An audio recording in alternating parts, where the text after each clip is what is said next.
Hello. Welcome on by, everyone. Today we got a little variety of projects we're going to be doing. So we're going to be messing with the quotes API, making it even better, maybe adding movies.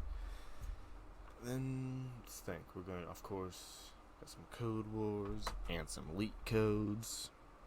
I'm going to be making our always lurking a little better since a number of folks are using it. Figured I might as well make it fully usable by even those who aren't necessarily in 100 devs or have people they want to watch that are other than the list I've created. And yeah, maybe if you were here last stream, we can get that Code Wars database all finished up. Yeah, that is the plan. Hey, Raja G and Instinct Dev, thanks for coming on by. Hope your Saturday's been going good thus far. Of course, we got Code Wars to start off on.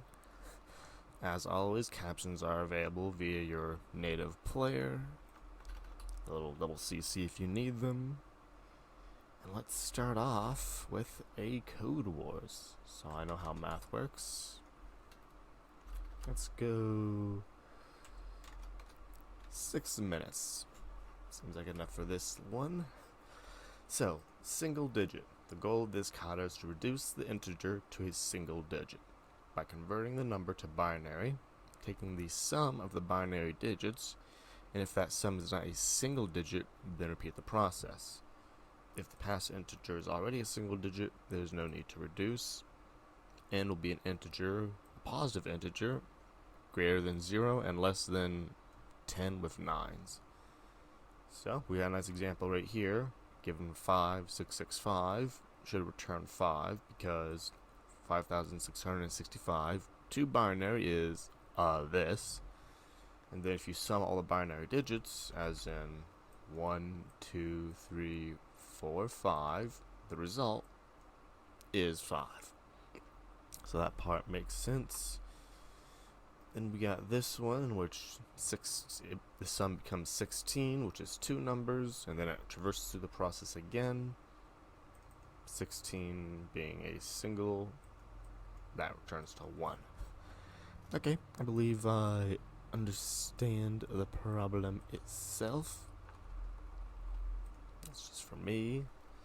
And yeah, let's give this a shot. There it be in the chat for those who want to give it a shot. So, there are two approaches that immediately come to mind on this. There is a while loop, or a recursive thing, because we need to continue doing something until another condition is happening. That other condition being the sum of all the binary ones is 0. So my pseudocode, let's see, easiest pseudocode will be while sum, or it'll be while true, then it'll be if sum, well, first will be calculate the sum of binary ones if sum is greater than 10, set the number to the sum, else return the sum. I'm trying to think if that sounds right to me in my mind. We will give that one a shot, literally as written. So while true, we'll calculate the sum of binary ones. I'll call this ones. So we need to convert our number, which is an integer number, to a string. There are like 10 ways to do that. We can do n.toString for the simplest one. And if we pass it the number 2, that is the base or the radix or the radix, whatever that's called, to convert it to. So converting it to base 10 means you get, or base 2 means you get 0s and 1s. Now we have a string of 0s and 1s. We want to essentially count the number of 1s, or sum all the digits together, each is a separate character. Different ways to do the same process. I suppose we can split on the 1, say length -1. That's an old trick, or I guess it's not an old trick, it's a trick for counting how many times that thing appears, that needle appears in the haystack string. We might clean that up though. So that's the number of ones essentially. And now we need to return, so following our pseudocode, if ones greater than or equal to 10, n equal ones. Else return ones. There's probably something wrong with that, but we'll give it a shot. Expected 2 to equal 5. So we can figure out that it's this single case here, but if we couldn't, we will do a quick console log. We'll console log an object, because that gives us a free label. We love ourselves a free label. Showing n equals 5. Let's console log ones. See how many ones we get out of this. We get 2 ones. And looking at our written through test case, well, 5 to binary. No. So yeah, we do not have that in our written out test case. So let's go ahead and console log what that is actually in binary. 101. So that is 2. Okay, let me reread the problem once more. So, the extra, so I get for 1 pass reading. If it's already a single digit, there is no need to reduce. So we need to check if, essentially, an early edge case will be if n less than 10, return n. So if it's already a single digit, aka 5, then immediately return its current value. Okay, this is looking good. All I was missing was that base case. And that is the solution. Now this is using a while loop, which I personally would say is the best solution or the most appropriate solution. But we can do some more logic here. Maybe we can check while n greater than or equal to 10. So this it'll restructure it a little bit, but it'll make our code less branchy. Hey, Roger G, yeah, GG. Not exactly a first try, but for the first problem, that is good in my book. We made an infinite loop. Lovely. So while n is greater than or equal to 10, so we can actually simplify this to saying, yeah, so I made an infinite loop. Good job, me.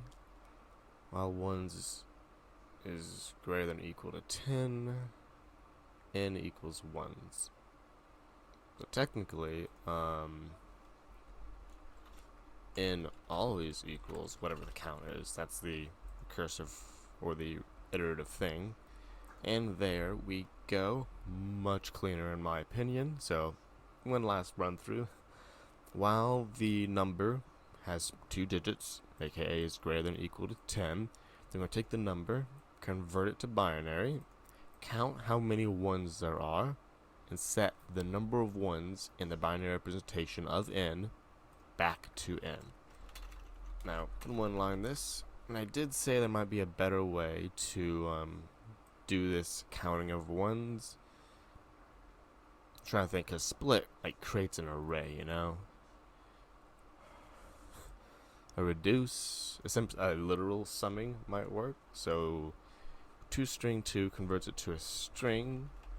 Convert this string to an array with the spread operator inside another array. Call it reduce. Say ones and digit. Ones plus the numeric representation of digit, because remember, digit is a character, 0 or 1. We want it as a number. So we use the unary plus operator. And in the rare case there are no digits, we will start at 0. So that should give us the equivalent number of ones in the string without performing a split, which creates another, it creates an array in memory. Okay, I think this is as best as it's gonna get right here. Let's see what the code warriors came up with. While n is greater than 9, so just did a little different math. Replace all the zeros with nothing and count the length of the string. Yeah, I do believe that.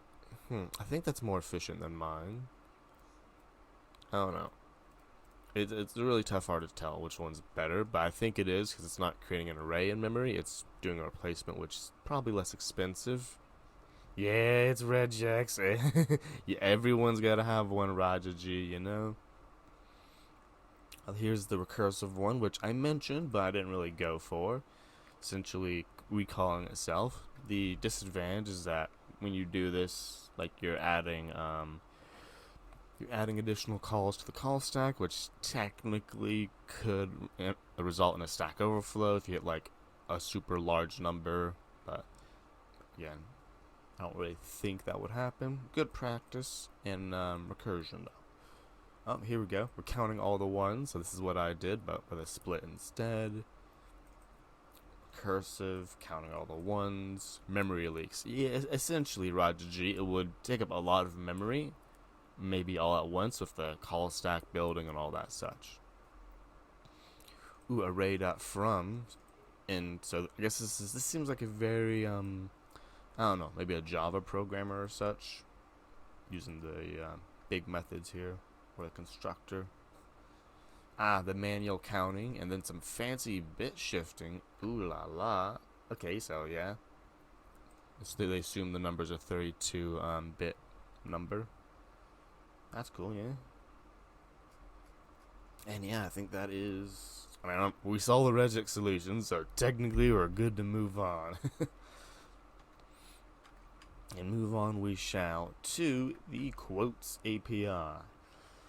I know this is probably like my third or fourth one on this, but for those who don't remember or don't know, this is my API. You can ask it for a query, and it will tell you at what season, episode, and time of whatever the show is, The Office, for example, that quote was said. It's powered by the subtitles / captions of these shows that I manually went out and found.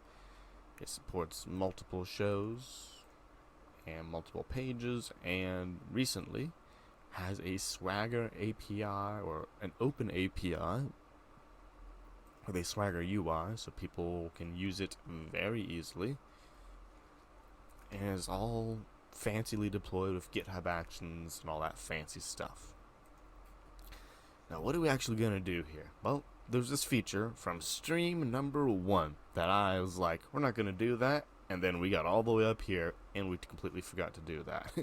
So these are context buttons to get the previous / next quote. So that's what I'll be implementing first. The ability to give the API quote. Do I have the timer repo? The timer repo.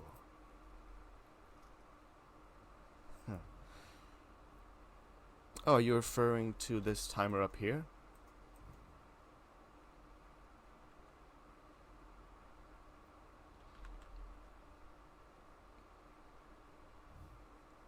I'm not sure. I think that's the only timer I have. If you are, I do not, but okay, I do not have that in a repo because it's kind of just part of the stream overlay, which is a mush of things. But it wouldn't be too much effort to do that. We'll do, okay, what we'll do is we'll do that one feature on the quotes thing, so we can get at least one thing on the book. Then I'll put that in its own little repo, this little overlay thing. And it'll be just the timer, but yeah, I mean, it'll allow you to drag it around on your page, right click to modify it, right click again, oh, I broke it, middle click to open and close it. Won't have the people flying around because that's obviously a Twitch thing, but yeah, I can repoize that after we do one thing on the quotes API. So let's do that, get our timer started up, and yeah, let's go ahead and add that. So to do. Let's actually be a fun project too. Componentizing my little timer. Turn timer into usable component. There we go. Yeah, we'll definitely do that after we get this little feature here. So we're going to start off crazy. We're going to start off writing the test first. So this will be relative quote.spec.js. I know, it's like, wait, writing the test before we have code. I mean, I figure we might as well give it a shot. Let me turn those two things back on. So essentially, we're going to be writing how it should work, and then it will fail because we haven't written the code to make it work, and then we will write the actual code that makes it work, and we'll know we're done because it will actually start working. Mocha C8, yeah! I'm best friends with Mocha C8. I am no longer friends with Justin Istanbul. That was the experience from, that was a tough one, yeah. So I guess we're just going to copy. I'm just going to find one that looks easy to copy. Show info. That's a good one to copy. Boom. So describe relative quote endpoints. So, oh yeah, I have Copilot on here too now, so it's, yes, I'm still rocking Copilot, at least till it goes paid, and I don't know, we'll see if I'm willing to pay for it then. So we have relative show endpoints. We have to actually decide what our code does, because unlike before, where we had a bunch of code we were going to test, now we're writing test for code that we don't have. So I'm trying to think, let's look at our existing stuff. So we have search, that's an endpoint that we make a query to it, and it gives us the ones that we queried by. And looking at this, thanks to our little example here, which we should be able to just paste. That's awkward. Episodes equals, that's because there are no episodes. Okay, so that's another thing that needs fixing. Don't worry though, we will fix this after we repoize our thing. That's a message. Don't need to see that. That's another one. Don't need to see. I had a bunch of stuff open. Yeah, that's add or to do there. So we'll check this somewhere at the top. Okay, and the error we just discovered is that URL generated on homepage does not work when fields are empty. So the logic would be like, if I didn't have an episode, don't put the episode in the URL copy. Again, we're not doing that right now because we gotta get this working. Then we gotta repoize our little timer. Okay, don't want to get lost in the sauce too quick. So we have this API here. It gives us this stuff. Now here are the important things. The thing that allows us to get this specific quote. There are technically two things. There is an ID. Mongo has given this an ID. We can't see it, but if we go right on over here to MongoDB and look at our raw database, loading time brought to you by Spectrum. There we go. Look at our raw database. We can see they have IDs. Then they additionally have show, season, episodes, and timestamp. Now, I'm not going to use the ID because I plan future, hopefully this stream, to just remove IDs because I don't need them. Which means we need something else to get this unique quote.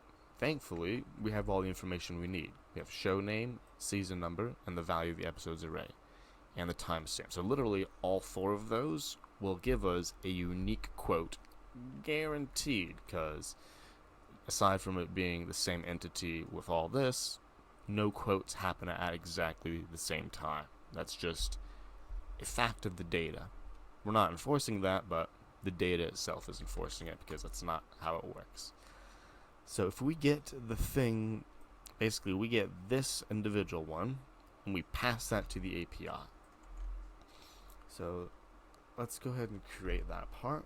So I'm not returning show info. So I guess we'll start with the previous one. Previous quote. So I guess we'll call this previous, because that's a great name. And show will be there.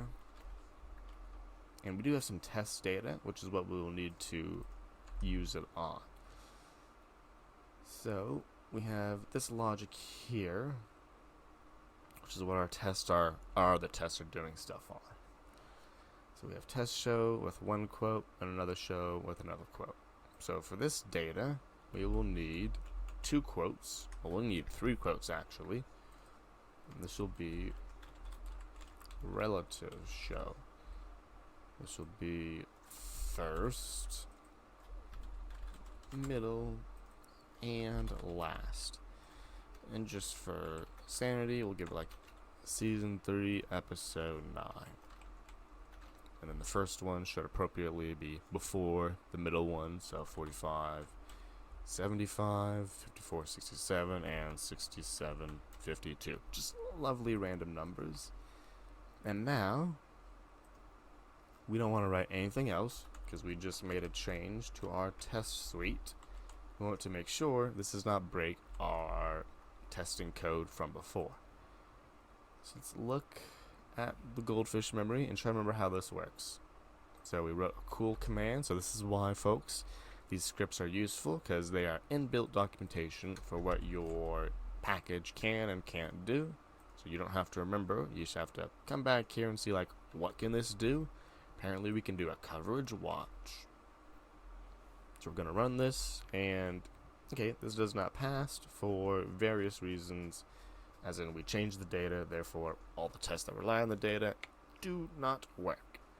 Again, could have written better tests last time, but we are here now. So let's see this logic here. Let's go to the first one that fails, API search. So to the search spec, short query. So if you ask for the letter E, it gets us way too much stuff. So what it got us before was these 2, but what it's now getting us is the other one, because this has an E in it. Now we can update the data or update the test. So what last and test quote should be equal another quote in test 1. Okay, so looking at the test, for query for letter E, we should receive middle.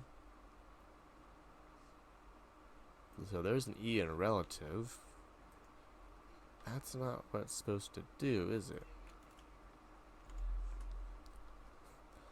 Okay, let's look it up once more. Okay, I see what's going on. We have a lot of failing tests, so it's hard to see which one is actually outputting the failure. So bottom of the list, up at here we go, API search per page. Somewhere around here, per page, there we go. So we got total 3, page 3. That is an easy change, because that is true. When searching for the letter E, you do now get 3 quotes. You get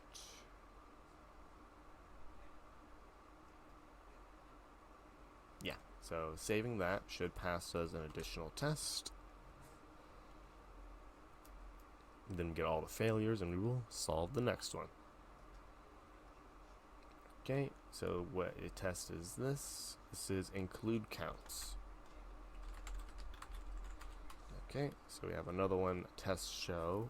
Let's see what they say changes. So our total is 3, not 2. And we have an additional quote. Episodes 9, relative show, all that stuff right there. Okay, so it is relative show middle timestamp. Thankfully, we have that right here. We can just copy over. And let's see where it slots it in between. So we have timestamp 54, 67, right here in the middle, it looks like. And we will see if that satisfies it. By hitting Control S, our test automatically rerun.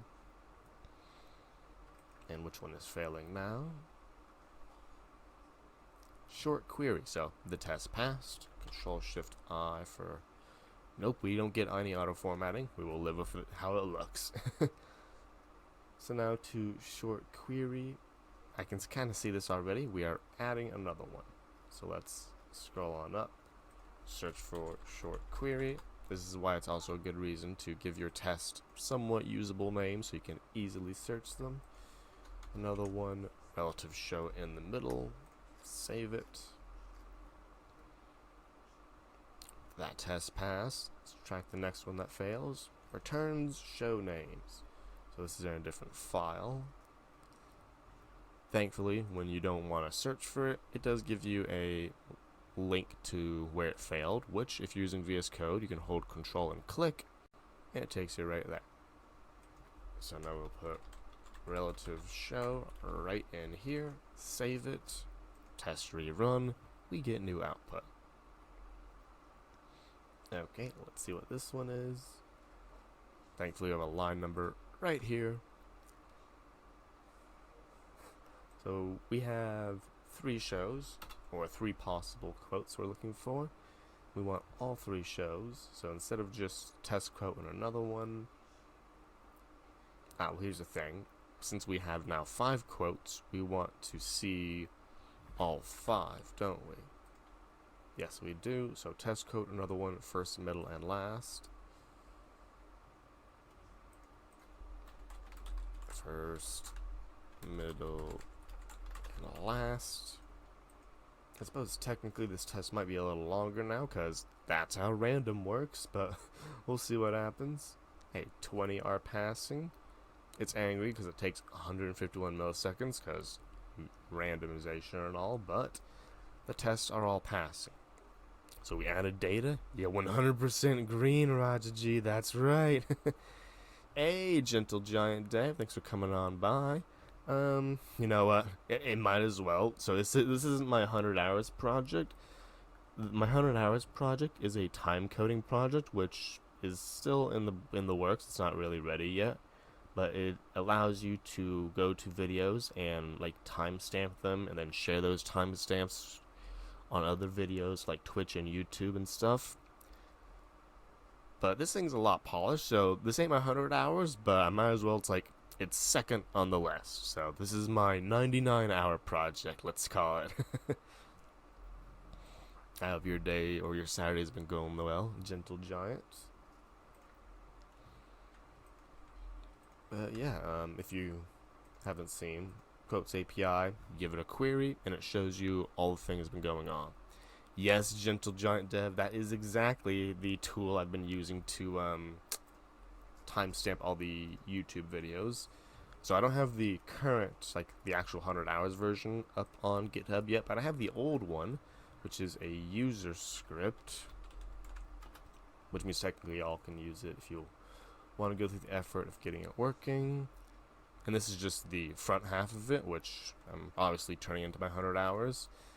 So it's this little thing here that allows you to, it's got a little menu and allows you to create and add markers to the videos. You can see little markers exist on the player almost natively. You can manage them, create them, full CRUD operations. 100 hours project is to expand this from a user script to a fully fledged Chrome and Firefox extension, in addition to having the actual full stack website that you can go to and do all the fun CRUD operations, authentication, etc., etc. Yeah, this is how and it works on live videos, which is the thing that no other similars I've seen actually work when watching a live video, which is, I suppose, what makes mine stands out.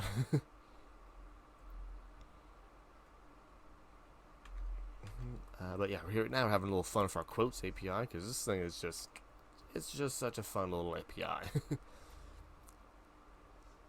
So yeah, so we've fixed all our tests after we broke them. Yeah, Gentle Giant, it is pretty cool. I figure because obviously right now I'm using it for when things happen, but technically it's just attaching data to videos at certain times. So it can be used for personal notes, or anything, literally anything that you want to attach to a video at a certain time. That's essentially what it is. So it's themed as a time coding tool, but it's really just notes on videos at certain times if you abstract it enough. Okay, let's get this previous thing going. So if we give it a previous, so if we say relative show, and then we give it a season of 3 and an episode of 9,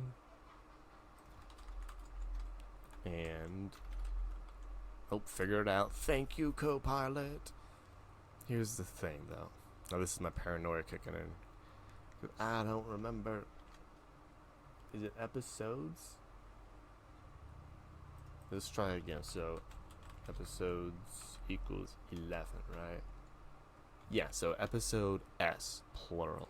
Episodes equals 9. Yep. So if I make this request, I should be returning the previous quote, which looks like this. So if I ask for the middle one, I should get, well, the first one.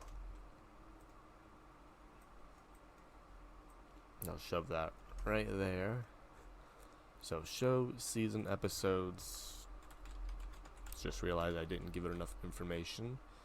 5467, 5467. There. Now that's all the information. So if I ask my API, so if I give it the information for this one, and I say, give me the previous one, it should give me the previous one called first. So we're gonna run this, and we're gonna be like super surprised. It don't work because we haven't actually written the code to do that. So this is test-driven development. You write the test first, then you write the code to make the test work. So that's what we're gonna do next. We wrote the test. Let's make the test work.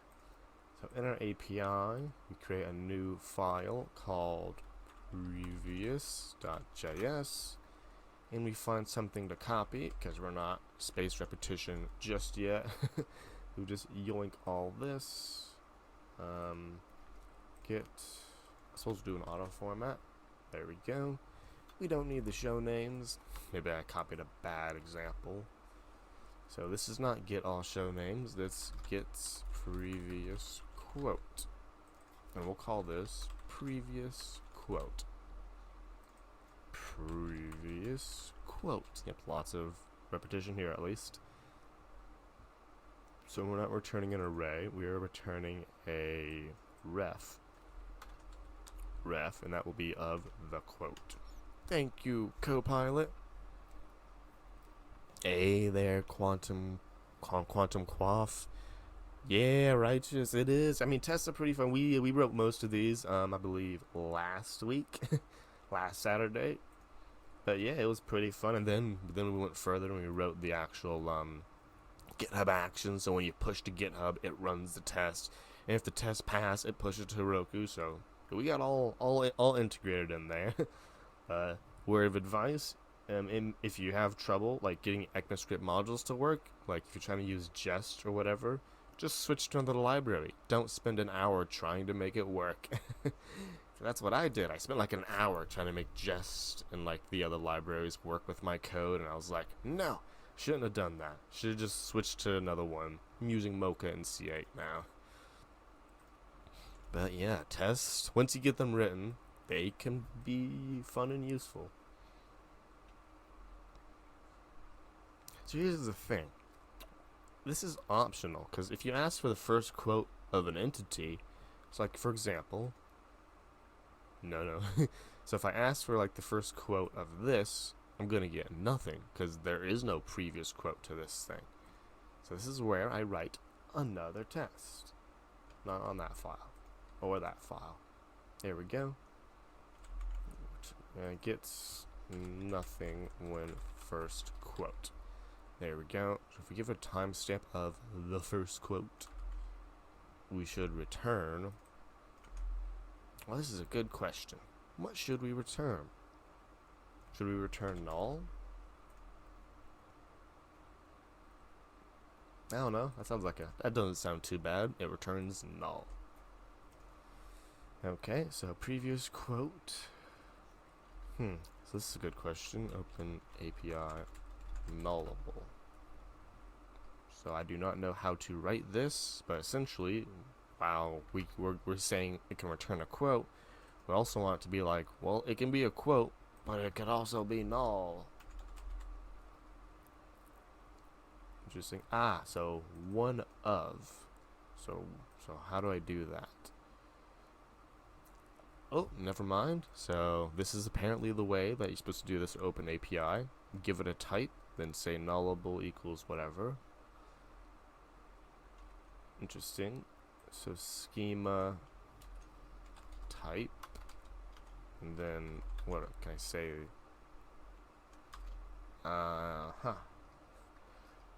Okay, so how do you use a type with a ref? Type ref OpenAPI. Again, we're learning this together, folks.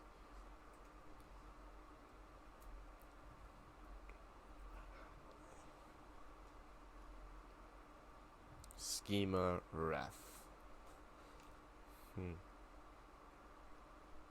Okay, you know what? I'm going to update. So this is a good thing. Go through the process, figure it out. We don't return the quote. We return an object with the property of quote that contains the quote. Which means when we're not expecting null, when there's no quote, we thank you Copilot. We expect still quote, but with a value of null. There we go. So now we can write this a little better. Type object properties. Nope, I missed a colon there. Quote. Can you do it for me, Copilot? Let's go, Copilot. Oh, that's not wrong. So quote is there. Can I just say nullable true?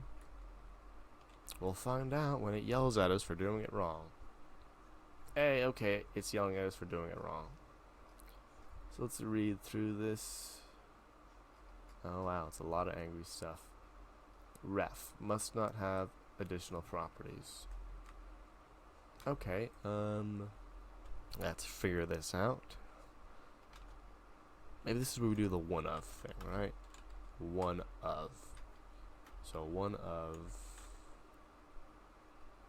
object ref or null, maybe?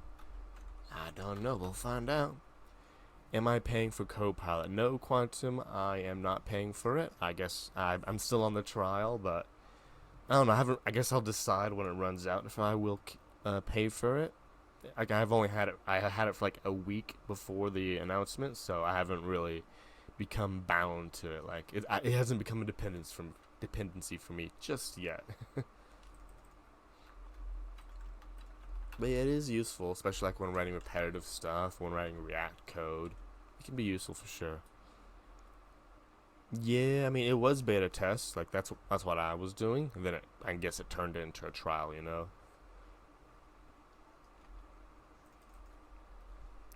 One of null or ref OpenAPI. There we go. Yeah, I mean, I've been enjoying it, at least for it's just an extra autocomplete and like rewrites the tedious stuff. It's really good for like popular libraries like React and stuff. That's in my experience. How have you been enjoying it? Here we go. Is it any of or one of? All of. What the? Here we go. So full is nullable. So this is nullable true. Then all of type like this. Is this what you want? With a comma. Oh, it's not type ref, it's $ref. I figured out how to write it. Whoo, good job, me. And then this is very angry because I haven't written any of the code. So one thing we can do is we can do something in most test suites is something like give a qualifier to like basically say we want to only run this little one because while the other code, the tests are cool, we only care about this one. So it will skip all the other ones and only run this one. Now, as for the OpenAPI, I assume it's going to work. I will manually verify with it later. Now, this is the part where we actually gotta start writing the code that does this stuff. So this will be return. So our controller is where we have all the logic. This will be I'll just put it at the bottom. That's where the rest of them go. Export async function query previous quote. Roger G, thanks for the hydrate.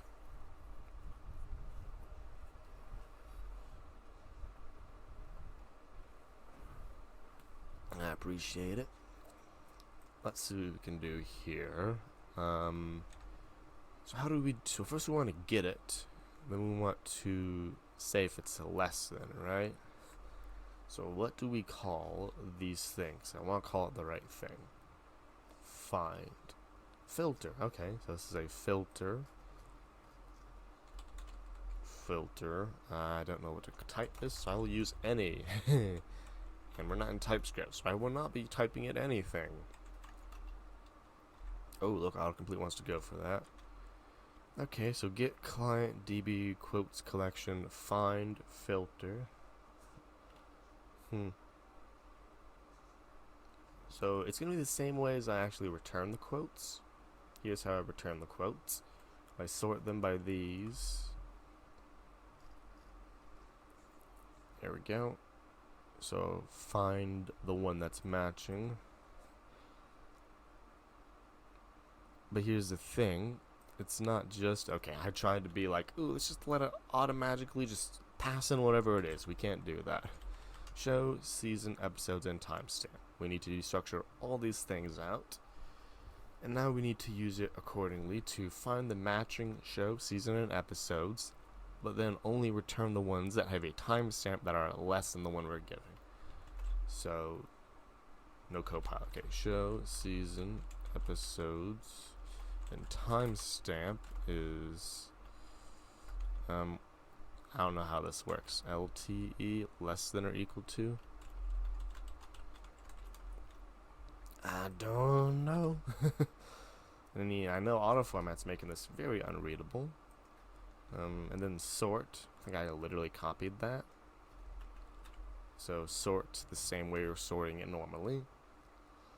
Which, well, if it's the same show, season, and episode, we only need to sort by timestamp. Then limit to 1 to array. Let's just run it, see what happens. Well, I would run it and see what happens, but I haven't actually called this anyway. So we need to get query previous quote. Now we need a request here. And from the request, so there are some parameters for this particular request. Thankfully, we can kind of destructure them out. Show, season, episodes, timestamp. Nope, that's not right. Is it timestamp? I can't remember. I think it's timestamp. Of course, these are all under the query. So query, and then destructure, because these exist under request.query. And now with this, we should be able to write parameters here and watch Copilot do the rest. Go Copilot, go Copilot. There we go. Okay, it's really trying. So this is where I'm like, I don't know why, but my Copilot only gives me one line at a time. It'd be really cool to give me like multiple lines, but here we are. But hey, it's quicker than me typing it out manually, so quite useful.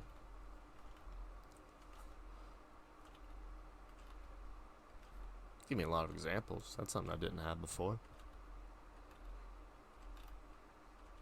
Now I think this is the last one. And you can see it's using it from my test case, by the way, if you didn't pick up on that. It's using all the values defined in my test case. That's Copilot doing its magic. Now let's fix it. So we have show name. Now if I go to API doc, do I have a show name? I do have a show name schema. So instead of being schema this, I want to use a previous definition. So in search, we did show name. And this is how we fixed it. The schema was a reference to the previous show name. That's not how you do that. There we go. That one's first. Let's see how they did season. Season number. Episodes, episode number. I think this is wrong, but whatever. Page number per page. Okay, so we have this. The season number is not required. Episode number is not required. Well, actually it is required. I lied. Episode numbers is episodes, which is an integer, I suppose. But in this case, yeah, this is what it is. Yeah, this wasn't too bad of a written out. I'm just gonna go with this. Now we have the controller written to take all this stuff up. Give us the one that's less than or equal to timestamp. Actually, we want less than. We don't want equal. Let's see if this works. It's angry. Why is it angry? Get query previous quote is not defined. That would be true. Query previous quote. Now it's imported. Okay, something's going on. Query previous quote is not defined. I wrote it here. I wrote it there. I wrote it here. So previous.js line 4. What the? Oh, did I just? Okay, I put that. I was modifying the wrong file. They all look the same though. Ah, so it's not that file. It's this one. There we go. Now we can pass it all this stuff. Say then quote be response dot send quote. But if it fails, we want to catch and pass it to next, which is our error handler. Control Shift I. No auto format. I think I broke my auto formatter at some point. That's okay. We'll fix it. Never. Okay, something's angry.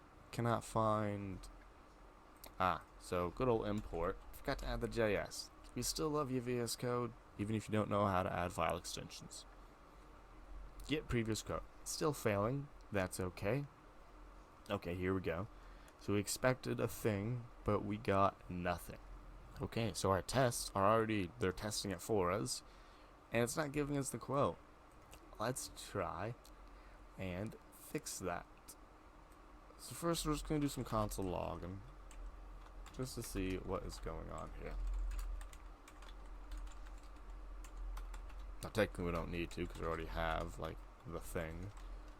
I'm going to use trace, which y'all told me about last time to be pretty cool. Also want to trace all this other stuff we're chucking in. Yeah, I think this is okay. My assumption is that this is not how you do a less than in MongoDB. Okay, somewhere in here, here we go. Relative show 3, 9, 54, 67. Get less than field. Oh, it's $LT. I knew something was wrong with this. So when you're using MongoDB operators, got a prefix with a $, because that's how they roll. Aha! Okay, so this is working, but hey, this is a good reason we wrote our test. We are getting an ID, which we did not ask for. So we need to get rid of this ID. Now, elsewhere, we're already doing this. So if we just goldfish memory, figure out how we're doing this. Here we go, strip quote. So this takes a quote, destructures out the ID, and throws it away. It's a weird way of just deleting a property from an object, but it does so without mutating the original object. So now if we destructure this to get our first item of the thing out, and we will return, if there's a quote, then we will strip the quote from its thing. Ooh, good Copilot. Or we'll use null. Since this is a one-liner in an error function, we can make it a one-liner. And let's see if that works. The great thing with a test is that it will test it for us. It appears to be working. And we got a lot of output here. That's because we're still console.tracing. So if we remove our console.trace, things should look pretty. Ooh la la. So that's one test working. Let's see if the other one works. We can do this by getting rid of only and saying only on our describe block. So it's only going to run all the tests in here. Ooh, lovely green. You love to see it. So this is previous, working absolutely lovely. Let's write another describe block. Previous. Just because I want to put these, get their own little thing because they're up for the previous one. Now if we create a next one, which we can do literally by copying and pasting this, and literally updating all three of these just to say next. It's a little bit wet code, but I think it's fine. Again, we're asking for the middle one. We ask for the next one. We will get last, and the last quote that we will actually be retrieving has a timestamp of 6752. So if we're in the middle and we ask for the next one, we get the next one. But if we ask for the last one, so if we are the last one and we ask for the next one, we get nothing. So we save this, we run this, and it don't work because we didn't write that code. So let's write that code. Thankfully, it is quite literally almost exactly identical copy and paste of the previous code. The difference is that we changed previous to next, right? So query next quote. Amazing. Get next quote. Show name, all this good stuff. We'll leave it the same. We'll call this next quote. So this is working, but we didn't actually write our controller method for it, which we will do right here. Next quote. So we want the one that is greater than. And timestamp ascending, I think that's fine. Okay, these might be correct. We will find out. Lovely, lovely. Now, there's one thing our test really isn't accounting for, which is a fault of the test, not necessarily anything else. I'm trying to think here, because if we sort by ascending, that is smallest to largest, and we get the first one, that means we'll get the one that's before it on that show all the time. If we change this to descending, keep this as ascending, this should work. Now, fortunately, I don't have enough tests to see if that made a change, but what I will do is make a manual, do a manual little bit of testing. ADN bull, let's go. I'm doing alright. Over here just adding next and previous to my little quotes API, doing some test driven development. Wrote the test first, the code second. So yeah, doing pretty good. How are you? I'm gonna see if this works again. Yeah, it is pretty awesome. Let's do a real test of this. So while that works, npm run dev, let's get us a real startup on the server. And we go to the actual server and we close one tab and we query. No, we actually want to look at the data. So if I give it, oh, this is a great thing. We don't need to figure out the API. We have a dashboard. Oh, wow. You're spending your Saturday well, DN Bull. Yeah, that sounds great.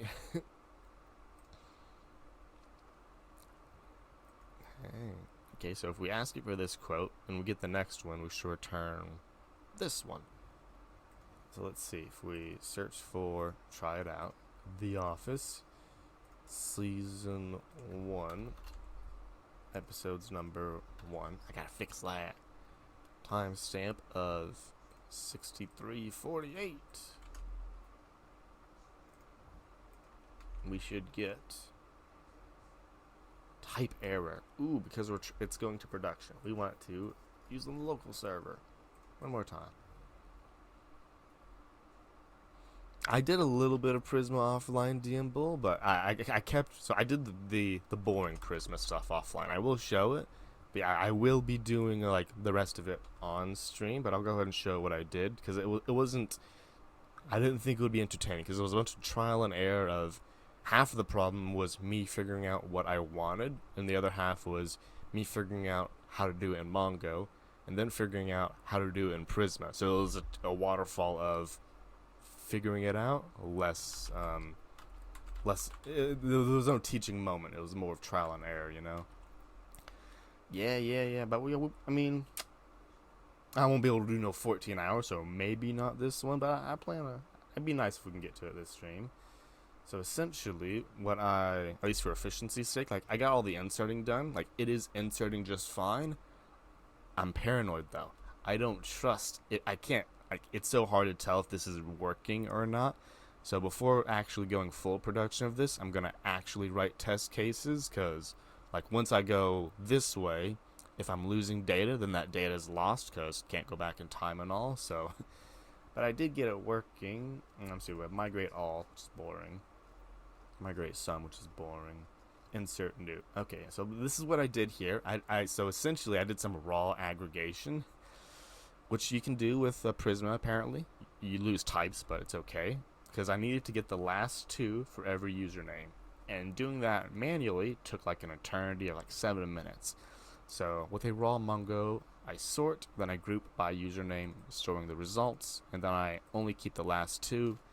I know this can probably be optimized. That's what this is for, but a little bit of database specific code. Yeah, I know. Well, here's the thing. I have the non-aggregation function right here. So if we're not in MongoDB, like we're on some SQL database, this is what we do otherwise. We take two of that one for that username before this time, which is what we need to do anyway, but my gosh, that makes it take so long because I guess there are that many objects. So it still works.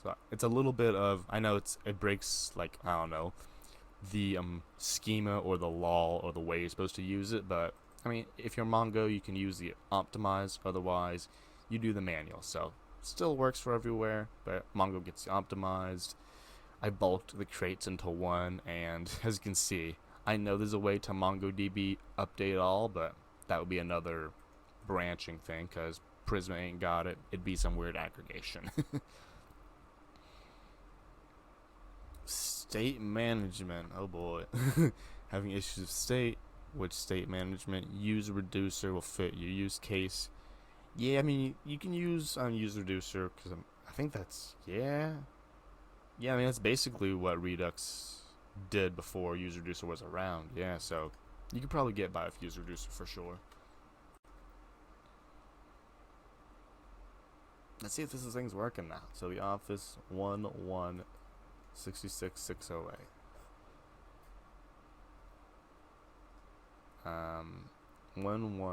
What's going on? So if I ask it for the one after 6348, I get 66. Interesting. Oh, okay, so they're not sorted in my actual view here. Didn't think of a hierarchy of components, moving things around. Maybe, yeah. It's possible, yeah, like. Oh yeah, thanks by the way for that, the tweet mention earlier when it actually went to production. I read that article like probably like a good 2.5 times. Very, very informative seeing all that. Like I think I basically got a mastery of effects now and all the effect logic. Now I got all that old code that's, it's not doing anything wrong, but it's like could be better. So like, it's like I'm just gonna leave it. The next time I run across it, I'll make it better. But like I was there for the most part. When to use effect, don't. Yeah, that if you want to turn into one sentence, that was the article, right? Don't.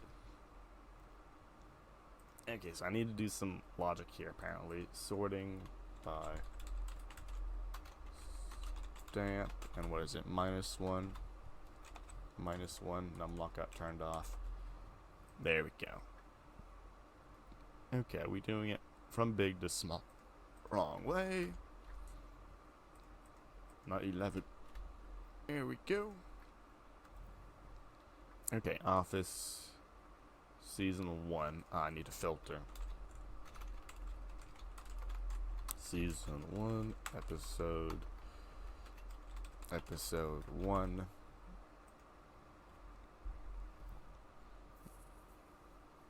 Yeah, for sure. I mean, it got me for sure. You know, like I basically discovered it mostly on my own, so that's how I picked up the bad habits. You know.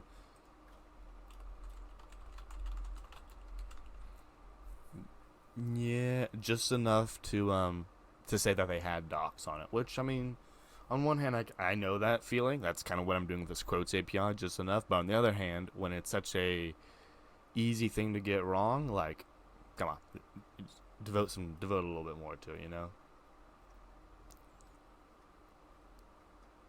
Because that's how that was my learning experience, just learning and messing with it, and obviously I got a little bit wrong. It's just enough not to be right. Okay, let's figure this logic out again.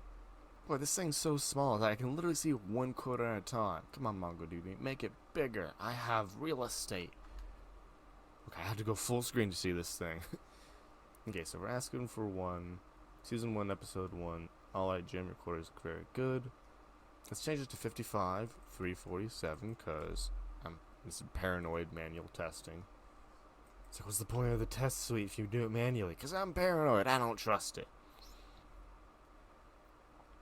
Yeah, for sure. And now I know, I knew why it was, huh. Yeah, I know it's discouraged in use effect, probably because it's not handling it as a promise. That's the reason I always assumed it, you know, up until you showed me that. It's like, oh, it's just not handling it as a promise. Just like how an add event listener, it's technically not going to handle you as a promise, or an express route handler. If you make it async, it's not going to handle as a promise until version 5 comes out. Yeah, that was my assumption on it, and it was just like, oh, you're just going to be weird on it. Especially like on some stuff, like there was a weird thing in the Discord, where it's like it was literally not logging stuff in their asynchronous event handler from like an on click, and we never figured it out. The solution was, don't make the event handler asynchronous, just use a then or an if or anything else, because it was on CodePen and it was literally not allowing it to run for like no reason. So like, to have no idea what concocted storm caused that between CodePen and all that stuff, but yeah, that's always kept me up the interesting of like, yeah, I can make this function asynchronous, but is what I'm passing it to, are you ready for an asynchronous function? Usually not. Where it's like, give me the explicit yes, you know, it needs to be an explicit yes. I can handle promises, not, oh, it'll be fine. No, it's gonna hurt me in the future. Okay, next quote. So if I ask for 55, I get, how are things going in the library? Boom. Okay, good. Now if I ask for 58, 684, I should get, oh, I told you I couldn't close it. Okay, great. What if I ask for the previous one? So if I ask for previous, yeah, this very much needs to be fixed. Episode 1, Season 1, show the office, click the thing. Alright, Jem, your quarterlies look very good. Yes, they do, Jem. We got previous and next working beautifully. And we know they're working because I manually tested them, and the actual test did their job. And yeah, let's go and make this a commit. Take our break. And polish this up a little bit more before we go componentize my little timer. We're almost there, don't worry. I know these are very bad tests. That's okay. Plus I'm starting to see my schema is falling apart in my hands. Come on, we're almost there, VS Code. You're almost there. Okay, this is add previous and next endpoints. Loving it. Okay, let's go ahead and give this a push, right? Get push. Yeah, just get push. Oh yeah, we have that action too. Let's see if it really works, folks. Here goes the action. Using Jest here. No, Bull, we are not friends with Jest. Jest betrayed me. Jest dragged me through the mud. So I wanted to use Jest, but apparently because I'm not using Babel or TypeScript to transpile all, like I'm using native ES6 ECMAScript modules. It was a little bit of a fight to get it working, and I couldn't get it working. And I can't even remember exactly. Like I was trying, it couldn't import things. All kinds of weird stuff was going on. I was like, okay, we're going to Mocha. I went to Mocha and I was like, okay, Mocha, you can handle native ECMAScript however properly and all that good stuff. I'm like, okay, it's time to add coverage. I went to NYC or Istanbul, whatever you call that one, and it was being all having a tizzy. I was like, forget it. We're now going with C8. So yeah, we're using Mocha and C8 to do testing plus coverage. It works. And that's all I wanted it to do was work. Cypress. Hey, Cypress is fun for sure. I'm probably gonna add one end-to-end test. Haven't really decided. I mean, you can literally look at my to-do list. I'm kind of deciding between Cypress or Playwright for this little tiny project. That's right, Bull. Once it stopped working, I stopped touching it. Yeah, so I've used Cypress before. I've used Playwright before. They're both pretty cool. Cypress is very much bigger, gives you a lot more. But like I literally have one front end page, so that's kind of like why I personally might not go for it. But yeah, Cypress is fun. I mean, like, the big selling point is, what do you call it? The whole visual debugger and like the replayability and all that, right? So yeah, it's fun for sure. We'll most definitely be using it in my actual 100 hours, but this tiny one that's probably going to literally consist of 5 front-end tests or 5 E2E tests, don't think I need it. Oh, look, it worked.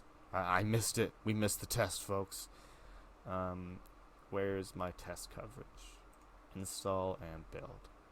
There they are. They're all... Oh no, I made a mistake. You want to look at the mistake I made, folks? So I was still on my test block. It didn't run the full test.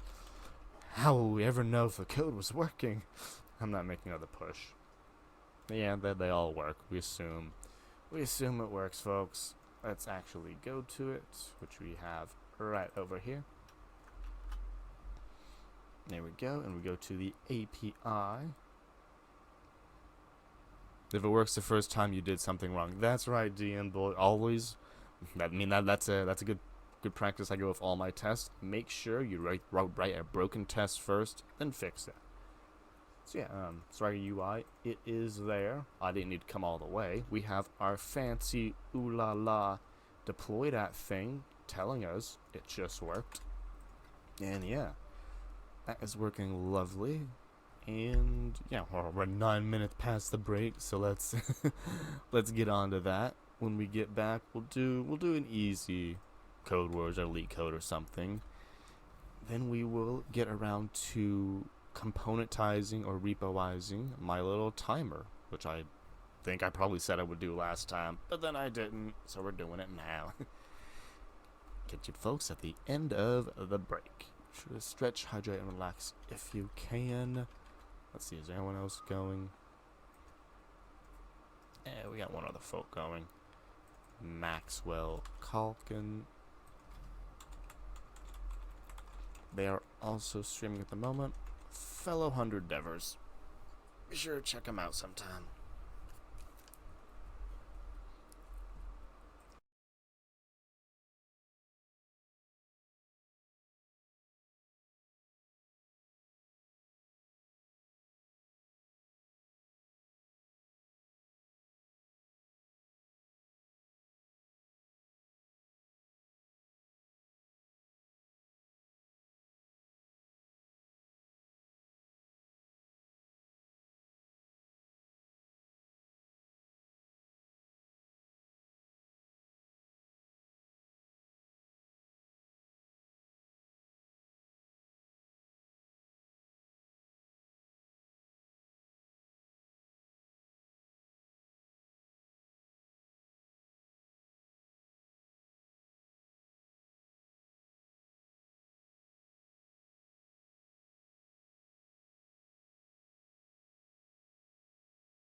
Feel free to start making your way back, folks. Less than a minute left for this break.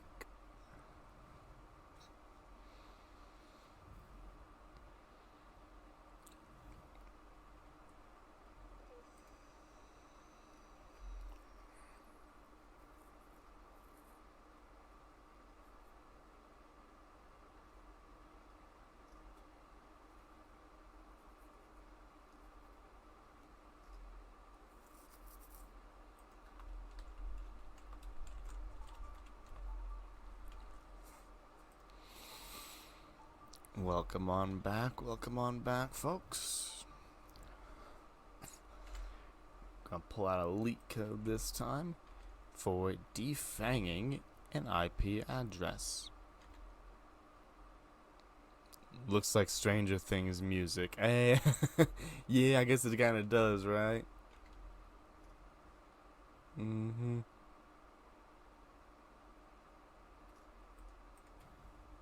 Let's see if this command is still working. There we go. Return home. Hey, actually, not too off, right? It's a bit thematic. Okay, defanging an IP address. So, given a valid IP address, aka a string, return a defanged version of that IP address. A defanged IP address in this case is every period gets replaced with a opening square brace period, closing square brace.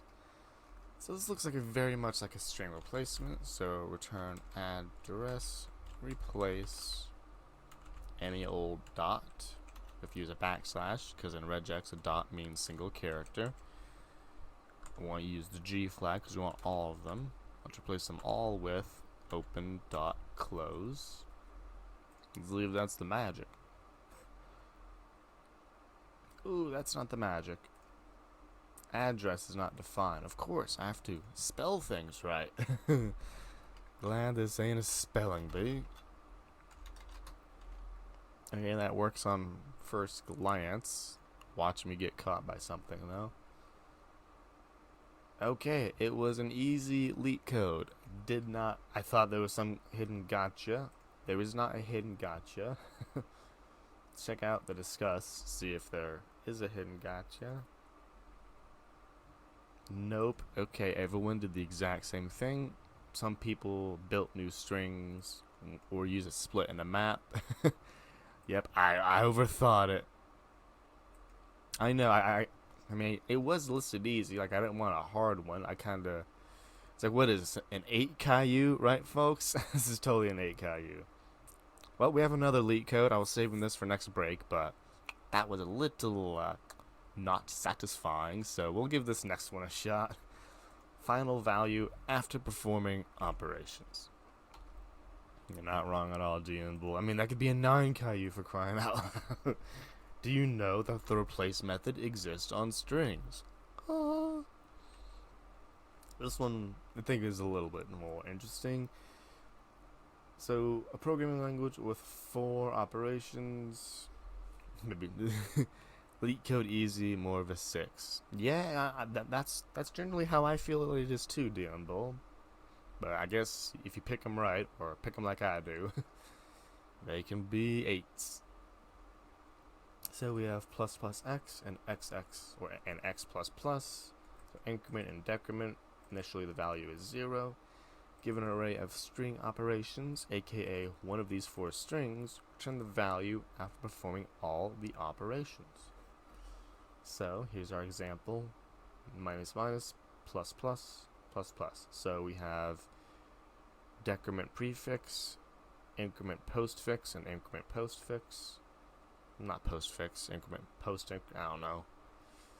So -1, 0, 1. Plus plus plus 1, 2. Oh, is there no distinction between? So plus plus minus minus. Huh, I guess there is no distinction between the actual post or pre. Okay, well this one can be done. Let's do it the pseudocode way. Well, so what we would do is our pseudocode would be set value to 0 for each op.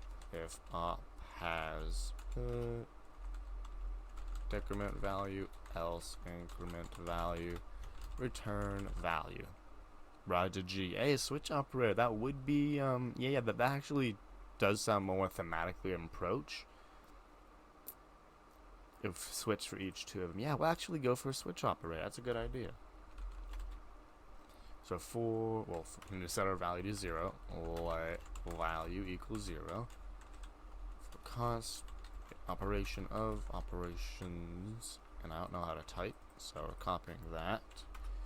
And then we'll do a little switch operation. We'll see how this works out. So this is good space repetition for do I know how a switch case works. So it's ++x, capital X. Then the multi-case is like what? X++. I think they both get the colon. About to find out. So this will be value ++ break. And then I should be able to copy this for the next one, which is minus. Well, I was. Some people probably just like, let's throw an eval at it and define the variable as x, right? I bet you could do that too. Let's see if it looks good. Oh, I see quotes messed up. Okay, that does seem good. I'm trying to think. In the grand scheme of things, essentially this is strict equality between one of these two versus a string containing a character. So a string containing a character, I guess it's technically O of n, but in reality it's going to be 2, because it's going to be, okay, never mind. I don't check if it contains, I check if the 1th character is the digit. Okay, because that will be more efficient than checking if it contains or anything like that. So this will be value plus equal operation 1, aka the middle one. So if it's a minus, then we're adding -1, else we're adding 1. Now that logic should work. Okay, I think we're good there. So the switch case was interesting. Of course, we can make it shorter by just checking the middle character and the negative or positive one-ing it. I'm trying to think if there's any, like, we could go for a full reduce. I don't think that would be less efficient in this case because reduce ain't a free action. Can we do this? I'm actually wondering if we can code warsify this or code golf this a little bit more. Because I know this is to a boolean. Boolean's going to be 0 or 1. Single liners. I mean, I'm not going for full single liner because I want this to be somewhat readable, but I think this is about as single lining as I'm willing to go. The single line would be like a full reduce, or we can declare value equals 0 up here, you know. And then this, for loops don't need all that, and we return the value. So like we could do that to make it a little shorter. This would be all weird. Again, to get for only one line, I think you'd have to go for a reduce. But that is our timer. Let's give this a submit and see what the other folks come up with. Bada boom, bada bing. 72, we're above 50%. Less than 25. Okay, let's see what the other cool people did. Simple and easy Java 8. I mean, I love my Java 8, but let's look at JavaScript while that loads.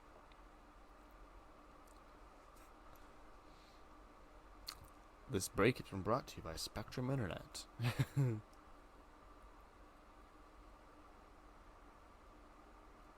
Wowza. There we go, we made it. Okay, let's have a looky-loo. JavaScript one line. Okay, I'm probably... Oh, that one get a good on time and memory, huh? Wait, what? Oh, so it's the reduce. Yeah, so I guess the reduce would have been a way to do it.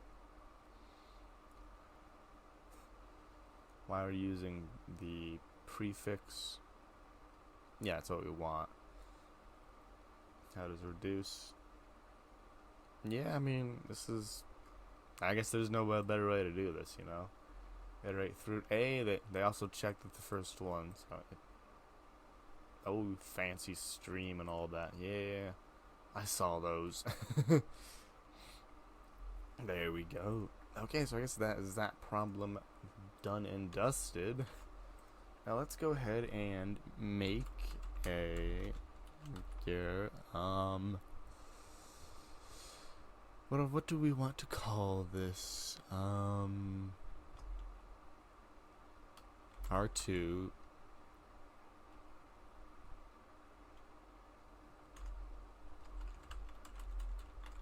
There we go, that's a great name as well. R2 binary color timer.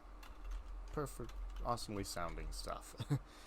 So I haven't done this before, so we're gonna learn this one together, folks. So there's a good timer for this. Probably take the whole session. So I don't want to publish this necessarily as an npm package because I ain't about to do that. But if I follow the instructions for that, then someone can install this as a Git repo.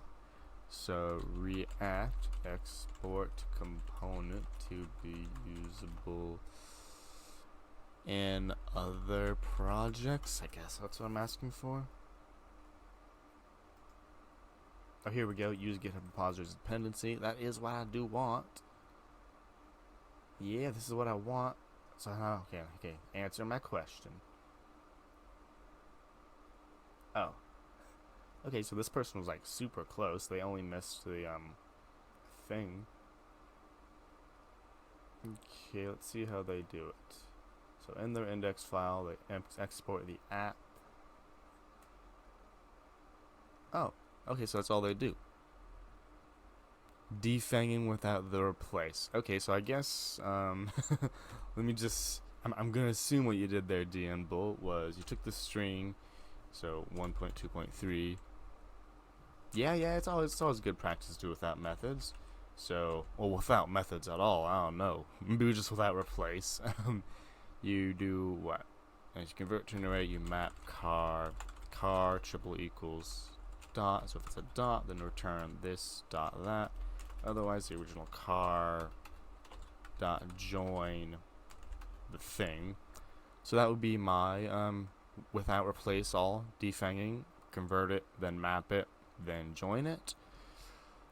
If you can't use any methods though, so essentially map is just using our for loop to build a string. It would be let defang equals this for car const car of my lovely IP address that is totally valid. And then same logic essentially. Defang plus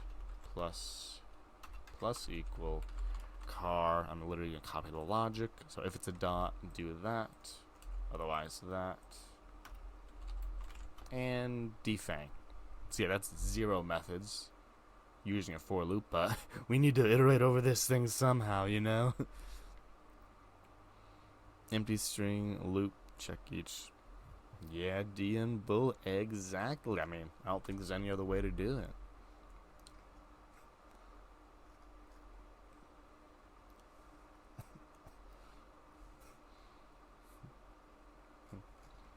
Okay, so I think this is kind of what I want to do here.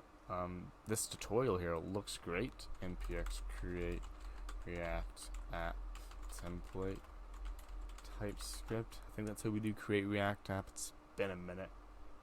Oh, project directory. Well, it's this folder name. So cd rmr r2. You know, now that I think about it, let's go ahead and rerun that command. I don't want to call it a binary color timer because that might change in the future. We'll just do that. R2 color timer. Name cannot contain capital letters. Well, la-di-da, I wanted it to, so I guess we're using hyphens.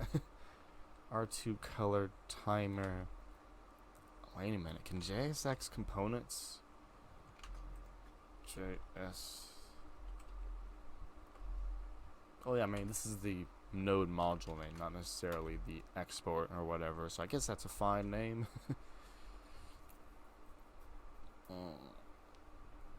This is the first time I'm doing this, y'all, so bear with me. See how this works. Plus, I gotta actually make this thing, usable for folks, I suppose. Any moment now. This won't take more than one session. Don't worry, folks. Wow, okay, that's taking a moment. In the meantime, we will open the other repository. That's where the rest of the code is. Nope, not Twitter. There we go. Stream overlay code here. We'll start isolating stuff to be copied over. Yep, not on screen chat, which isn't working yet. So I guess timer. This is the component we want to yoink out of here. No, I didn't click U. Hue math index TSX. I guess I'll start with just taking it out kind of like this. I'm trying to think. I am using drag and droppable. Yeah, so this isn't going to necessarily be what I'm going to be using for the stream. Like, I'm just going to make it somewhat usable for folks. I think making it drag and droppable is a little bit much for the component. I think this is what we'll be extracting. And all this that comes with it. Are we done creating? We're not done creating. I mean, hey, at least it ain't no M1 that's going too fast. You know, I've got a little bit more RAM and processor than what was it, Barola or Leah last night. We are making progress. There we go, almost there.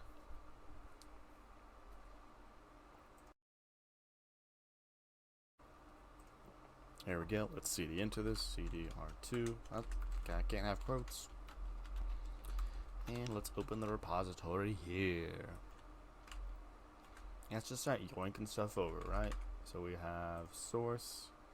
We'll call it app because it's like a single thing. Boom. It's angry. That's okay. We now bring over the CSS. Yep, all weirdly named stuff. And the hue math, which I did need to have. Well, hold on. Do I use hue math in here? Why is it here if I'm not using it? I am using it. So calculate nearest hue rotation. So this is a responsibility that I have given to the component. I don't think it should belong to the component though. Because essentially it's setting the hue rotations. Yeah, this is not something the component should be doing. They can do this on their own. Hey, Dial Z, thanks for coming on by. Hope your day's been going well. We're over here componentizing my on-screen timer right there. Well, not right there.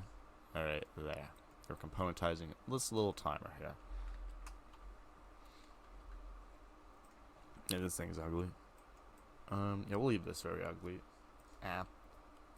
Well, we'll just call it timer. Oh wait, what are we calling this? Color timer module CSS. We'll rename all the things. Color timer TSX. Drop the, oh yeah, do the automatic.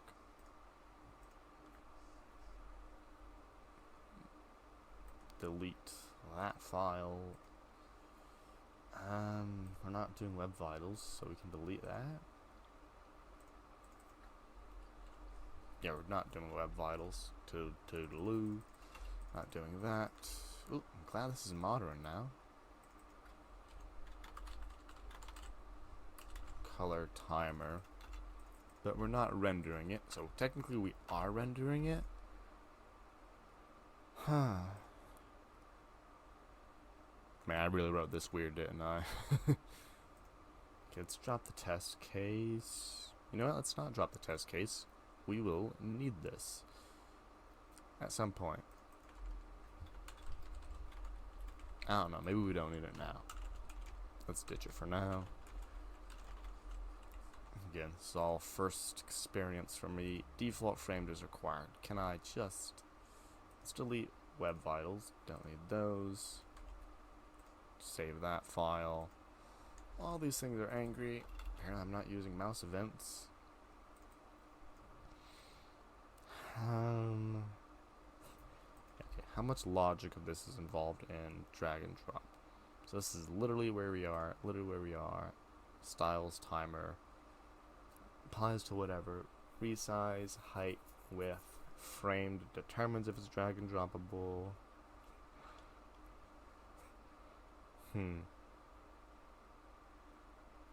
Yes, it's very much conditional logic.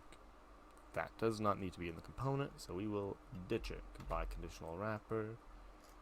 I think we still need that. Yep, goodbye. On resize stop, that can go. Position.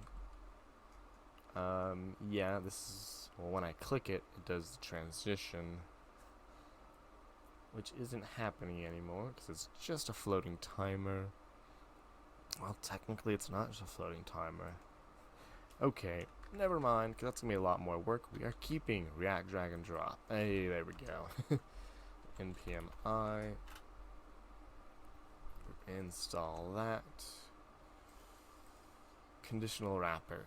Yikes, so I need that from my other thing. Yeah, we're getting that here. We'll chuck it in the same one. Use mounted from app. That's a hook I made. Great. App. As you can see, very bad code. That's why it's not public just yet. And use mounted. The boringest hook you've ever seen. Probably doing the wrong stuff. That whole that whole thing I just read. But it's here now. And then hue math. Hue math TS. We do need that one apparently. We're just getting this thing working. We will figure out what we do and don't need at a later date. Okay, hey, we fixed all the imports. They look very happy now. npm I to install all our other stuff. Hue rotate of the CSS variables. Color timer default framed. Okay, apparently I need that value. Is it framed by default? We'll say no. We're very open to that. Okay, let's see if we got it working. npm run start. It should show on the screen. It's a very high bar, I know, folks. Oh, I'm already using 3000. Use another one. Let's see if we can get a first try on this.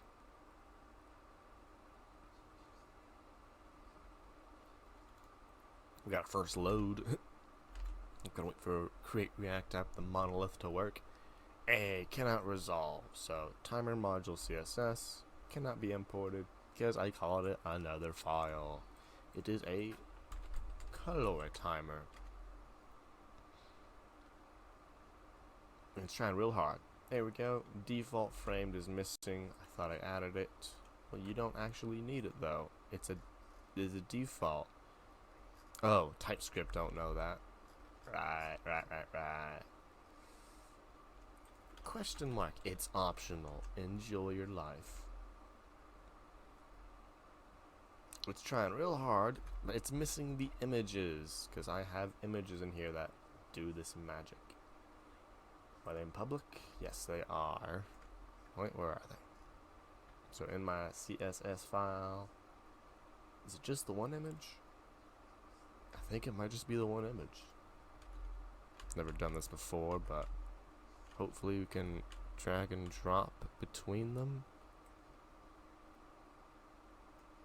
Yay! Okay, are we happy now? Ooh, there it is. It is loading and it is ticking, and I click it to pause, right click it to edit. Okay, so this is doing what we kind of want. Oh, okay, let me think about this. React with Storybook, I hear, is like a component thingy.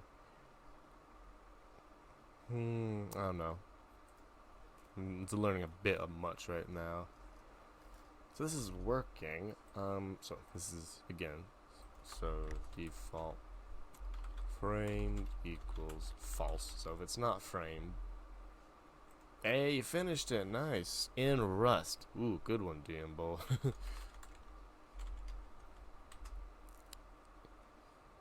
You're saying you were rusty, not you did it in Rust. I got it now. The leak code. You mean which leak code problem? You mean the last one we did? Yeah, I got it. It's like, wait a minute, you're not Rust. Hey, Maxwell Calkin, thanks for coming on by. Hey, for those who don't know, you already saw me do the thing, but they are also a fellow 100 dev streamer over there. Are you still streaming? Ah, looks like you just finished, I suppose. Hey.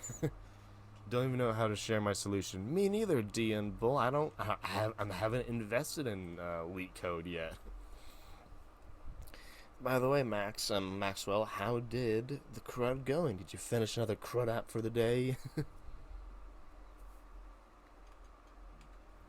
Or over here trying to componentize my timer, which it's going okay. Ah, that's fine, Max. There's always next time, right? I appreciate it. I appreciate the thought either way. And yeah, I mean, there are a fair number. And yeah, I guess right now it's a slow Saturday. Everyone's on break. But yeah, it was just us two rolling. I don't know what I want, but I know this ain't what I want. No.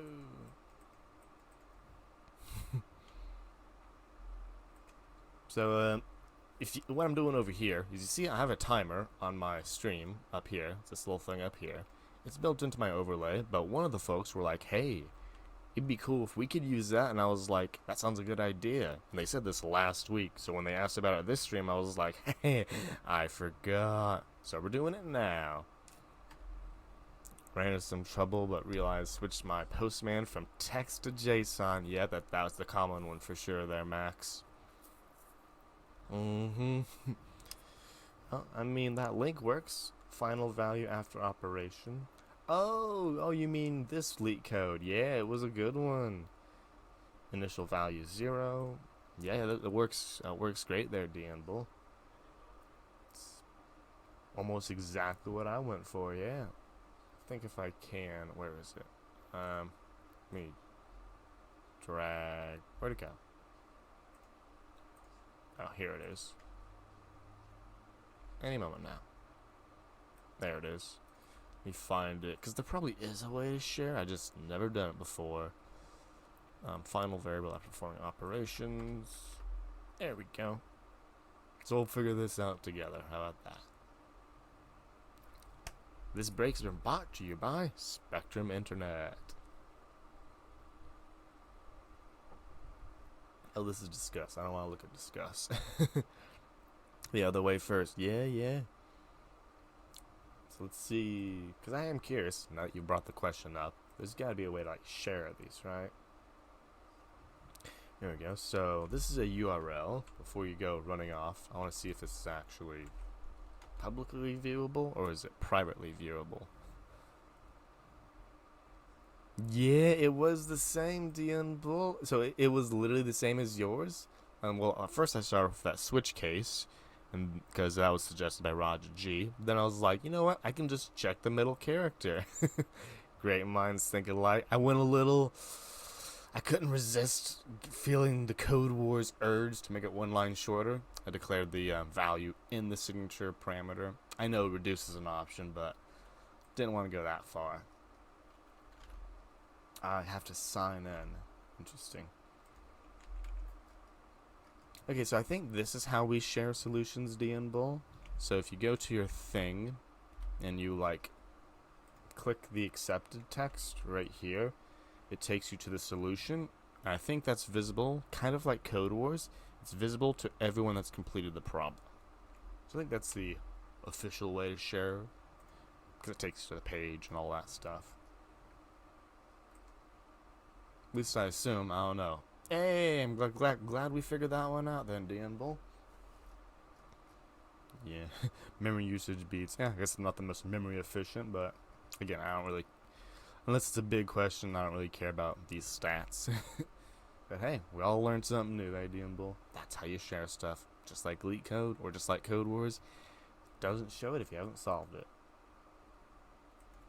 Of course, the Discuss tab is right here with everyone talking about it, so I guess once you get into harder problems, this Discuss is locked or whatever.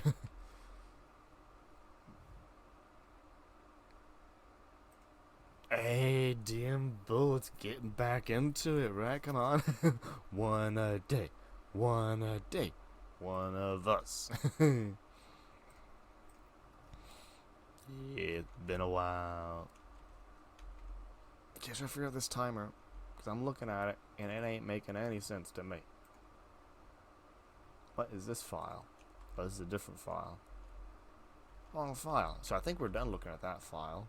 We're looking at this file. Brings back nightmares. No, they talk. I mean, yeah, the tougher ones. That's why I picked the easy ones for now. Like, I don't really need a workout. I just, want to do an easy one or so. Okay, so this is doing a thing. Let's see why it's doing this thing. Components. Timer. Like, I can read this, like, super well. Super readable. So, default frame is supposed to be, like, false, right? Do I want this to be true? I don't remember my own code, because... Is this what I want? Oh, okay, true. There we go. So when you have it true, then you can do the cool draggy. Okay, we're really close, folks. This is working well. Yes, Radio Kidda, me and Bull were talking about that, this and last stream. The docs, they're looking good. They're explaining effects. All the good stuff is happening from that. But yeah, they are getting a much more usable and reliable instead of having to look at, like, how does this work from some random other sites. As good as they explain it, it's always good to have the docs all in one place. Hey, thanks for the follow there, Radio Kidda. I'm over here componentizing this little React thingamabob. So yeah, default framed is false, true. Okay, I'm not making good documentation here. So if y'all asking for that, that's not what's happening. We're just making this thing work. Yeah, I'm gonna leave it drag and droppable. If you don't want it dragged and dropped, don't touch it. Let's see. Maybe I can make this a little more usable. So what other defaults? I guess I should clean this code up a little bit. Just probably clean up a little bit. Let's see, does the full screen thing work? Hey, that works. It's a little unreadable because also doesn't work when you do the middle click because of that weird scroll thing, but that's okay. So this is all, the component contains its own state. Yeah, Bull. Lots. Things are working more than I thought they were. And then we have description, which is multi-line, right? We can do multi-lines. There we go. So usually, I've never made a component for other people to use, so I don't really know what I'm supposed to do. Because all the state's internal, which is cool, but I guess if you wanted, the state should be external for people to customize. I don't know, like I said, I'm just gonna, very, very bad first draft. We're just gonna make this work. Then we will, maybe not this stream, maybe this stream, make it usable for folks. So let's see if we can clean up any of this. We have all this, yeah, we got some bad code here, I know. This is before I read those things, Bull, so don't judge. If not mounted, set mounted true. I think that's the recommended way instead of doing it like I have now. Honestly, I don't even know what that hook's supposed to be doing. What is this thing doing? If not mounted, if timer. Oh, this is playing audio. Yeah, we're losing that. We're not playing audio. Yeah, we can clean that up a bit. Yeah, eventually I'll add a on update or on something. I know, Bull, I know. It's just very, very thrown together code, Just As soon as it started working, I stopped typing. Okay, so that works. Use conditional wrapper. I think this is doing its job. Use timer default duration. So this thing goes negative, which is a feature that I have. Honestly, I don't think this one's too bad. Let's see. So we have decrement. If it's running decrement and then decrement every second, unless you see regex. That's right, Roger G. Then we all band together against the regex. Nah, it's got its place. So start is a function. Oh, I tried to write this usable. I don't know, it's somewhat usable. And clean. View this up. It solves all your issues. Oh, really? Sure. It solves from all your issues. I don't know if I believe you. Look at this weird default pattern. Yeah, I was just getting it working. Framed, toggle framed. So that could be its own thing. Timer, title, description, editing, basic states, dimensions, position, text style, time, text. Okay, a lot of stuff here. Yeah, condition equals true. Condition equals true. Condition equals true. That means always. That's always. If the condition's always true, then it's always wrapping. What? Yeah, this is old me. I don't remember why I wrote that code. Maybe I don't need it. Auto format about to lose its mind. Yeah, that's a skill for sure, Roger G. Just understanding it. It's like, why is the 5 limits of everything at? Why is everything wrapped up in use memo and use callback? Is every calculation costly? Technically, so I don't know. This is the way I do it because I guess it's technically more optimized. But yeah, I don't need to do it for everyone. It's just a habit I've built to prevent anything from like being costly. So yeah, essentially it is like, it sounds like you already know what memorize and callback does. But yeah, every calculation does cost.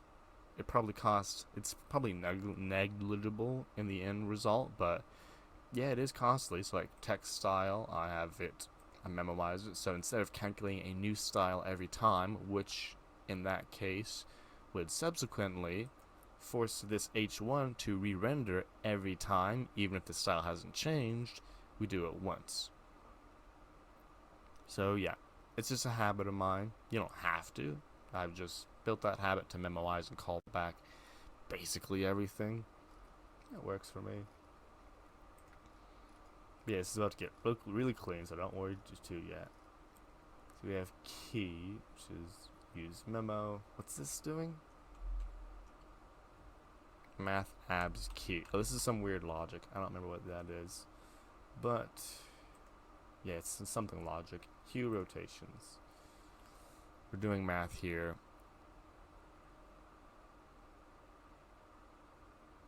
Yeah, Radio Kid. I mean, you either time or memory. You can't have both, right? So yeah, it is coming in the cost of memory at the expense of time. But I mean, considering it's a timer, I guess my thought was just do it. You know, if there is a memory concern, I can go back and fix that. But it's 2022. I guess I prefer speed over memory. On resize stop. I could probably throw that inline. Yes, I can. Let's inline that. Lovely. Yeah, already cleaning up already. On update. Where are we using that? That's a conditional, so I guess you are existing there. Timer text. That is another conditional. On right click. Another conditional. What's this? Text style. Another conditional. Okay, yeah, so I guess I'll memorize, or I'll hooketize, or whatever you call this. A few more of these. Just for cleanliness sake, not snake. We ain't cleaning a snake here. Let's do like cost use framed. I know, this makes it the main code a little cleaner. Framed, and toggle framed. Very much. Just so it can be all of their own stuff. Default framed is a boolean. Oh, we also have position and dimensions. Okay, I guess we're not doing that. That's a lot more stuff than I thought it was.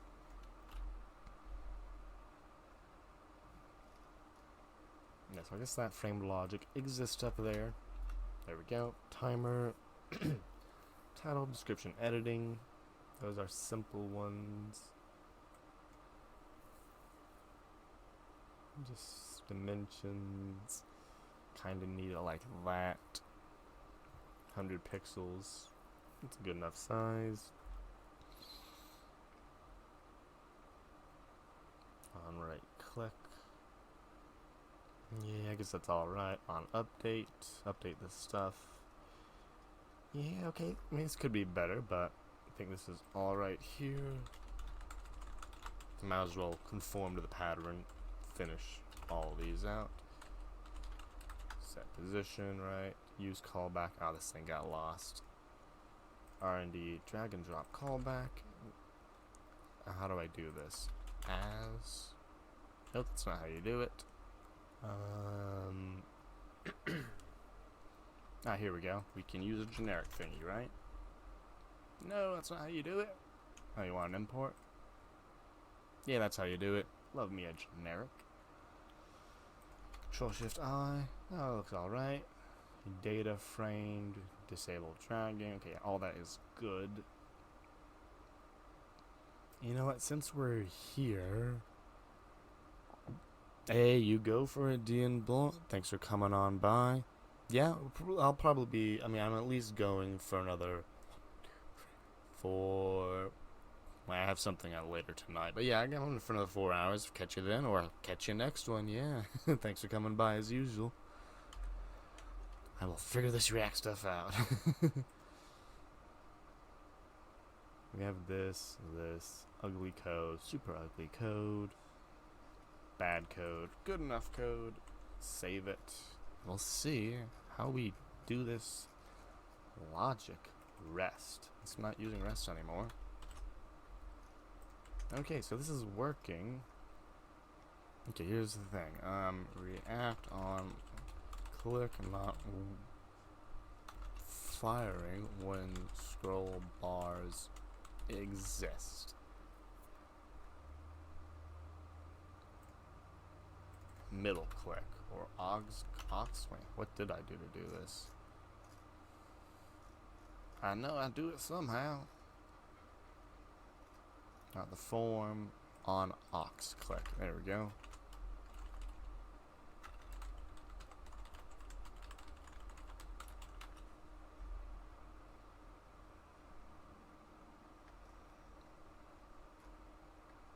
Interesting. Well, it can't just be like overflow none, or what's the thing? Yeah, right click works lovely. I don't know what I want, but I know this ain't it.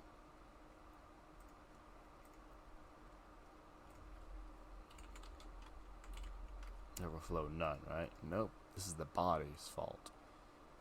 It's the body's fault because what am I? Full width, full max? So it's body's fault because my CSS is too big. Someone's at 100 or 98. Someone needs to be less.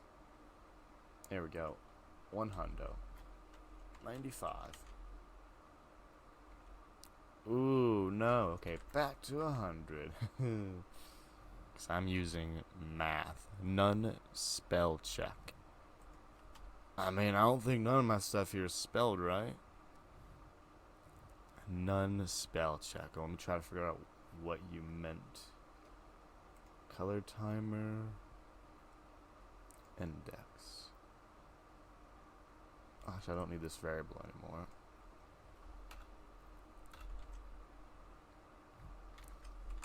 Check. Oh, lots of stuff in there. You got there. None. Pointer events, none. This seems happy. I'm not sure exactly.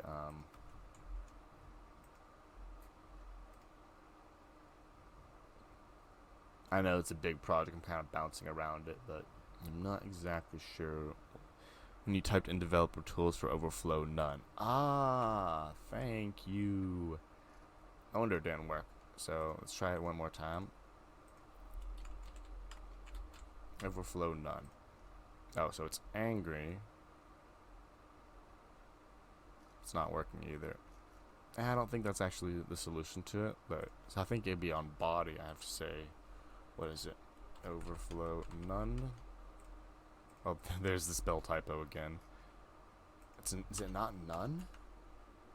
Oh, it's hidden. Ah, there we go. That's what I was doing wrong. And it's still doing the thing. Thank you, Roger G. So middle click is just like trigger a thing, but Firefox is like, let's scroll the page. On scroll. I don't know what I want, but I know this ain't it.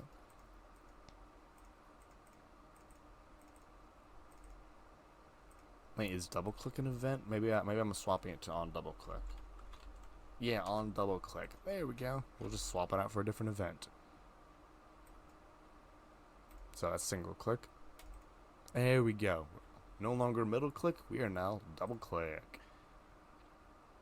Now this is working. Let's actually set the timer to a good time.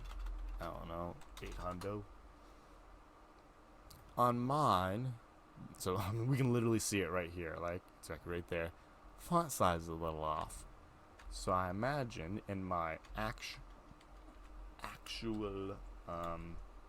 don't have the code. Do I have it available?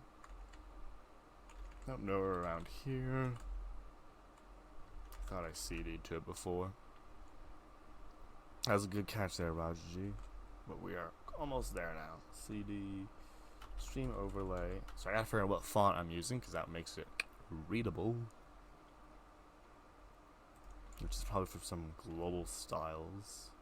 So either app CSS, nope, not that one, or index CSS. It's gotta be this one, all this default stuff. So we want that in our color timer. Well, at least one of them here. Delete, paste. It's all the font family stuff, right? So for our timer, we get all that stuff. We're not using a code block or any of that. So this should be the font that makes the thing actually fit in the box. There we go. It fits in the box. There we go. And when it goes negative, of course, we look at that. Very fancy. And it goes negative, and of course that happens. Double click, center whoosh. The margin is 0, but that's why it's not really centered. But fortunately, double click, go back, single click pause, right click edit, double click back, right click edit, title, description, new line character. Okay, this is looking good. And now we just need to do the weird thing of like exporting or how that works. So this is where we figure that out. 6 ways in 2020. It's not that year, but seems good enough. So the way this one's doing is like module exports. Maybe that's what we want, right?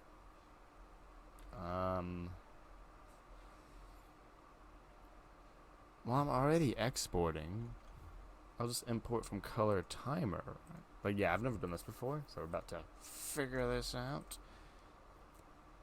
Yeah, this is old code I copied. I don't care about it. Let's go ahead and make ourselves the commit. Well, I guess I need a Git repository before I do that. And reload VS Code because it gets confused.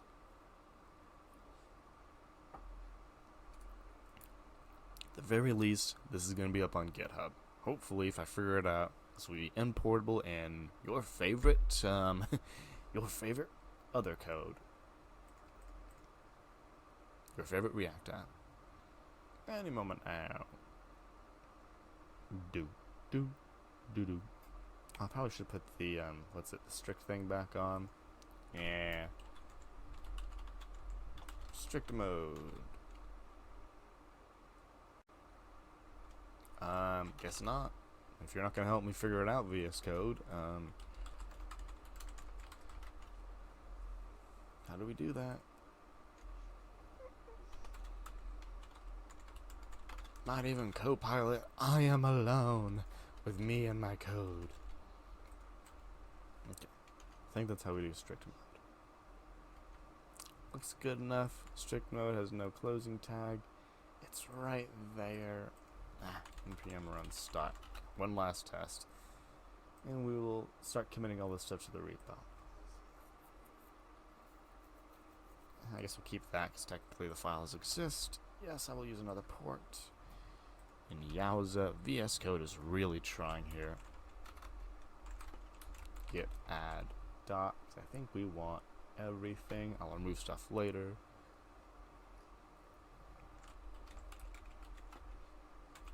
First commit.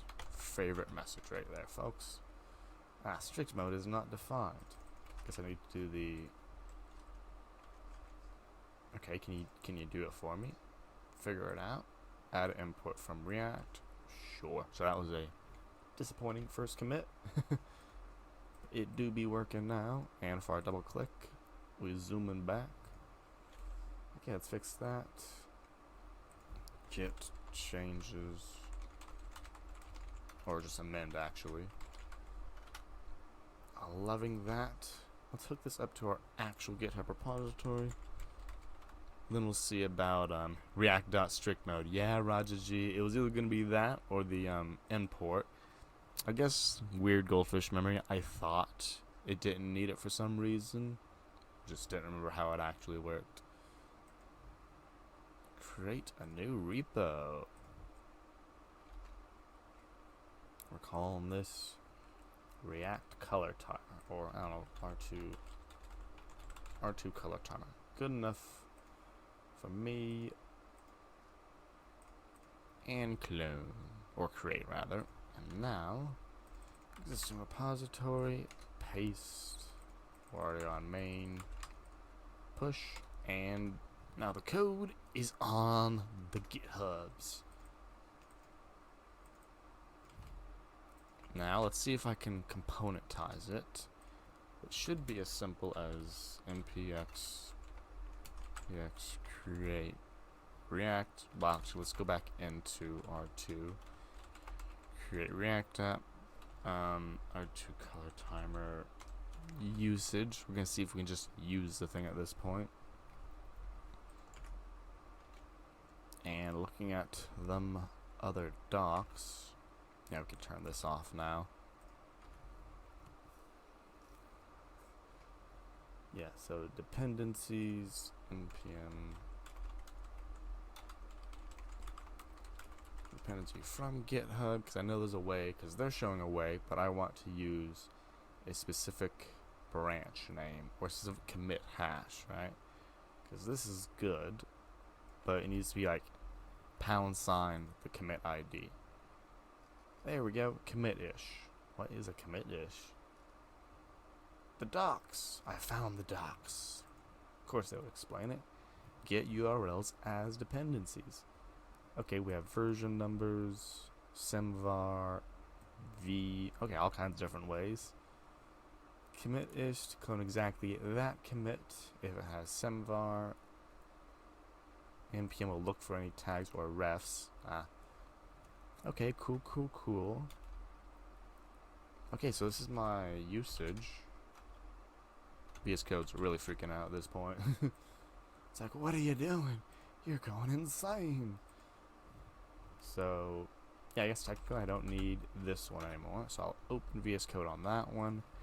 Close this one. Yeah, so this one gets closed. Then I try to just be like, yeah. So I have my repository over somewhere. I closed it. Good thing link is in the chat. So if I'm just like, hey, npm I, first go npm I all the things.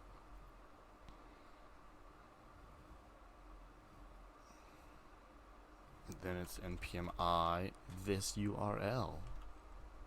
did say we gotta use a weird get thing. So get plus would be the logic. So it's get plus the URL dot get dot git. I can do that. Let's see if this works. Give me a big install because it's basically what we already have. But again,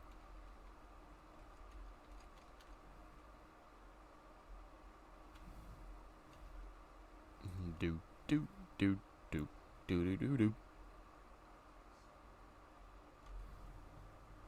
It's getting there. I guess we'll go in our source and app and kind of just try to use it in here. As soon as it's done. Okay, this is it. So we're going to say color timer. Okay, we'll close it. Auto import would be really cool. It'd be very cool, VS Code, if you did an auto import. No. Okay, figure this out. So import everything as stuff from R2 color timer. Stuff is declared.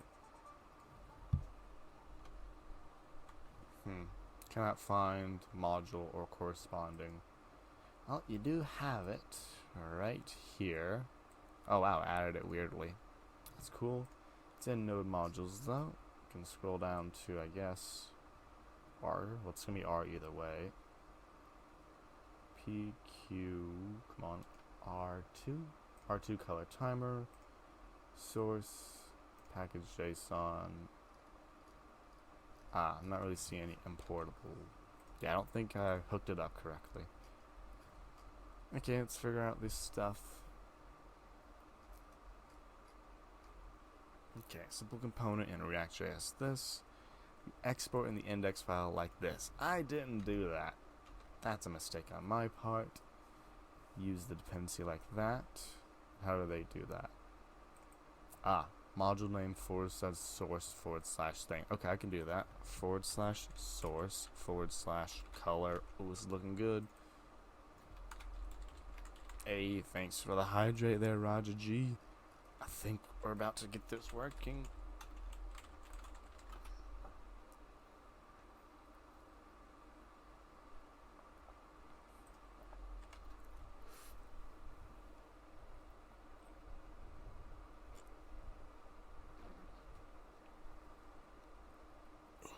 Any moment now. And once this works, I add like 2 sentences to the README. No. Okay. What went wrong? Unexpected token. : This is TypeScript. It's not that crazy.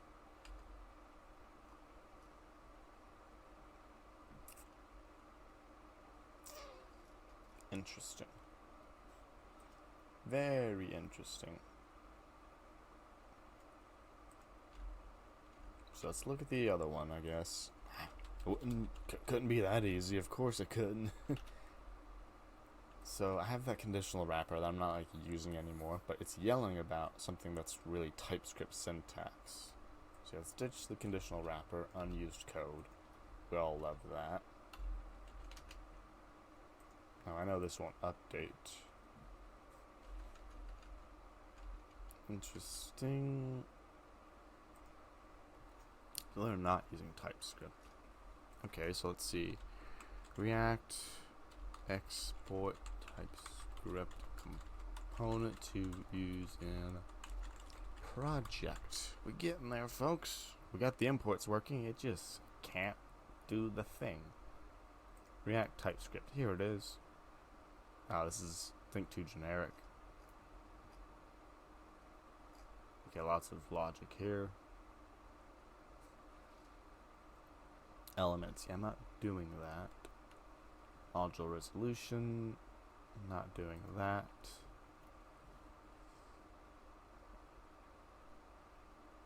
Export as an npm package. That is kind of what I'm doing. I'm not really doing a separate main passed to your component dependencies. Whew, okay, this seems to be a bit of work here.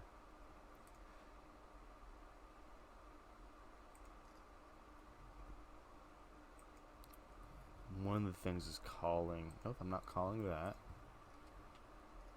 There's a whole lot of logic here. Okay, so it is working as a component that you can essentially go and copy into your own code. It's not exactly importable, which sucks. So let me go look at the file. See if that is the first. Yeah, that was the first bit of TypeScript that happened, and it got angry. So TypeScript is the one causing the kerfuffle.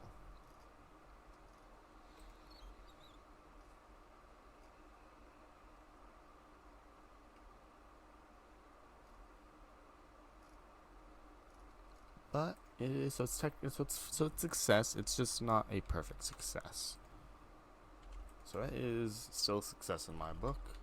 Our R2 color timer usage, since we're not doing that anymore. Call an exit, and then another exit from whatever that is. Goodbye. So success, just not full success. I don't know how this bit thing is. Cookie isolate version to bit.dev. I don't want to be vendor locked. Don't know how all those work. Copy and pasting code. We ain't going there, thankfully. But with that, the timer is now in a repo, fully usable. And yeah, with that we'll be taking our break. Yeah, when we get back, we will. I'm not sure. We'll probably be jumping back into the quotes API a little bit.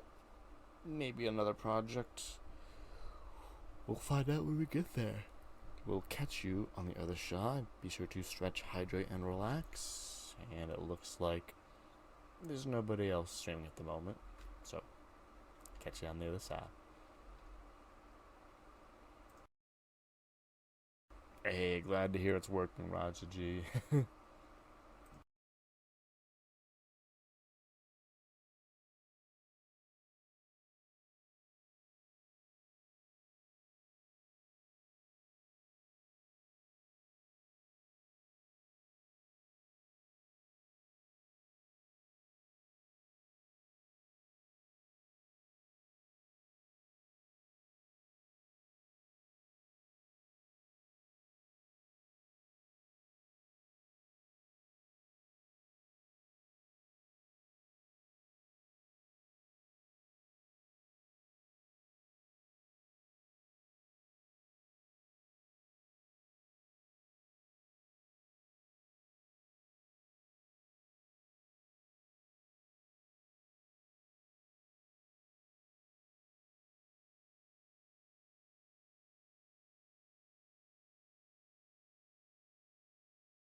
Welcome on back, folks. Break is coming to a close.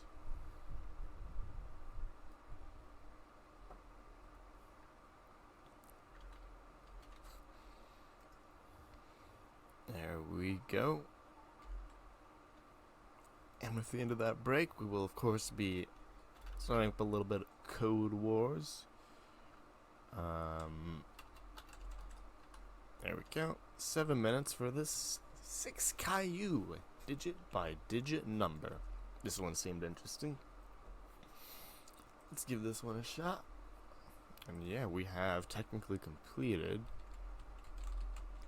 Complete task. I think it's the only one there. There we go. Got that thing completed.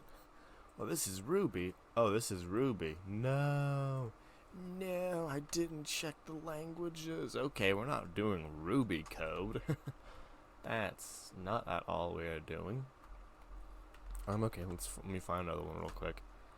Kinda thought that was not Ruby. Let's see, likes versus dislikes. That's a good looking name. Okay, is this in JavaScript? Thankfully, yes. Okay. Don't always catch them all, do we, folks?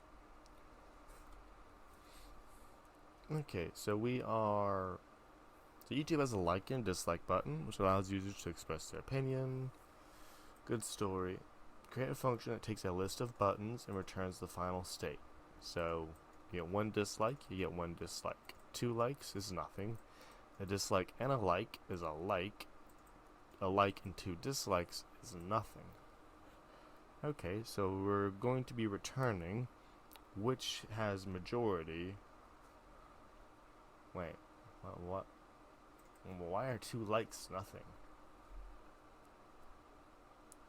Oh, pressing a button will undo the press. Okay, so we're counting presses. Gotcha. So pressing dislike results in dislike, but pressing like is liking and then unliking. Dislike and a like is the last one pressed. Like, dislike is nothing. Okay, I think I understand this. If I say those words a few more times, they're not going to mean anything.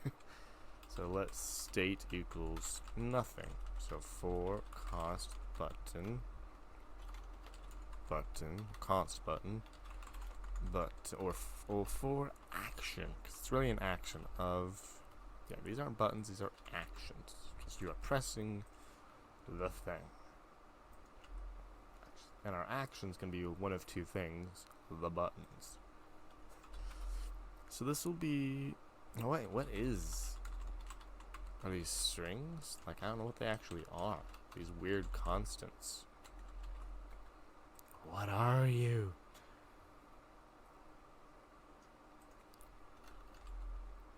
Type of action. Type of state.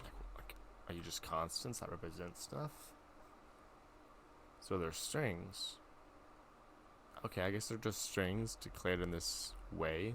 I guess it's from whatever the original language was authored in, or whatever the original kata was authored in. So if action, well, if state equals nothing, then state equals whatever button you just pushed. There we go. If state equals action, so if it's whatever you're pushing now, then state equals nothing. Else state equals action. I don't know, this is very very much how I feel. Okay. And these aren't really telling us which tests are failing. So let's see what we have here. Console log actions, plural, because it's with an S. There we go. So if we get dislike, we should be getting dislike. Okay, so state is nothing, true. State equals action. Expected nothing to equal dislike. So I returned nothing, but I was supposed to return dislike. Ooh, triple equals. Maybe we do double equals. Okay. So let's simplify this logic even further. So if state equals the action, so if it's like and you're clicking like, state equals nothing because you turned it back off. There we go. Otherwise, you're turning it on to whatever you're pushing it on to. Let's see if we can get triple equals back in here. There we go. So they are just old strings. Now here we can say state equals a little ternary magic. So state equals action, nothing otherwise. Action. There we go. Make this nice, short, sweet, and basically a one-liner.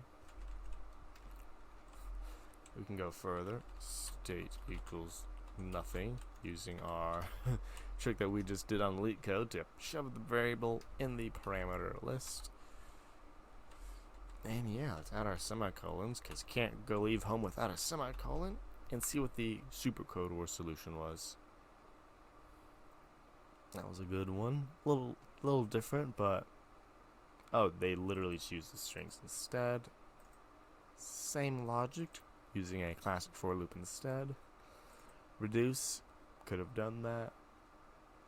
Yeah, very I'm seeing a lot of similarities, huh, folks? Very thematically similar. No regex for this one, I don't think.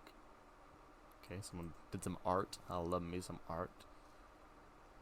Come on, where's the regex? Don't disappoint me like this. No regex. Not even the great code wars can regex all the time, folks. Okay, let's jump back into it. This problem, so we added the endpoints, we didn't add the buttons though. So this is a little bit of front end work, which means we ain't got no tests to write. First, let's see why that's angry. There we go, because we accidentally didn't add that thing before. So yeah, we'll just amend that to our previous. Index EJS. We need to add some buttons. So let's first start this up normally. Since there are no tests, kind of go through it. Yeah, Raj G, it was an interesting one for sure. Very similar to like the last one we did. And it wasn't like obviously I read it initially wrong. I thought we were counting, but no, it's very much a this is user behavior. What's the end result? So it was definitely a good one there, Raja G. And we got lots of things to fix. Let's first fix the README, because these links are wrong. Because they're pointing to localhost, and they need to be pointing to the internet. There we go, we fixed those. Now let's say sometimes ow. Boom. Okay. So this is working well. We want a button to get the previous and to get the next. We want the ability to, right? So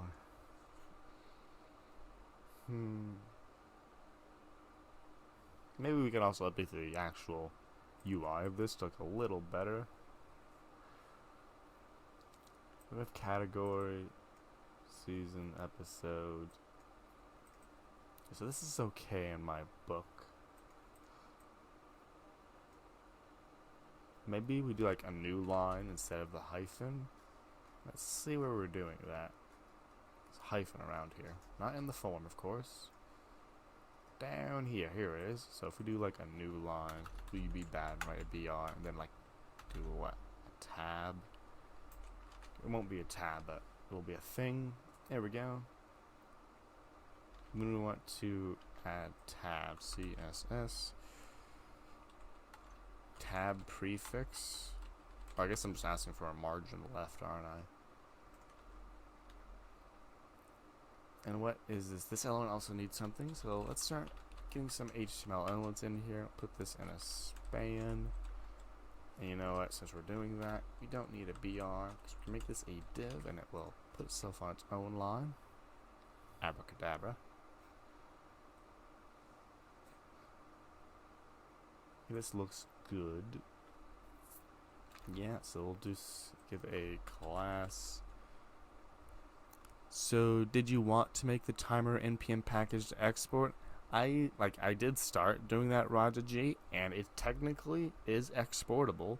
So I was able to import it, but there was an error, like with TypeScript or whatever, that prevented it from being importable. So unfortunately, it's not like all the way there, but it is partially. It's like it's on the internet. It's usable. You can copy it into your own code. You can't just do like a simple import, which I like. You can import it, it just doesn't work for whatever reason. Again, that's the first time I'm doing that, so not too surprised it didn't work. Might try to get it working at a later time, but at least it's on the internet for folks to be able to actually use themselves or integrate into their own code. So progress, just don't know what to do, you know? Class equals quote item. That's a good enough one. And then this will be div. We'll give this a div 2. This will be a class. Let's add some spacing here. Class of when. Guess we'll give this a class of identifier because that is a unique identifier. Class of text. There we go. Now we can write some CSS. Do we even have CSS? We don't. I was able to write all this without any CSS. Absolute crazy. Oh no, I just put it in the I put it in the top. Never mind. I found it. Quote item.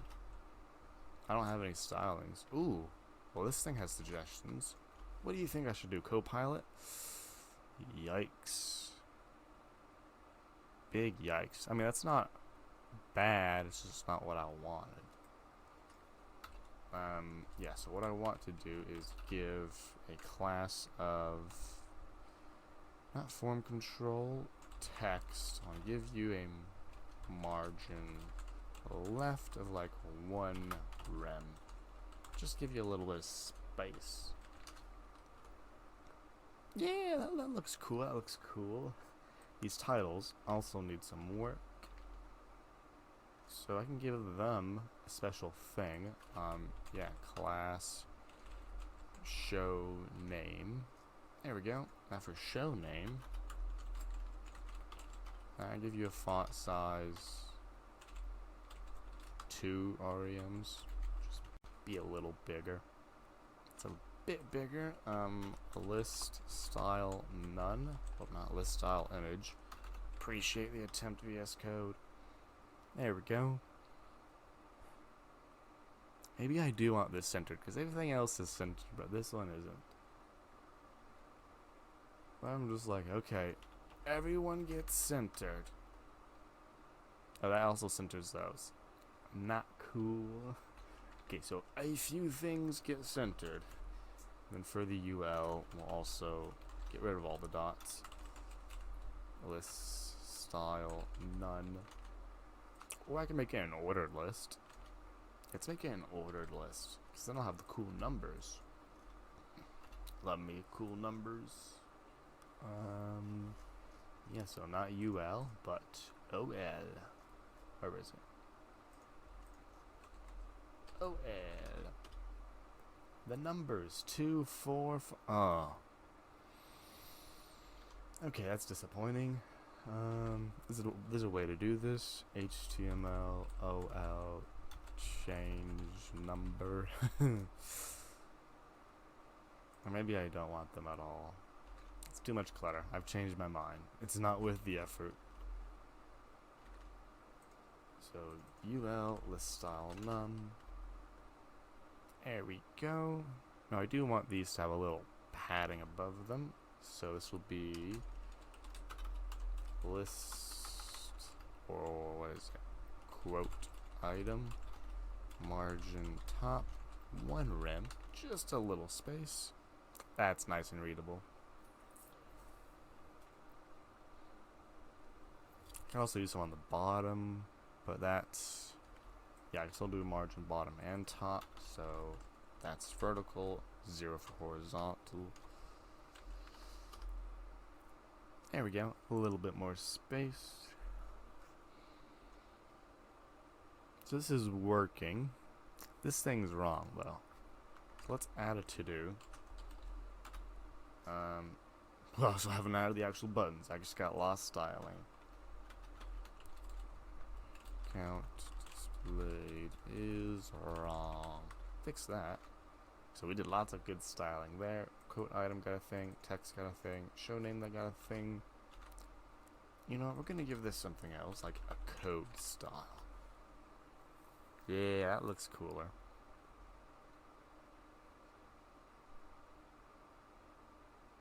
Wait, season 5 dot episode 11? Maybe I want a hyphen instead. I don't know. I just want a space actually, I don't. There we go. Might as well give this an alt or a title, so. You know what? Nope. Not worth the effort for that.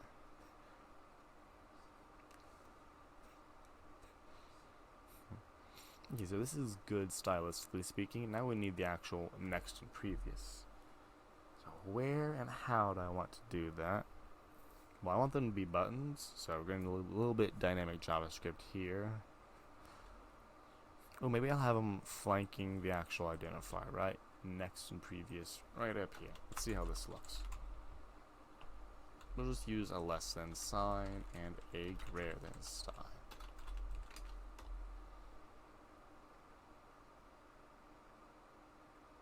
That makes it look like I'm changing the thing, which I am. It could look worse. Okay, so that is somewhat acceptable. We want to say class equals previous button, and class here equals next button. Amazing names. What is this, an alt or a title? It's alt, right? Yeah, so show previous quote. And then this here will be alt equals, nope, show next quote. Amazing. Now they should be somewhat accessible. Inspect accessibility. I just want to make sure I got this somewhat right. Focus on the button. It's not looking that accessible. Push button is just not there. So is it title? I know how to write this stuff. Totally am not guessing. No, is it ARIA label?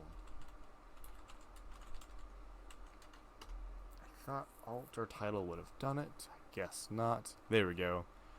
ARIA label. Next and previous. That's our UI. Basically written. Now we need some JavaScript, folks. We need some JavaScript. I wrote this OOP. That's cool. So we want to get everything. This is interesting.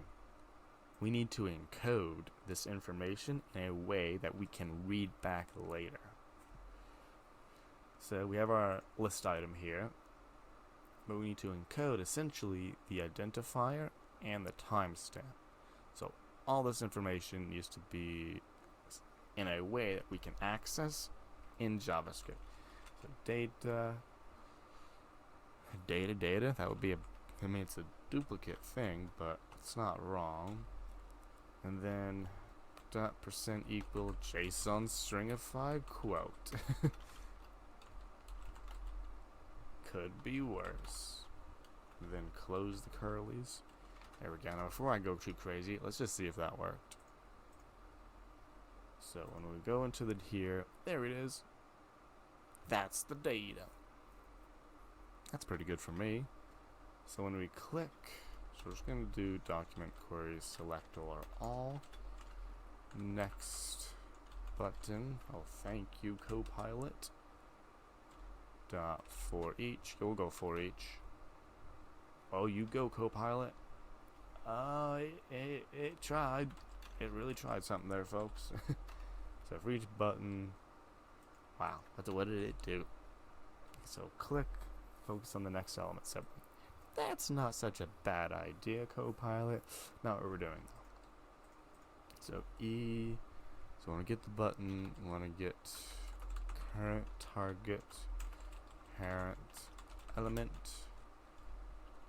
So, and this will be console log. This should be the li. Console log our parent from the button should be the list element. Let's find out, folks. We clicky, there we go, the list element. And we're only added it to one of the buttons, so that makes sense there. Function handle add relative handle, what do we want to call this? Handle relative quote click. It's a good enough name as any. Let's see. I guess I'll need to generalize this for next and previous. So this will be relative. This is going to be next or previous, and then all this stuff here. So I still want all that. I just want it here. And here, instead of just being like, it's arrow function, we bind this to null. That is our this, and then we say next. You know it, Copilot. There we go. Now we do the exact same logic for our previous buttons. Is it prev or previous? I wrote it out fully, so previous. And now we can say console log relative, and then we'll just call this the li at this point. Li. Let's see if we can just click stuff, and nope, we can't do that because the server hadn't restarted yet. So if we click this, we get previous, the li, next, the li. Bada boom, bada bing. And we want some more stuff. We want the const identifier equals, so it's not dataset identifier, it's dataset data. That's a JSON string. So we got a JSON parse for this JSON string. Then we want to get certain things out of this. What things do we want? We want the show, the season, the episodes, and the timestamp.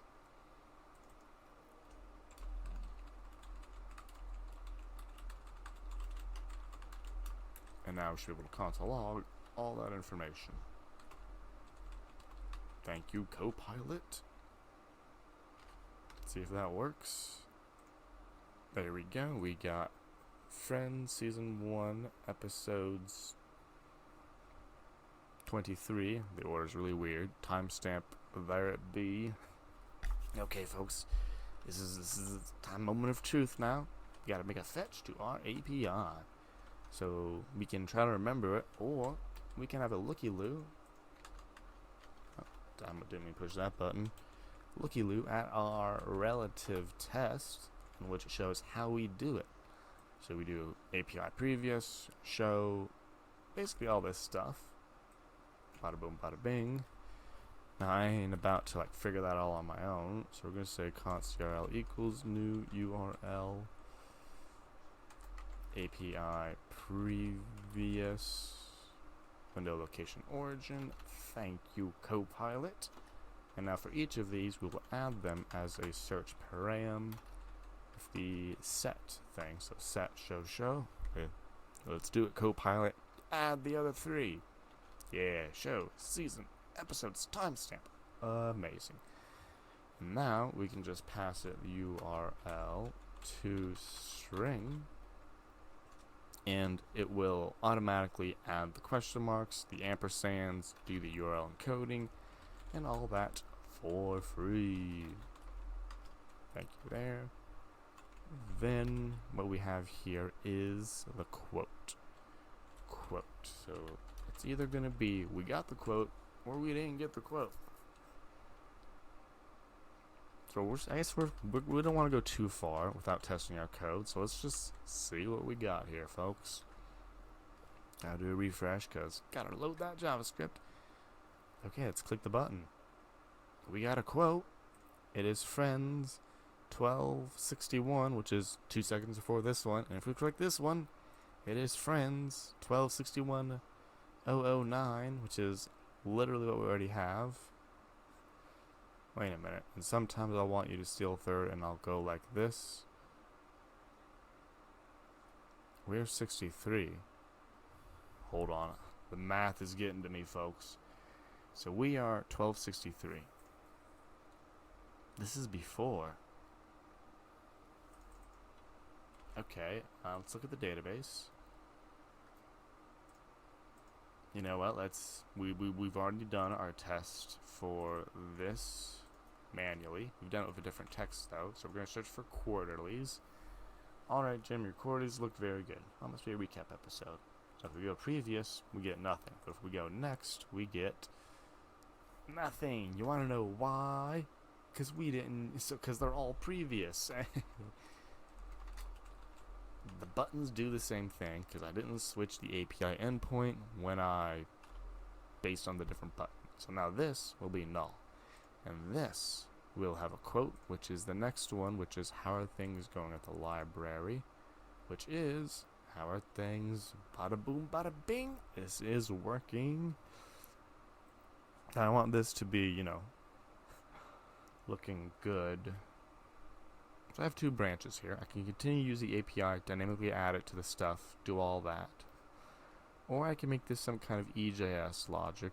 But if I did it EJS way, like this wouldn't change. So if I clicked next here, it would show the next one. But if I click previous here, the next one would go away.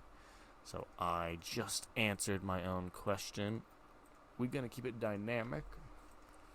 So let's now manually look at our dynamically generated code and see how we create stuff. So it's going to be two possibilities here. If quote equals null, then we want to disable the button, which means we actually need the button to disable. So button disabled equals true, I guess. And we'll go ahead and return on this because that's the end of your life. Otherwise, we do the other logic, which is something like this, which I will shove in a comment for readability. But we can't disable the button until we get the button. So we can say, so the button technically is current target, so that is button. We'll manually extract the li from this after,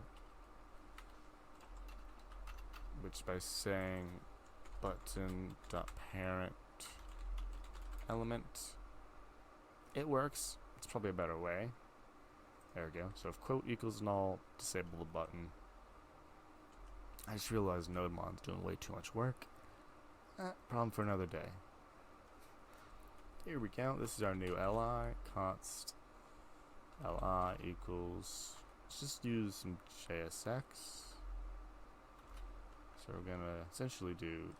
Actually, let's see if Copilot can like translate this accordingly. So I put this above us. Go Copilot. Go Copilot. Okay, I'll try. Go. Come on. There we go. Oh. There we go, Copilot. Hey, it can translate it to JSX for me. Loving that. Oh no. It's having trouble figuring out what to do. Let's try to give it help. Uh-oh. Okay, so I guess I'm doing this manually. Div class equals text. You know what you want, Copilot? Bada boom, bada bing. It's writing EJS though. Big yikers. And close that lot. Okay, so it made quite a bit of the way. I'm trying to remember why I'm even doing this in the first place. Oh, I'm emboldening the things, right? Yeah. So this is what I want. Just want it in the JSS escape curlies. Exactly. Now let's see if we can actually create this. Document create document fragment. You know, I can create just an li. Oh, let's see if we can programmatically do this, right? I'm going to rely on Copilot to try and do this. If it can do everything we did above, enter HTML as raw li. Well, that was a good one, wasn't it, buddy? Okay, we don't really want to do that. We want inner HTML to equal all this stuff, which means we need to manually give you li class name quote item li dot data set dot data equals JSON stringify. Thank you very much. I don't have the entire quote though. Yeah, so this is just the entire quote. And this will be quote dot all these things. It's not data data, it is data quote. Just updating that to make that much more semantic. Data quote. Can ditch this comment. No longer useful. Dataset.quote equals there. Now inner HTML equals all the stuff I just wrote up here, which I don't need a variable. Paste. Tab. This seems appropriate to me. It's the same code from before.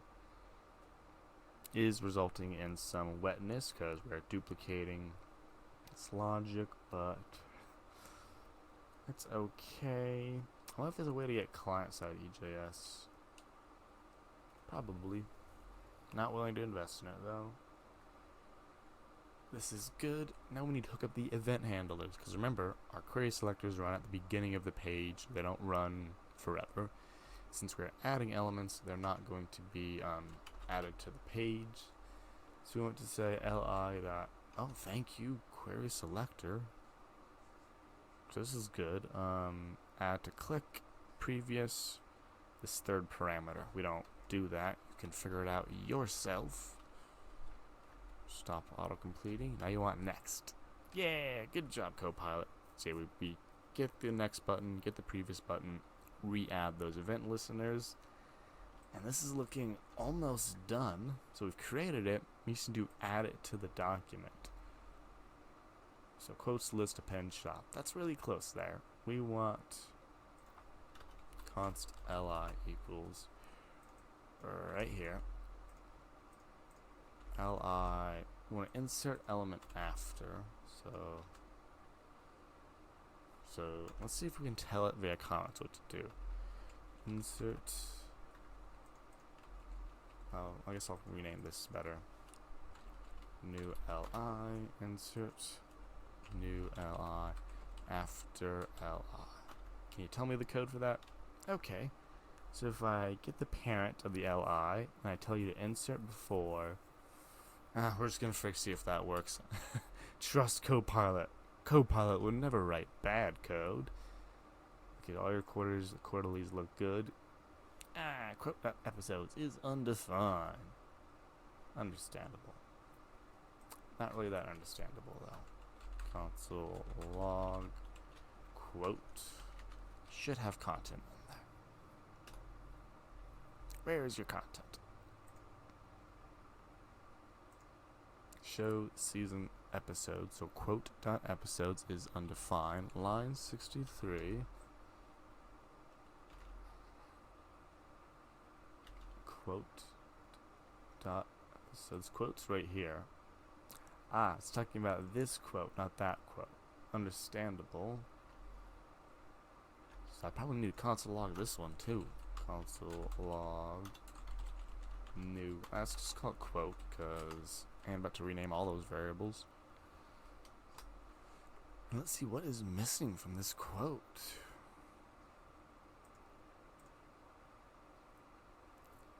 Because it's destructuring, right. So I wrote the test case, I just didn't think this one through, did I, folks? Now, it's not returning the quote object, returning an object with a property of quote that contains the quote object. Query is not defined, line 67. Ooh, that's true. The query is not visible. So we need to encode that at some point. Well, we are kind of encoding that.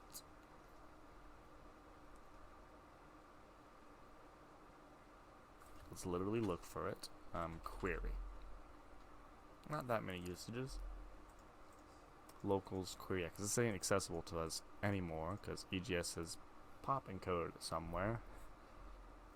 I can store it into a hidden input. That might be an appropriate solution. Type equals hidden, value equals, is this what we got right here?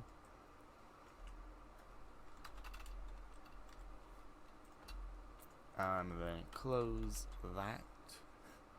Suppose we do want to give this an ID or a name. ID equals original query. That's a good name for it. So now we can get that value at any time we want. And we want to do that literally only once. So we will document query selector for the ID original query dot value. Okay, let's see if this one works. I want the next one. Bada boom, bada bing. How are things going at the library? There we go. This is working. Getting a new quote one by one. Let's see if this, so we do like do a previous. There we go. Do a next. There we go. So this gives us that weird thing of so previous is supposed to be adding it before, not after. In addition, we need these buttons to be getting disabled appropriately. But yeah, this is working pretty good so far.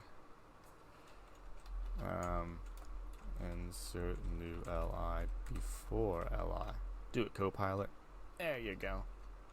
Okay, so this is going to be some logic. If relative equal previous, then we're going to, so if you want the previous one, do the previous logic, else do the next inserting logic. Now we're going to see if this works. Thankfully, we have two quotes in this case that, if I don't refresh too quickly, shows what we want. Quarterlies look very good. How are things going at the library? Here we go. So when I click a button, I do want it to be disabled no matter what, because it's done. Hey, Jack Tree Coding, I'm doing well. Hope everything's well with you on this Saturday. We're over here expanding my quotes API. So now instead of just getting the old quote, you can now get the previous and next quotes. You came at just a good time. It's actually working. So here we go. Alright, Jim, your queries look very good. Click that previous button to get the previous quote. Or the next quote. There we go. And it will show you, it'll load dynamically and put it on the page of the next quote. Now, obviously some of this is, it's not working the best. Yeah, and of course we went test-driven development. So we wrote the test for the API endpoint before the actual code, so still 100% completion.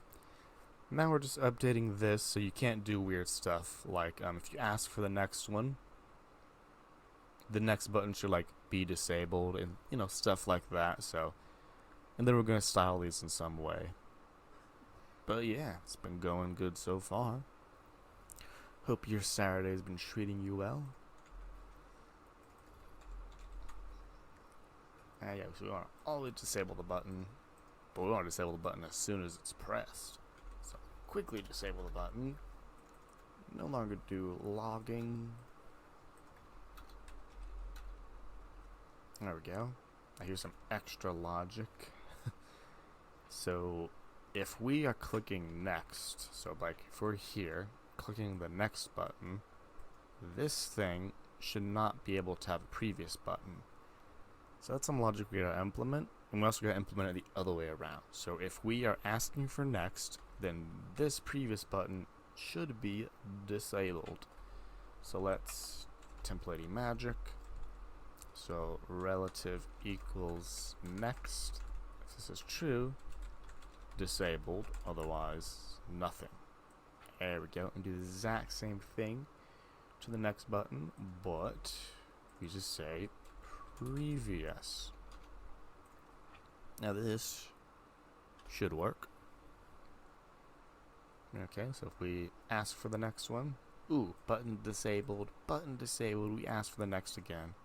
Just keep going, and if we ask for the previous of one that doesn't have any, it don't do nothing.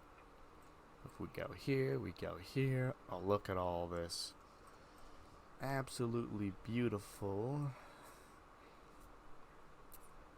Now, we do have a weird instance here. Again, I'm going through the test. We want to show the office. Thank you very much. There we go. Alright, dream recordings look very good. How are things going at the library? So this is an edge case in which the next quote is already on the page. Aha! It's already on the page! We don't want to show that. We want to just disable the buttons accordingly. Yeah, I think this is the last weird edge case we got. Now I just gotta think on it now, huh? Okay, I guess my approach would be to add more stuff to the actual LR. So right now I'm just doing full data quote. That's not query selectable at all. So I'm going to add all the things. So data.show equals, I gotta do the escapey thing, quote.show. So everything's going to get encoded as data variables. Can you do this for me, Copilot? That'd be really cool. No, I can't do it. Yeah, Animaniacs. I did. I think I added the modern one though, not the old one. That might have been you who suggested it. But yeah, I got the new Animaniacs, not the old one, because the old one has like, while I was able to get like most of the subtitles, like the entirety of some seasons were missing. So I can still not down to it. I just have to add a little disclaimer or something saying like season 4 totally missing and stuff like that. But yeah, I mean, I'm down to add it. Just because I just didn't know which one you were thinking of or which one someone was suggesting when they said Animaniacs. So data show is here. If you want to do the same thing for all the rest of them, show, season, episodes, timestamp, quote.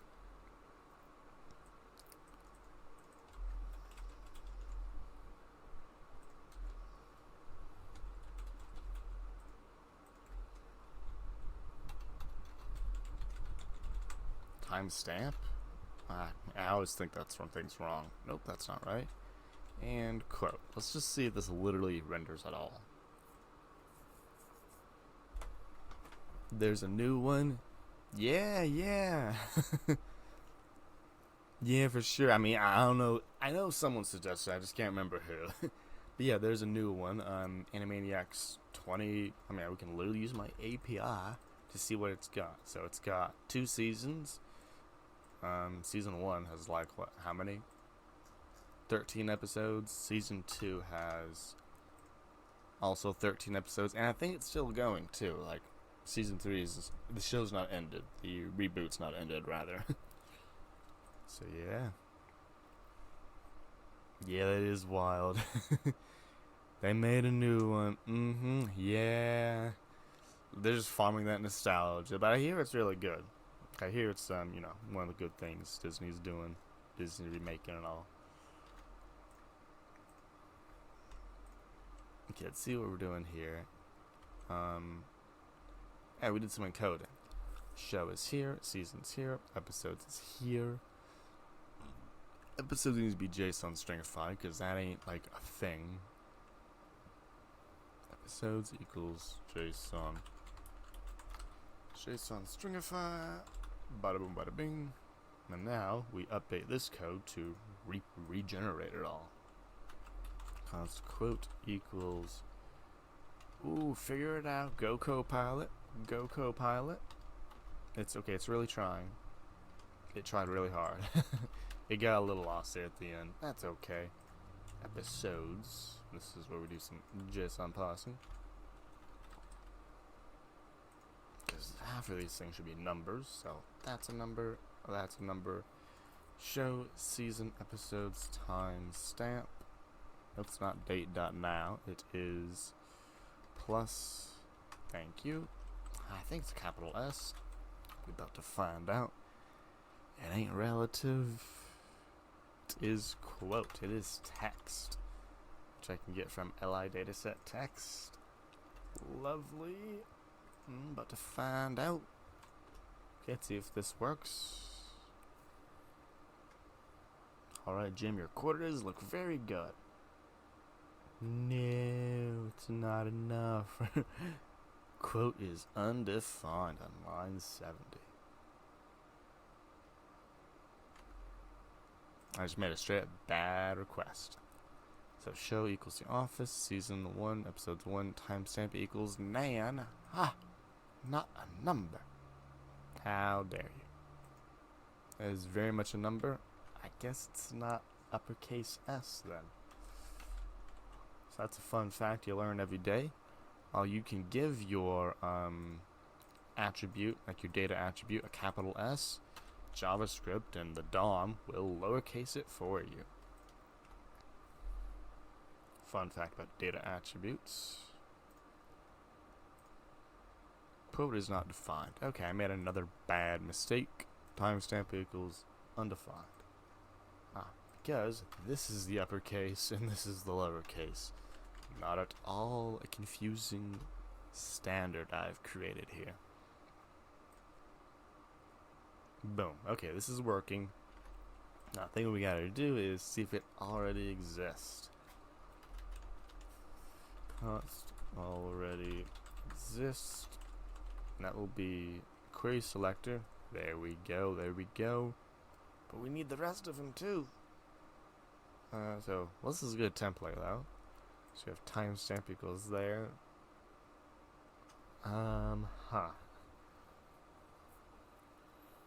Actually, I don't need to make this query at all. If it already exists, I don't go to the internet. There we go. So we'll copy this. So 1, 2, 3 more times. Very long string. Timestamp turns to show. Timestamp turns to season. Turns to episodes. Though this one's weird because it's JSON stringify. So yeah, a lot of wet code here. Okay, so this will be logic. Well, if it already exists, then we ain't doing this already. If it already exists, we disable the button. Yeah, we just disable the button. Well, the button's already disabled. So we just return. Let's see if this works. Okay, so if the next one's literally right below it. Bada boom, bada bing. I mean, it's doing what we want. Yeah. Okay, now the logic, some more logic, will be automatically changing the buttons as they're happening. So if it already exists, we want to get that one and enable and disable its buttons accordingly. So this will be,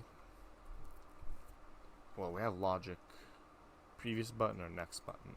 There we go. So if I'm asking for next, I should be disabling previous. There we go. Already exists. Query selector. So it's going to be a class. Oh, it's going to be a dynamic class. Disabled equals true. After I spell disabled and I say if I'm asking for the previous one, I want to disable there next, otherwise previous. So it's gonna flip between it, basically opposite day. Of course, we do want this returned. Trying on the same line would be cool, though RIP readability. This is it, the final change. So if I push this button, the button down here should be turned off. No, it did the thing the wrong way. So I found it myself. I need to check if the next one already exists. So I did need to go down here. Now we get some logic here. I guess I'll change this to current quote because I have a shadowing thing going on. For here, we're like, okay, if the current quote, all this stuff. We're not asking for current quote, we're asking for a new quote. So I didn't need to change it. Huh. Goldfish memory, I'm getting there. Now, if this one exists, we change the buttons. Okay, let's see, folks. We are lines away from this working. Bada boom, bada bing, look at that. I click next, so watch, I click previous, and it'll disable this one up here. So this one should be disabled. Boom. There we go. I can't ask for anything more. This is all going to be some cool stuff to do some tests with. Okay, let's do an auto format, because I can't read anything. I guess that's as good as it's going to get. What's this saying? Maybe an async function. How dare you? So I think this is a good first draft. Again, so now I do have some reasons to do testing on this, but not just yet. Let's see. We are add previous and next quote buttons. We gotta style these things too. Let's see what they look like in Chrome, because that's what the rest of the world actually uses. Here's Chrome. How bad does this look? Not the worst. Let's use a real quote here. There we go. Oh, the previous ain't working on this. Are there no... we got an issue. Who failed? Did the server fail or did I fail? What did you do? Okay, so we got ourselves a bug here.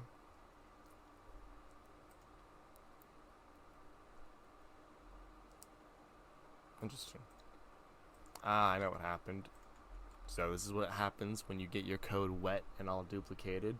You change one thing and you don't remember to change the other thing, things go bad. Now remember, my LI has a data thing for literally every piece of value. I need to replicate that in my JavaScript. How tedious. Hey, Ryan. Okay. There is a lot of shortening to be done here. Hey, thanks for coming on by. Hope your day, evening, or night has been going well. Mine has. We added next and previous buttons to this quote, to my quotes API. Let me go back to dark mode, because we like reading that. And we just found ourselves a little, it's more of an oversight. I forgot to finish it out. That's the main thing we've been doing. Also, I tried to componentize my timer at a request. It worked. It's just not importable in other libraries. An hour and 15-minute coffee chat. Woo! I would ask how it went, but the fact that it's an hour and 15 minutes means it's probably went pretty well there, Ryan. Congratulations. That is... I mean, what more could you ask for? I mean, except an actual job, but none. For a coffee chat, yeah. That is nice. Nah, I suppose the longest one I went for is 30 minutes, but that was like, we planned for it to be 30 minutes.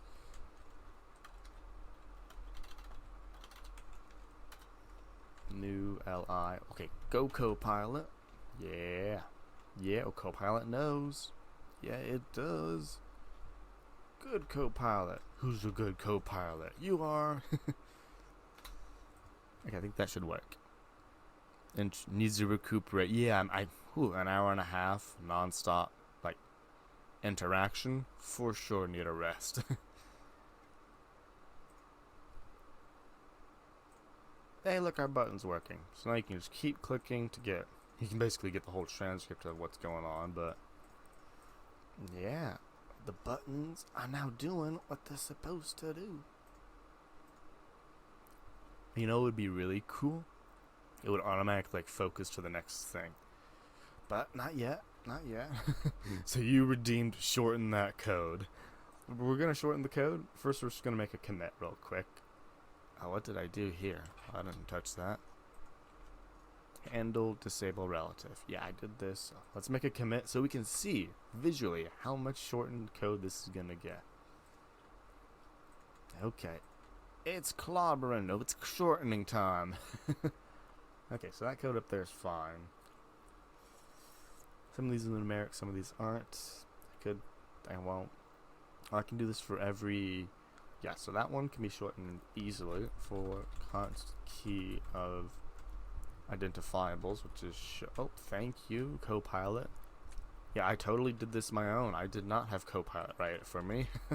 So boom, 4 lines to 3. Let's make this a constant. Identifier keys equal those 4. Thank you. Well, also timestamp. You missed one, Copilot. Identifier keys. So for key of identifier keys, lovely. So we need the quote. We need the quote to do this basically. And then the fetch. So that part is there. We could query select this, but each of these aren't the same. Mainly because episodes, it's weird. This doesn't get any shorter. This could be. Okay, this could go better. One string and one serializable though.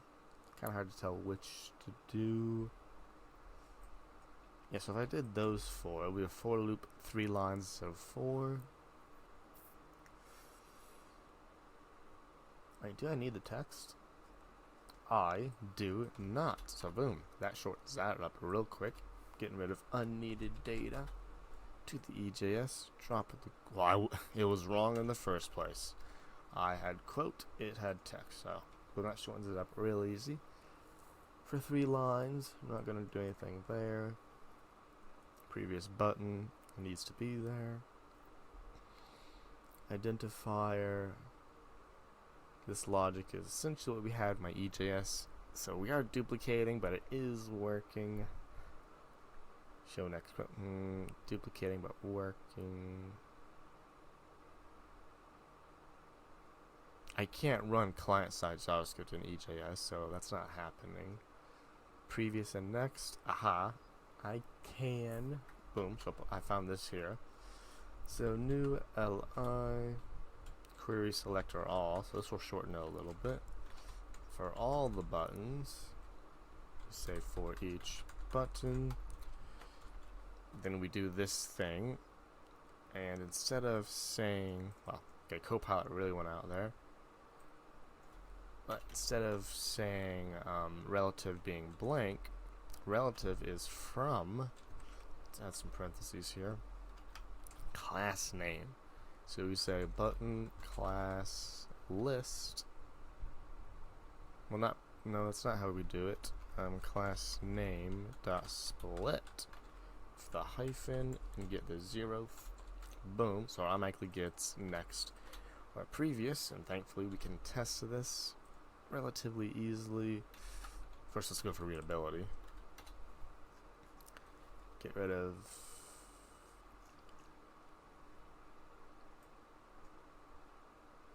so we can do this logic at the bottom of our page, and if it works, it works. If it don't, we will see it not working. So this will be document. This will be inside the UL, so we have to do a little bit more specificity. Save it and refresh it. Let's see if that works. So I ask for the next one. Just hope I'll find it along the way. Go to the previous. Oh, these buttons are working lovely. Loving that. So that shortens that a little bit. Shortens the lines, adds a little bit more complexity. We can put this on its own thing to a little more readable. Insert before. Oh, this logic here. Ooh, okay, this can be shortened too. So if the relative element equals previous, then it's li. Otherwise, it's li dot next element sibling. So that shortens that up. Yeah, we're shortening it up there, Ryan. Still a little mushy or complicated, but it's shorter. Okay, again, this is a good test case. Find it along the way in improvisation, and then these things are lovely. Okay, this is a good one, folks. So to do code count split is wrong. Let's add another thing when and using next previous buttons. Auto focus on created on next created button. I don't know how to phrase that. That's what we want though. And yeah, we've shortened this up quite a bit. I want to see if it's like client-side EJS.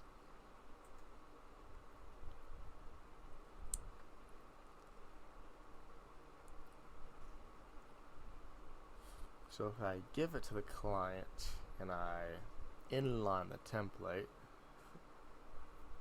so I can do some client-side EJS. We ain't at that point yet though. Let's make these commits to shorten and previous button code. There we go, and now that we have that, we can actually take a good look at it, see how well I actually did. So this compared to previous, probably should have done that better, but that's okay. How's that work? Well, the lat file's very boring. There we go, so we got one line there, 2 lines there, another line there. It is a little shorter. Not drastically though, because all this stuff is kind of verbose and we kind of can't live without it. But it is a little bit shorter there, Ryan. Fix readme links. And with that, we make one more commit and let's run a local test. Npm run test. Just make sure these are all working. There you go, Ryan. It wasn't much, but I see on the horizon shortening it some more. And let's do a git push. Of course, we ain't gonna push to GitHub without actually watching. Well, git push force, because I did some. I guess I did an amend at some point.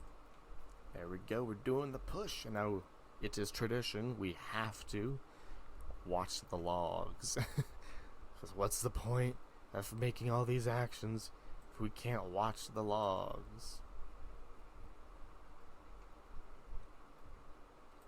Show me the logs. 23 passing test. Gotta love it. Who does the thing? Now we're deploying. You go, Heroku.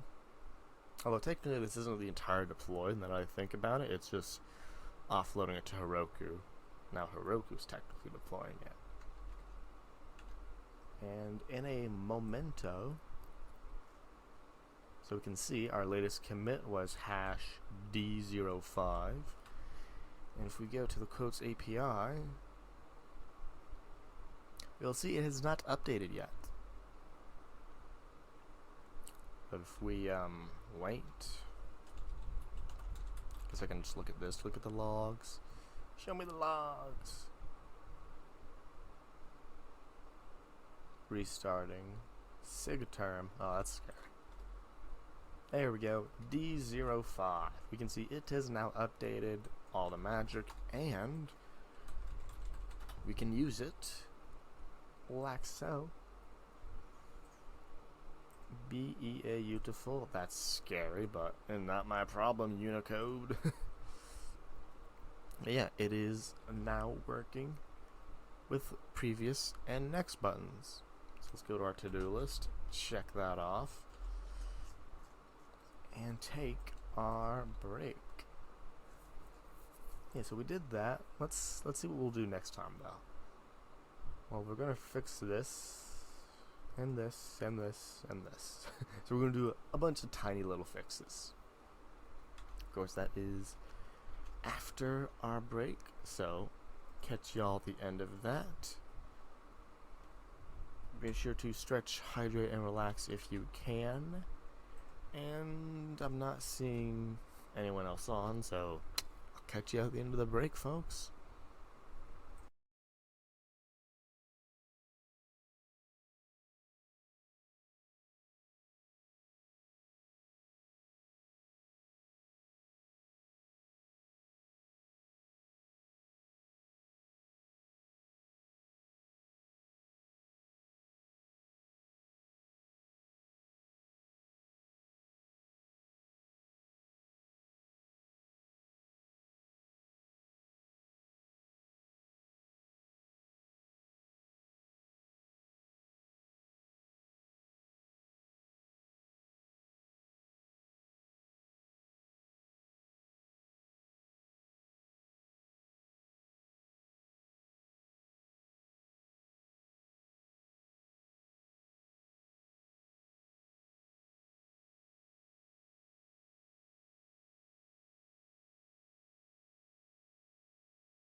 Welcome on back, folks, as our break slowly comes to an end.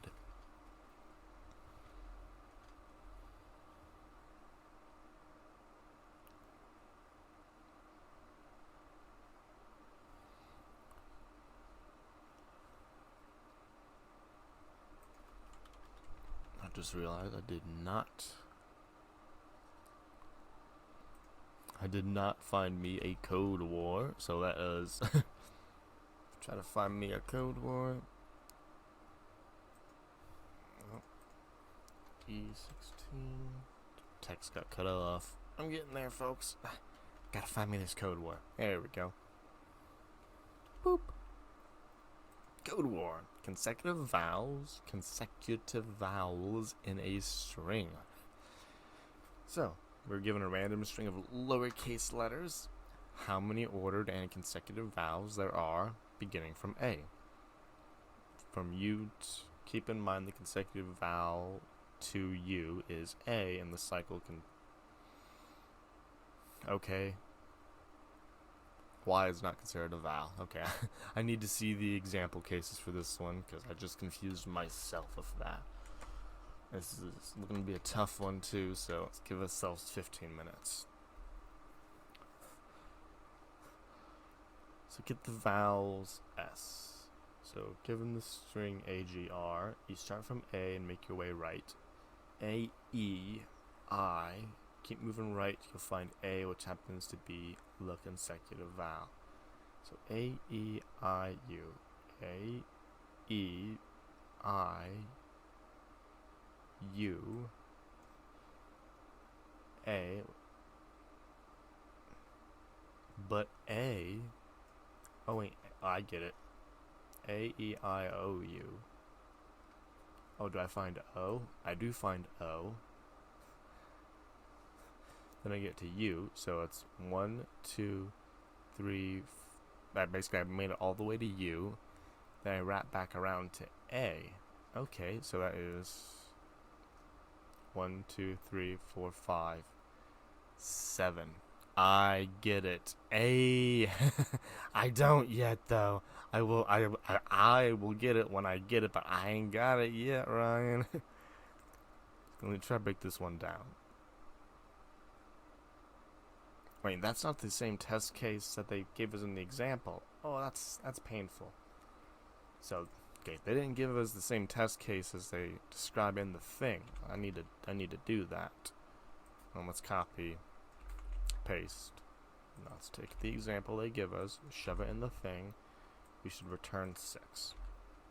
Okay, now let me figure this out. So we have A, E, so it's 1, 2, I, O, U, and then A.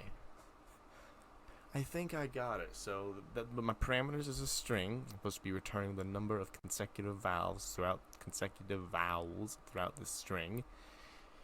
And I will do this. So my pseudocode in this case, let's describe our pseudocode. So that would be set vowel current vowel index to 0, traverse through string if current char equals current vowel at current vowel index, increment index and count. Set count to 0. I appreciate the lyric, Ryan. Catch you next time. Yeah, you be sure to do that recuperation, because an hour and a half, cannot imagine. If index greater than or equal to vowel count, index, that's the alt key, equals 0, return count. So that's my pseudocode. Let's write the actual code. Let count equals 0. Let index equals 0. Const vowels equals E-I-O-U. And not a Y. We're all lowercasing. Loving that. So for cut car of word to lowercase, if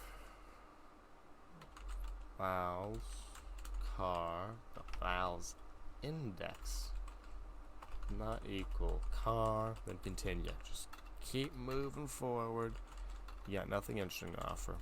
Otherwise, count plus plus index equals index plus 1 modulo or remainder operator for vowels dot length, and we need parentheses because the modulo operator has higher precedence than the plus. And lastly, you can return the count. Do we have a first try? Ooh, it looks like we might. Let's clean this up a little bit. Clean that up a little bit. Not really seeing how. Oh, we can do. Actually, we can do another thing. Count index equals. That's not how you do that. Let count equals 0. Index equals 0. Right. Right. Okay, this is looking really good. Let's not forget our favorite semicolon. Let's do some spacing. I love spacing. Hey, Jim. Thanks for coming on by. We out here just first tried our Code Wars back from the break. How has your Saturday been going so far? Been doing some Code Wars, been componentizing my little timer up there. And been adding stuff to the quotes API.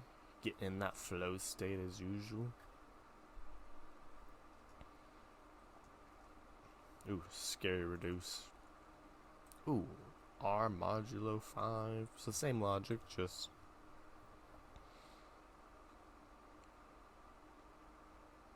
Oh, they used one variable instead of multiple. I could have done that. That was a good one. Okay, back to it, folks. So we got a few things we gotta do. Let's go for an easy one. Show name only shows one example. Let's fix that. Well, server's gotta be running for us to do stuff. Let's do that. Yeah, I'm surprised. I guess it was more intimidating than I thought. It did not take 15 minutes. Hey, I always love a chillax Saturday. Working on a new React app. Cool, cool. Or are you asking me? I'm not working on a new one, but if you are, it sounds cool. I'm working on the the quotes API. Yeah. So no React in this one. React would have been helpful a few minutes ago, though. Let me see. Is anyone else? Just me at the moment. There we go. Show names. Schema returns an array. Yeah, so let's update that one. Show names. I was asking what you were doing. Hey, that's cool, Jim. Yeah, I know it can be a little confusing. So I'm working on the quotes API. We did do a little bit of React a bit ago to kind of componentize my color timer. Because someone mentioned they wanted to use it for themselves, but obviously it's not good code, so I put it in one component. It's not importable or anything, but you can go there and copy the code. Yeah, but mainly today we've been working on the quotes API. Recently we added a feature that allows you. Yeah, it's all right. Like it's a timer. It can only do so much, you know. But yeah, I'm happy with it. Apparently, you're not the only one, Jim. That's why the request came in to share it a little bit. But yeah, today we mainly added the feature that, like, you're here at a quote. We also styled this thing. But you can be like, what was the previous quote before this quote?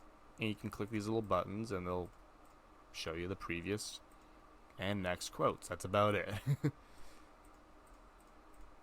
You can go all the way back through the thing. We added this both as an API method and this front end thing. Front end's a little wet at the moment, but we got some other stuff to do. And we might, I don't know, we're gonna first we have a to-do list. We're going to show names only shows one example. So we're going to fix that. So description is show names. So how do we do this? We say example. There we go. Show names. Because I don't remember how this works. My multiplayer trivia app. Yeah. And I did write that on stream. I was way back, maybe one of my first 5 streams or so. Yeah.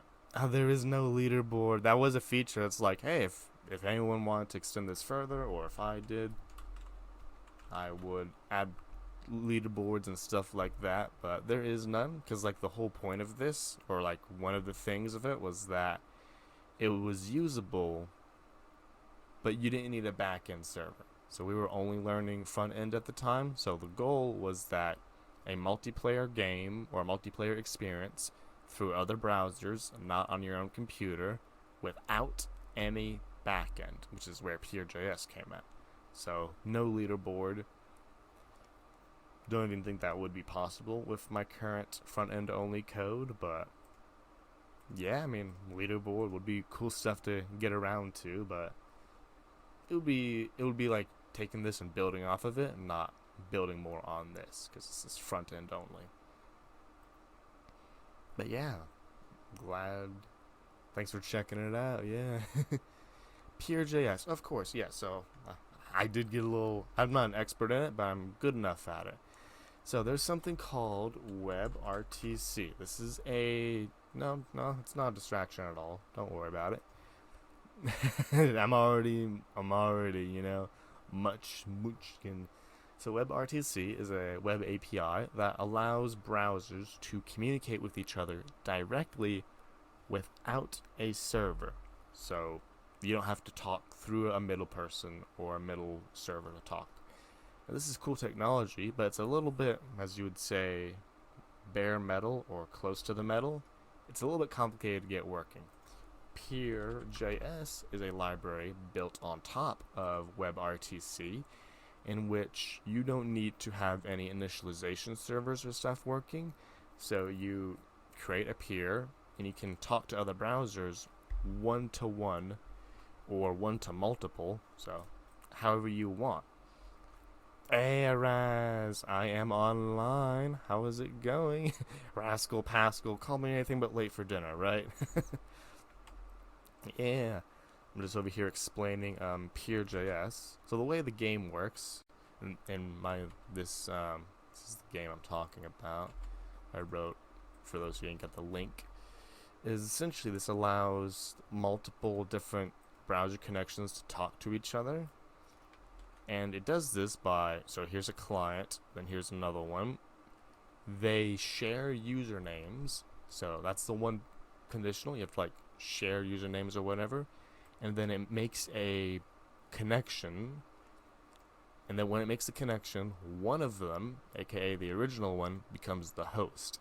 And if you make another client, then they will make a connection, but the first one will still become the host. So I don't know if any of y'all played multiplayer games like Minecraft or Call of Duty, for example, but the starter of the thing, it's like the one that creates the multiplayer experience, they are the host. They control, they're the single source of truth. All reality is based on them.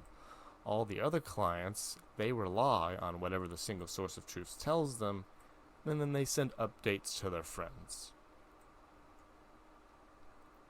Whoa, a Raz. Yeah, that's going to be fun. So this is close to WebSockets. WebSockets is between client and server. WebRTC is between clients and clients, aka browser. So very similar. You can very easily mix them up. WebRTC is a little less powerful. I mean, I don't know. It depends on what your use is. So what this is a multiplayer game, but it's multiplayer front-end only using Pure.js, which is a wrapper over WebRTC, which allows you to essentially just connect to other people somewhat easily. And yeah, that's WebRTC. Pure.js wrapper on top of it makes things much interesting. I don't know if I can go into the depths of it, but they make it as simple as like you create a peer on your client side JavaScript.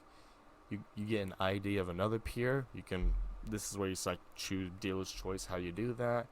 Once the connection opens, you have a bidirectional communication, a lot like WebSockets, where you can send and receive on data. And then apparently, now I haven't tried this, you can do full-on media. So if you want to like replicate Zoom or something with video and audio transcriptions, you can apparently do that. I didn't.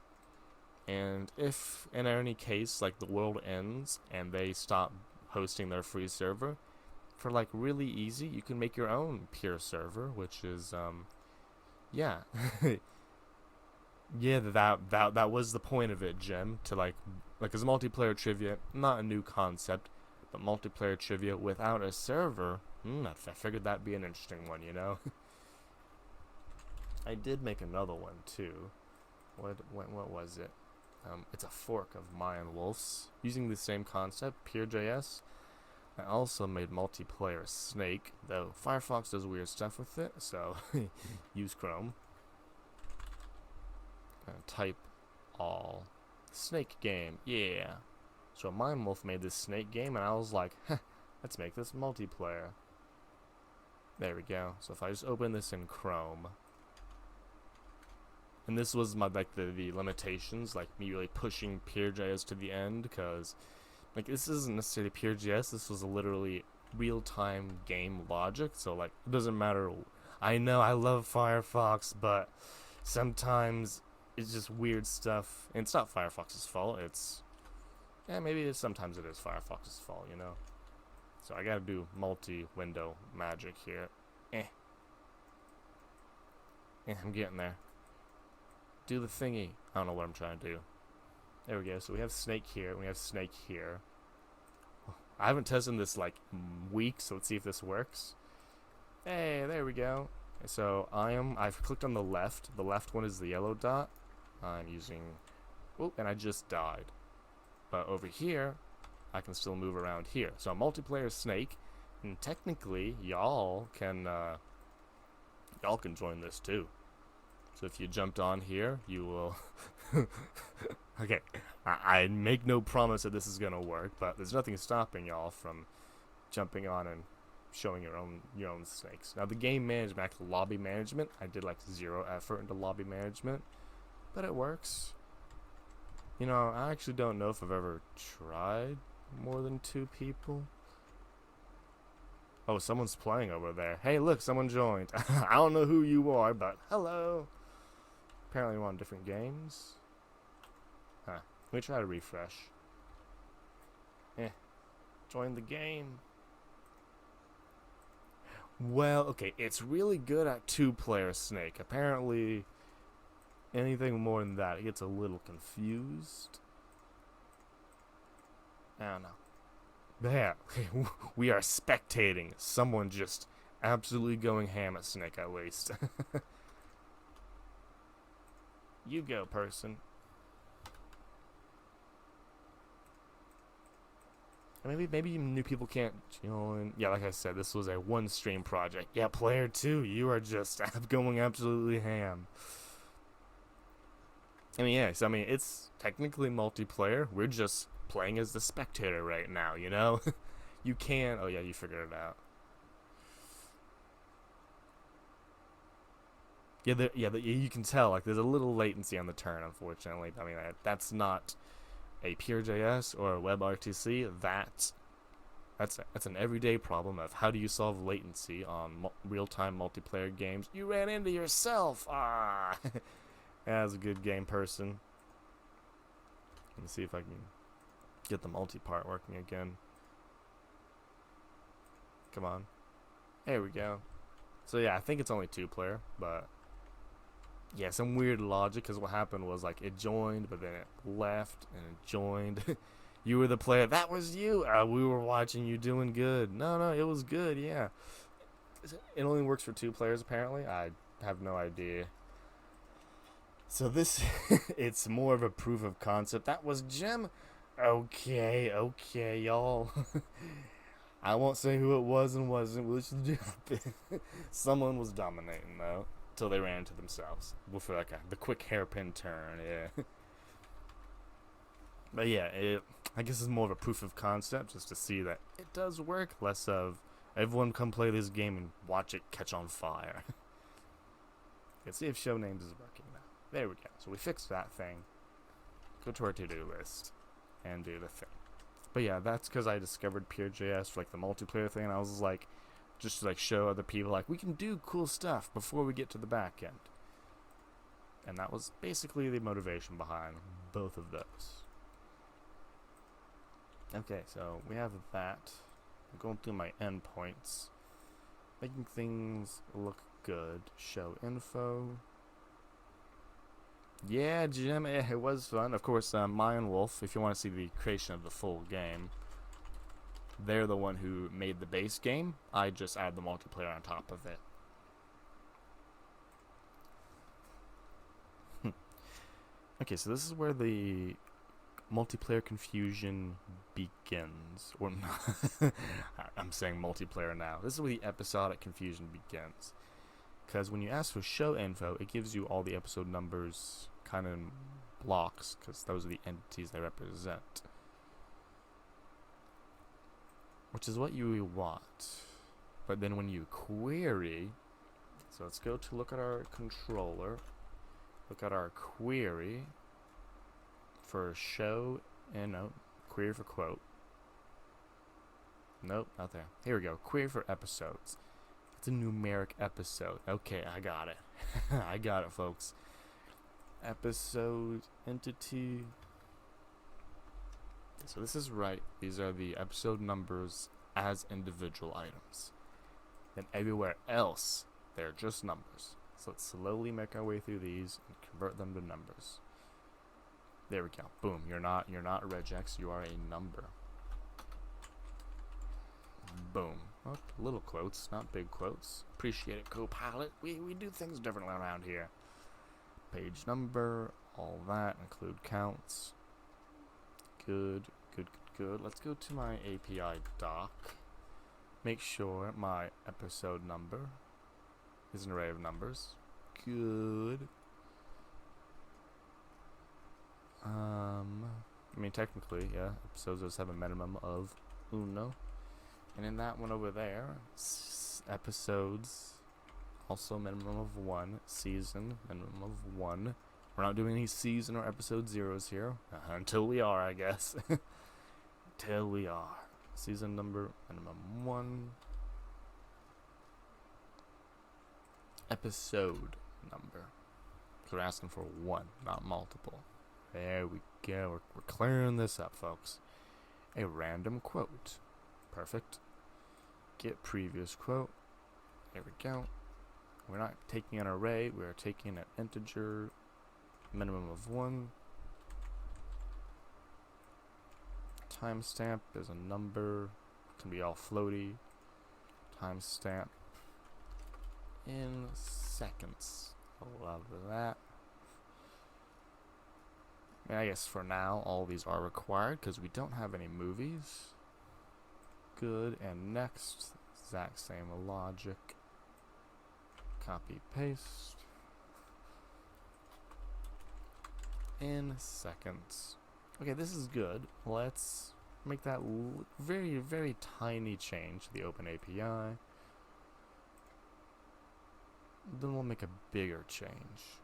Any moment, VS Code, we believe in you.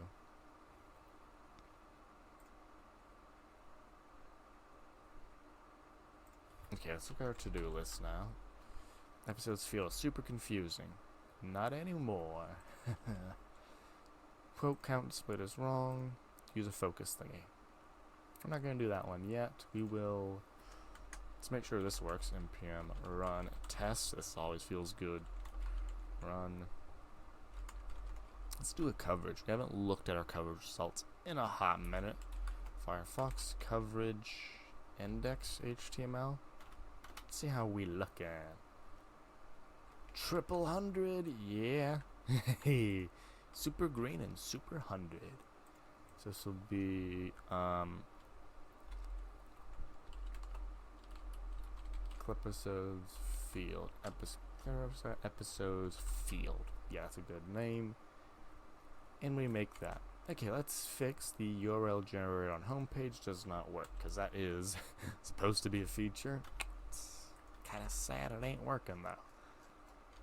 So let's have a look at why it don't work. Or just a refresher rather. So we have here a not running server. Yeah. So let's start the server. And now look at it. Here we go. So we have all this stuff going on here. Wow, that's a lot of stuff. Let's simplify that. Sometimes L. So we have this, then we have this, which is supposed to be a link, which we'll be changing in a moment. It don't work. So first let's make this thing an anchor.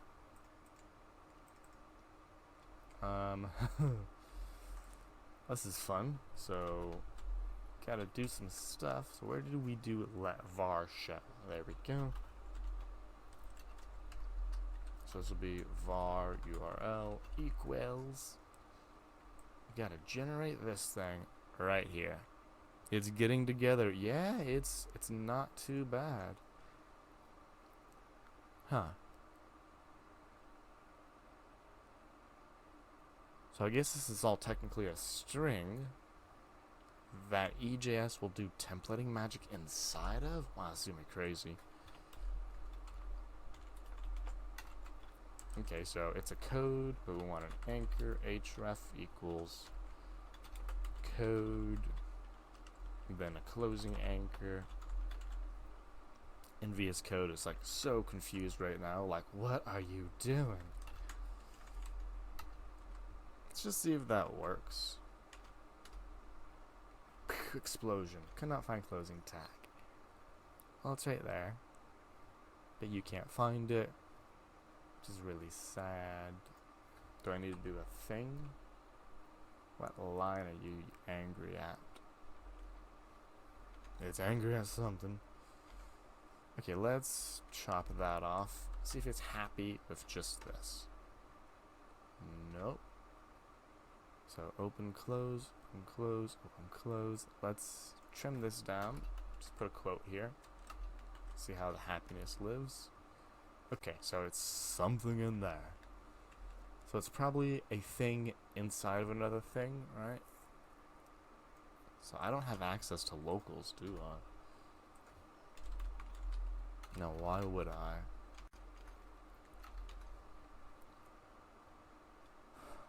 Yeah, it's the nested templating that's getting me wrong. Ooh, this is interesting. Okay, so we are doing a lot of logic here on the front end. It makes me think this should not be done on the front end anymore. This is not something this needs to be done on the back end. So let's move this to the back end, folks. So somewhere around here. Where's my code? Where's all the code at? This is like 15 lines. Oh, const app from server. There it is. I found the code. There we go. Search. So when we do this, we need to give you back your URL. So I'm doing like a lot of calculating and ifing. Okay, can I just be like request.url? Like see what they asked for? Or is it request.path? Let's figure it out.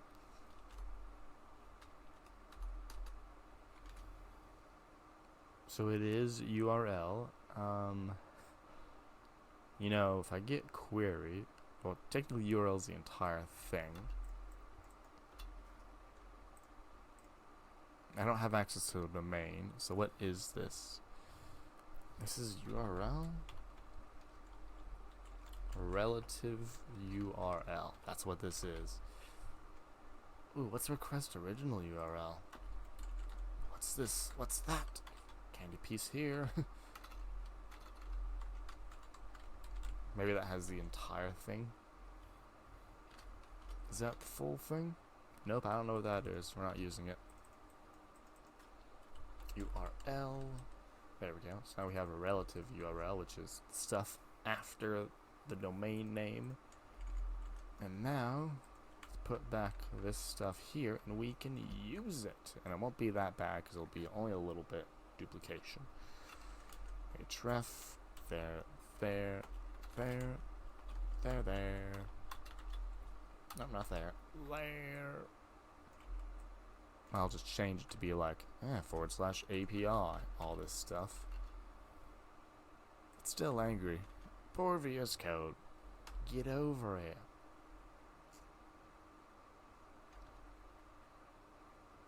Opening code, opening anchor. Aha, don't have the closing of that anchor tag. The closing chevron was missing. There we go. So this is good. I want it to be like /API. API. There we go. Is that gonna look good? Looks good. I do want, what do we call this? Window.location. Is it origin? Yeah, we want the origin prefixing this, so do we have that? Nah, Jim, no 16-hour stream. Not beating that 14-hour record. Yeah, next time I'm going for that, I'll be starting at like 12 or 1 to get those extra 2 hours in. Plus, I do have I got a tutoree to meet with at 9, so probably gonna be ending around 8:30ish, to be honest. So we're gonna get just about almost 6 hours. So no big stream today. Short 8 hour. I mean, you're not wrong. You know, I want this thing to have like the domain name or whatever to be copyable, but maybe I don't. Because I don't have access to window location origin. EJS. Windows location origin. Yeah, I don't have that. So what we're gonna do is just be like, ha! JavaScript will do it.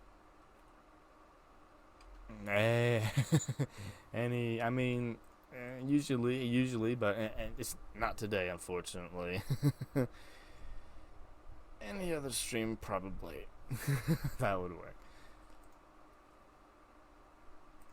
I mean, that's what got me to do that GitHub action. Like when they, our friends, last raid, they were like, hey, and we're DevOps folks. I'm like, oh no, I don't have any DevOps stuff. Wait a second. We'll shove DevOps into this project. And that we did. Okay, so what I'm going to do is, because I want the thing to be like a full, not a fool, a full. So I want it to be, as right now it's just the rest of it. I want to say the origin before all the text. So I'm going to do that by selecting my anchor code document, query selector, code A, then text content equals whatever it already is, pull window.location.origin plus, so yeah, it's not statically rendered. We're all super sad, but it's gonna work. Look at that lovely giant URL. It needs to be on its own line though. BR, no one call Leon.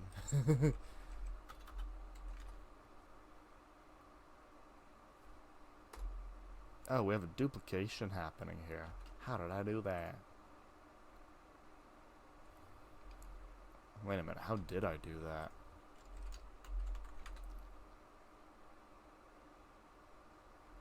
I have to wait a second because updating. Nope, that's not how it works. Ooh, .text content. There we go. That was probably it. Bada boom, bada bing. So now you come here and it's got the thing all generated, and when you click it, it actually works. Nope. Nope, it don't work. Ah, I set minimum. So all those changes I did, like, ooh, this is cool. I messed up. Minimum for these things aren't 1. Wait. Isn't there like a minimum or equal to? I guess not. Exclusive minimum. Exclusive? Oh, isn't this inclusive? What the? Why is this being an error? Season must be greater than or equal to 1.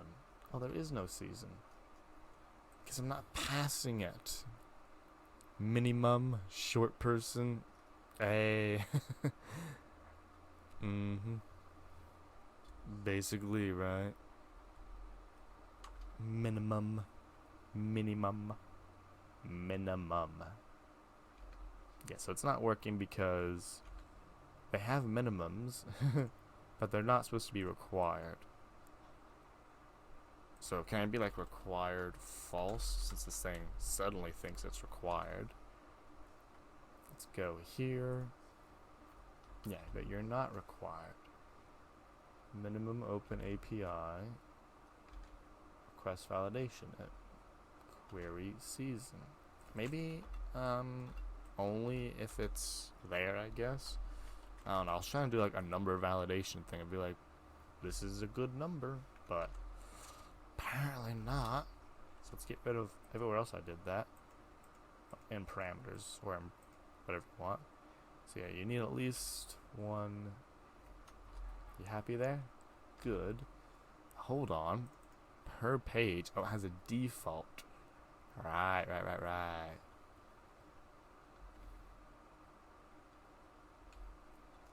Okay, so I'm seeing a good submit here. There's a lot of extra parameters, like you don't have any values, so I don't want you to be here. So let's go even further beyond. That's using a raw form though, ain't it? Yeah, which is cool. So there are two things. This URL is too long. It's got too much stuff in it. I don't want there to be that much stuff in it. But this is like using a form. So how do I be like, HTML form, don't send empty values? That's what I want it to do. Prevent submitting, no. Not pass, there we go. I don't want to do weird JavaScript stuff. Sadness. Okay, I guess I'm living with that. Yeah, I'm just living with it at this point. So, looking back to the front end, we will minify this to its possible minimum. Yeah, we will drop these minimums from here. Season number. Next minimum. Goodbye. Docs. Yeah, these are good. Okay, so on our front end, index, or rather, server, we're passing back the request URL. That's cool, but we want to get rid of the empties. It's going to be request.path plus new URL search params from request.query to string. I don't know if I need a question mark. We're about to find out though. We need a question mark. Could have used the actual URL constructor, but we're too late now. So this takes this, so that's the conversion. We need to actually get rid of the empty stuff. So if we go through all the entries of our query, and we're like, hey, if your value is falsy, technically we'll get rid of zeros, but I'm not using zeros. Get rid of it. Now, so we have these entries, we're going to say we need to convert these. Actually, I think URL search params will like takes a tuple or takes an array of tuples. We'll find out. Ooh, look at that. It's got shortened down. So this is good. I would like to be even shorter. Getting rid of the defaulted parameters. Like it says page equals 1, but it doesn't need page equals 1. That would be cool. I think this is getting a little too crazy for one line.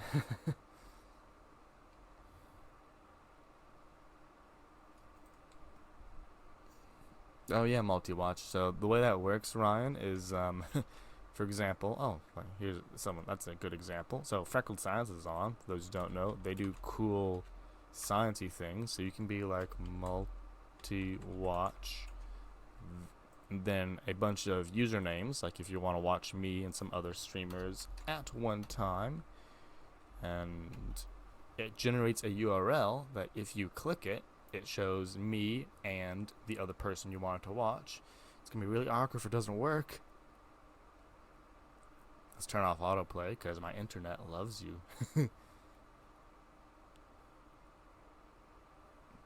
Okay, you just gonna have to take my word for it. The usernames are both here, so you can watch both me and whoever it is you also want to watch at the exact same time. I promise it works. Just internet.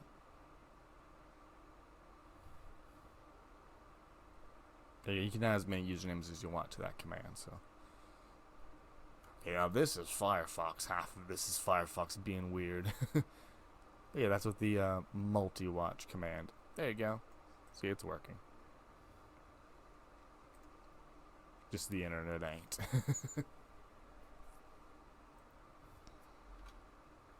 Okay, so we gotta make this better.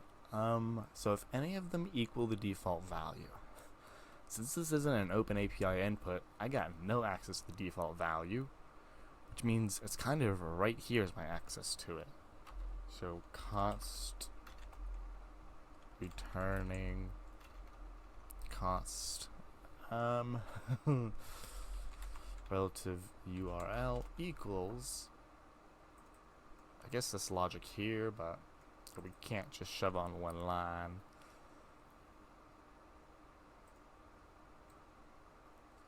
Yeah, so this is what we want. I'm trying to select it right. Const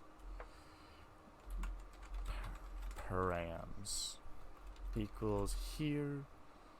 Yes, Jim, it actually does. So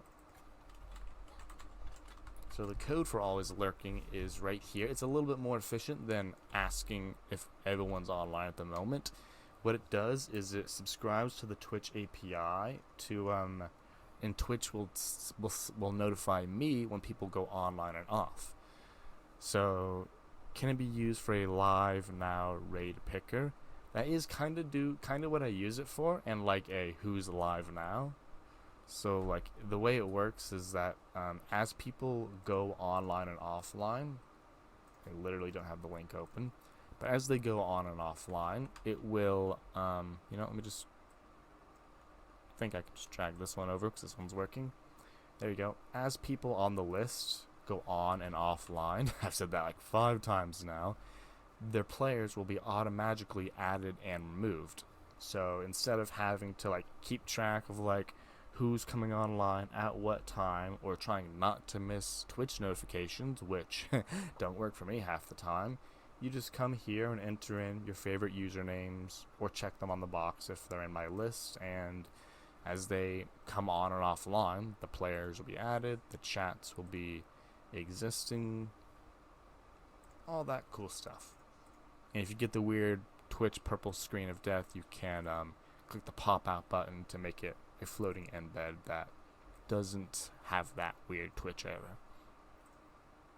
There is some more stuff I'm going to do to it, like making it more friendly if you're adding people not on the list, so you like add your own custom groups and stuff. But, I'm getting there slowly but surely. Yeah, that's that's the name of it, right? Always lurking. Okay, so given params goes all these things. I want to say object from entries. From entries to convert our array of tuples back into an object. Always lurking. So we kind of want to do some manual stuff. So if page in given params and page equals 1. So if you're boring, then we're going to delete you. There we go. Now, can Copilot add the other one? Good Copilot. Who's a good Copilot? You are. That's who is. There we go. So now instead of being this, we can be like, hey, just pass it on to the given params. As much as I love this render, can I change the URL while, like, because I get that the form is going to send all the stuff.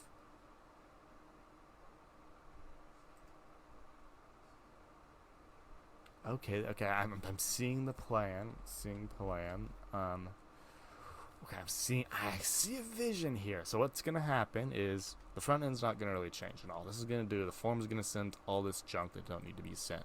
But the back end will be like, hey, if I could clean up this object, I'm going to redirect you to that URL. So it's gonna be a redirect, which I guess is another network request, but it's like the same one, right, folks, or something like that.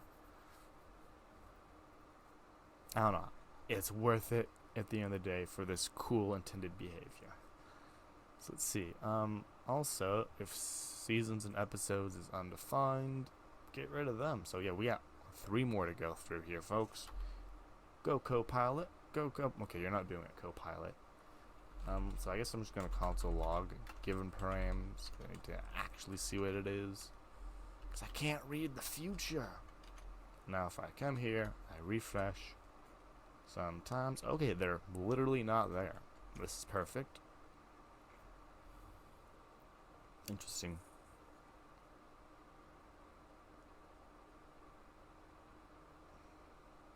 Okay, I was trying to think of like, will I lose default stuff? I don't think I will. Copilot gonna be a paid service. Yeah, I know. Abduella Dev. Abduelef to Abdelatif Dev. I know. But it ain't paid just yet for me. I'm still in, I don't know if I'm in the trial or the beta or something, but I'll decide if I'm going to pay for it when it comes up, you know? So we're going to say generated URL. Or generated URL. Yeah, so const relative URL equals, I mean, yeah, Ryan, a little awkward, isn't it, right? Because we were training it, and not only were we training it, but we were giving it feedback, which was further training it, and it was already, you know, it's like, okay. I see how this is going. I mean, I kind of knew it was coming, but yeah, I guess it was a little too much to be like, oh, they're altruistic, or what's the other one? Benevolent in this case. It's like, no, they're out here to make a buck.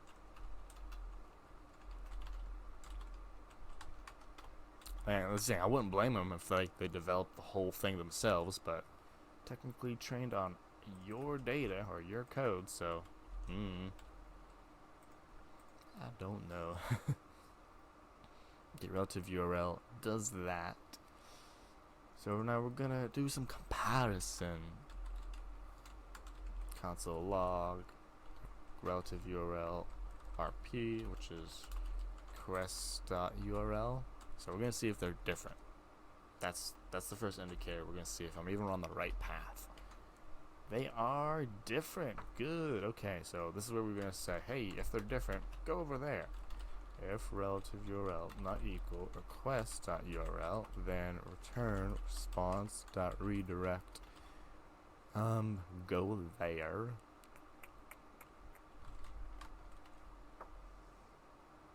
Yes.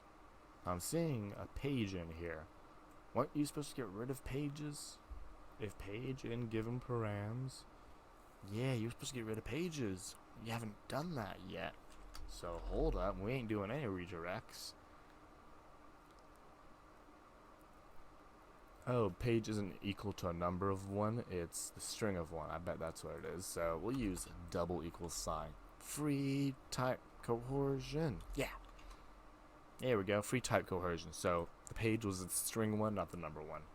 But now, so we're just gonna chuck this in here and pray we don't get an infinite loop. That's never fun. Hey, thanks for that follow there. Abdelatifdev. There we go. No infinite loop. Clean, crystal clean URL. Ooh, this is perfect. Didn't know this was a feature I wanted, but it's not a feature I want. You know, I'm gonna be weird. I'm gonna make the R and the L capitalized. Very weird of me, I know, but it looks wrong. Boom, boom. Boom, boom. Boom, boom. Last say before our commit. Okay, the URL is looking good. We click it, and it works lovely. Now, if we do want to do some stuff, like we want to say, haha, let's go sometimes. Want to go to page 2, maybe? Or we want to use the letter E, I guess. Sometimes doesn't have enough quotes. We want to go to... Okay, that's broken. Oh, no. Okay, let's say we want to use a show. Animatics. No, the show is still in the parameter. And the thing is in the URL. Lovely. I just have to manually do this. And page equals 2. There we go. So that's working there. It's in the generated URL. Okay, so this is working good. I kind of think the change we just did might be breaking this. Oh. Okay, let's do some inspecting. We were not about to be finished. Max equals 1. Okay, EJS. Why are you setting max to 1? So this is page. Page count. Okay, I am getting a page count back.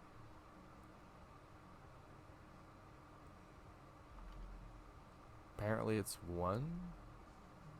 Let's do some console logging. Ah, this is old code. Old. This is what I get for not writing in TypeScript. It's counts. Yikes. Yeah, that's not how it works. So this is probably going to solve my other problem too. So let's keep this a little separate. So we're not using total count. Page count. Type of... Actually, that's never going to be true. Counts page total count.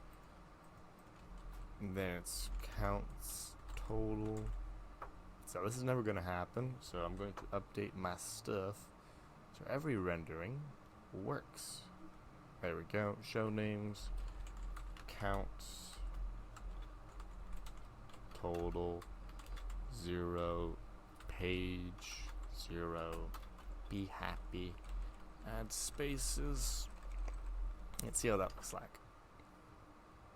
Should be done now. No, counts is not defined, but it's right there. Okay, let's see. Line 45. So you're the one who's to blame. Well, it would exist if I had destructured it out of my response. Hey, David Lino 1. Thanks for the follow. Hope your day, evening, or night has been going well. We're over here adding quotes and more stuff to our quotes API. No quotes found. Loving that. Ooh. Relative URL is not defined. Hey, thanks for the posture check and the hydrate there, Jim.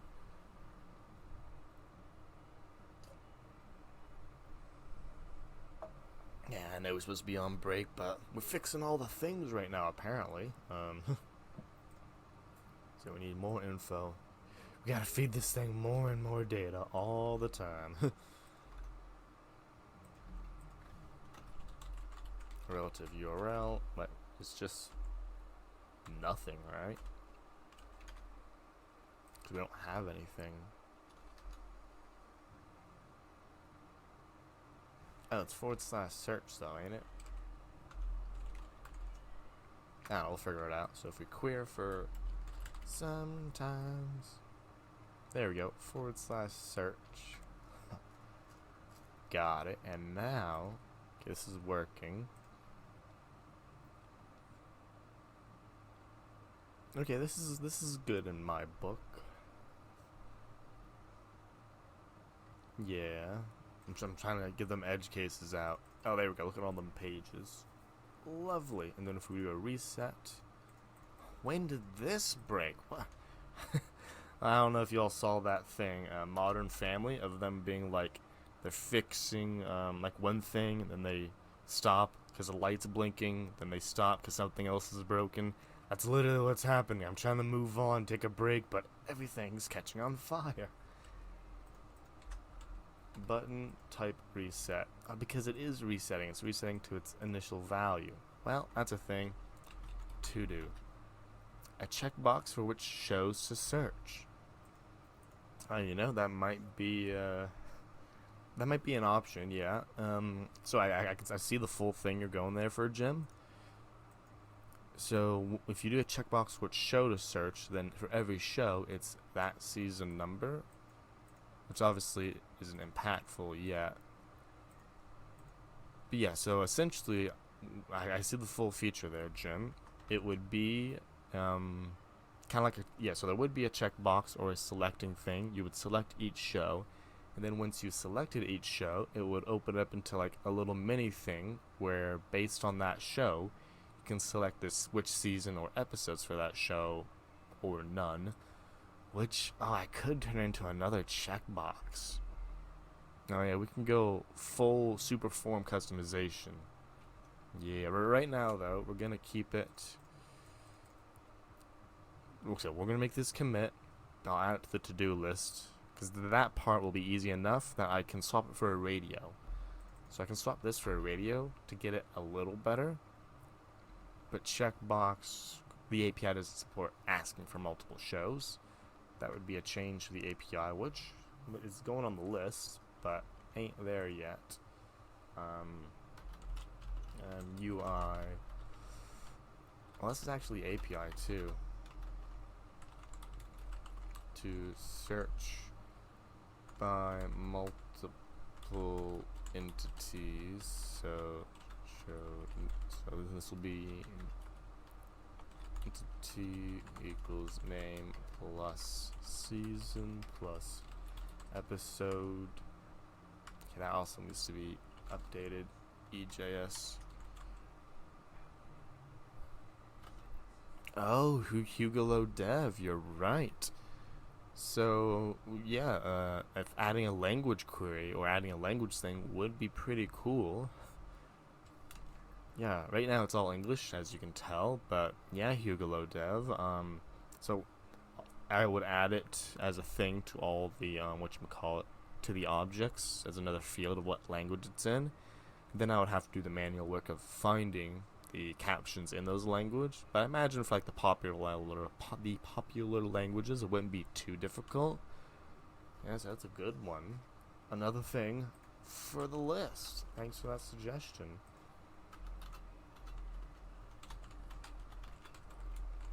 Add language field. Yeah, it would make the database. I mean, the database would be getting real large at that point. Well, I wonder. Oh, I can optimize the data probably to, instead of, so it'd make the current data a little bigger. But right now I have. Here's the thing. That wouldn't work because the timing of words, I think, for each language would be different. So while it does start like at 58,684 in another language, because it takes longer or shorter to say the same thing. Yeah, I was thinking about like maybe having an embedded object of like English colon this, Spanish colon this. Yeah, it would have to be separate objects. But yeah, I could definitely see that. Let's fix that. Fix that. Not doing that. Search by multiple entities. This will be both a front and back end change though, Jim. But for now, swap use of. Oh no, you know what?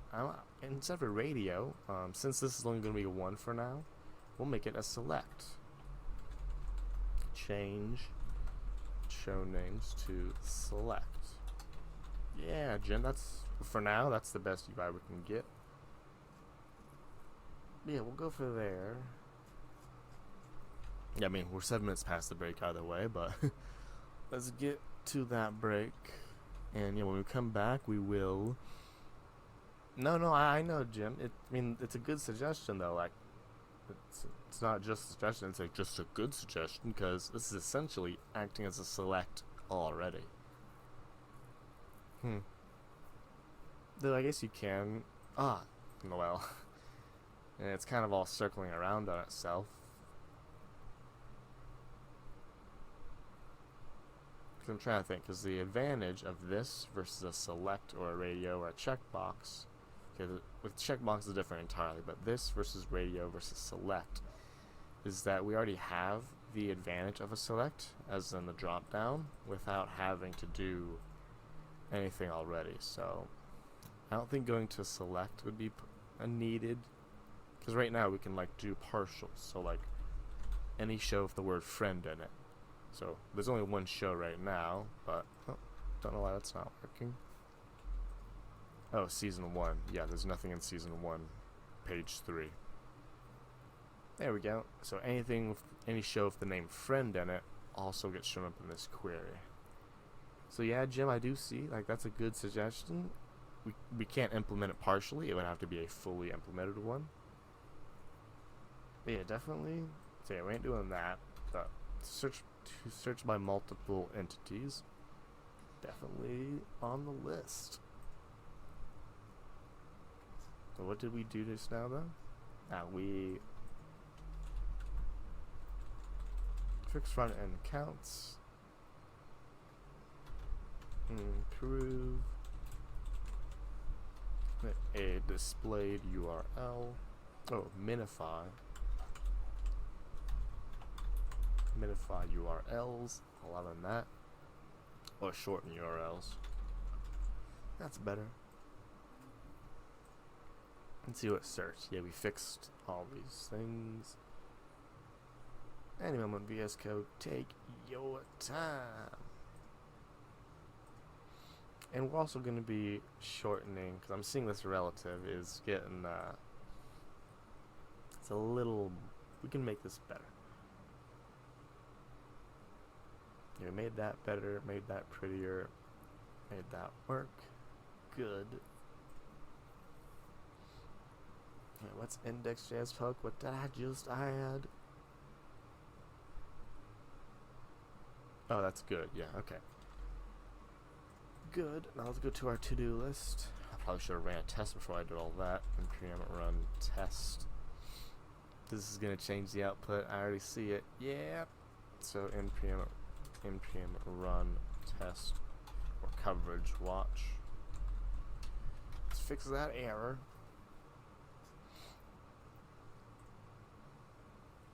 Okay, this is our weird HTML matching, which is fine. Let's fix this.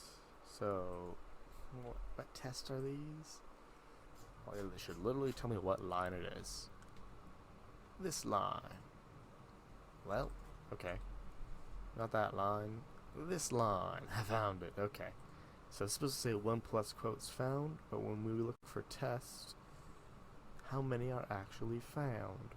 So that's submit 1 quote found. So it's not 1 plus, it's supposed to be 1, which, looking at our setup script, asking for the word test should give us 1 quote. Okay, so good fixing that broken test.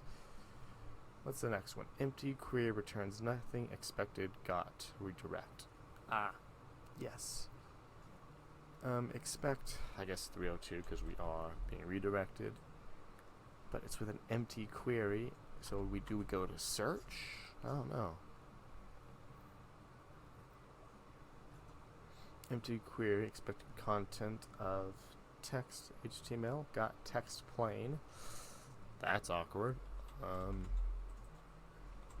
I'm perfectly consenting it to it though. Don't know why it's changing, but I don't care that it is.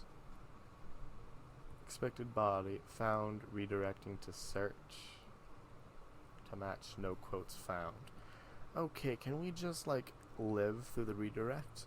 So I want super test to follow the redirect. So let's undo that. yeah, so let's do that, and we're gonna do some more stuff. Server.js. So right now we have this relative URL, which is right here. But I want this to be optional if this has anything in it. So const params equals string. There we go. So it's going to be if there are params, then we add that with a suffix of this. Otherwise, there are no params, and we're adding nothing. That's going to clean the URL a bit, except that colon don't go there.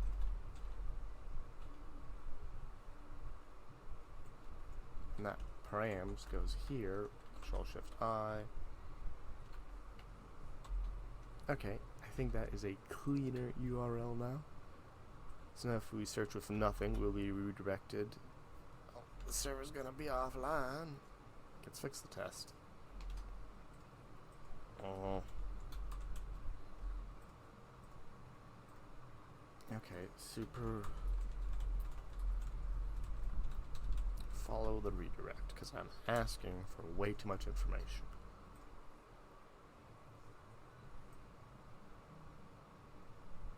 Empty query. I guess this is expected. So, not really doing that. Is that a header? Okay, search shows filters out. Quote. What did I write there? Got 302. Where are we 302ing to? Oh, text plain.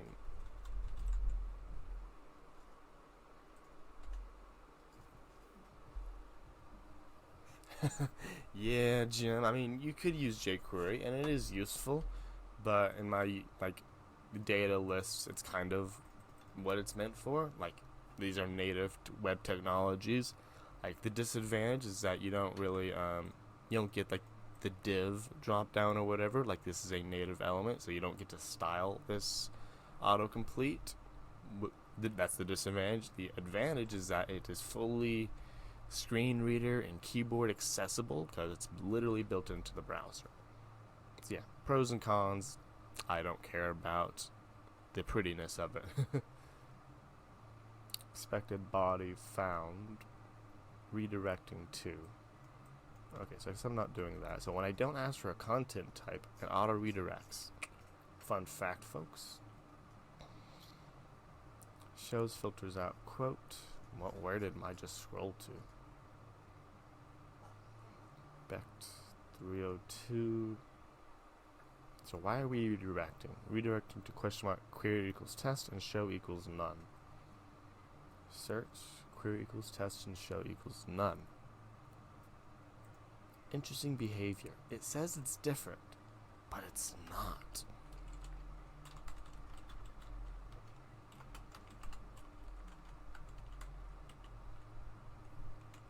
Yeah, and I think, speaking of the redirect, where is it?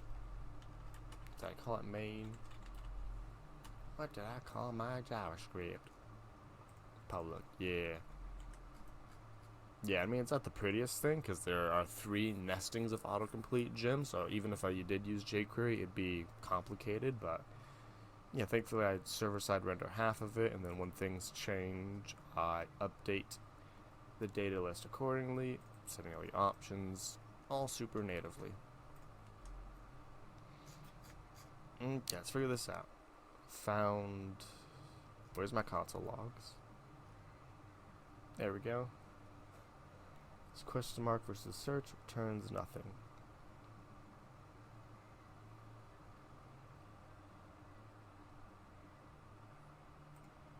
Okay, I think my query is doing a different thing than I want. Okay, let's see what these URLs. There we go. Search versus search. Queries. Okay, so I think this is better. There we go. Okay, so good test. So this is what the test did, folk. I had it written like this, which is doing this or this instead of this plus this or this.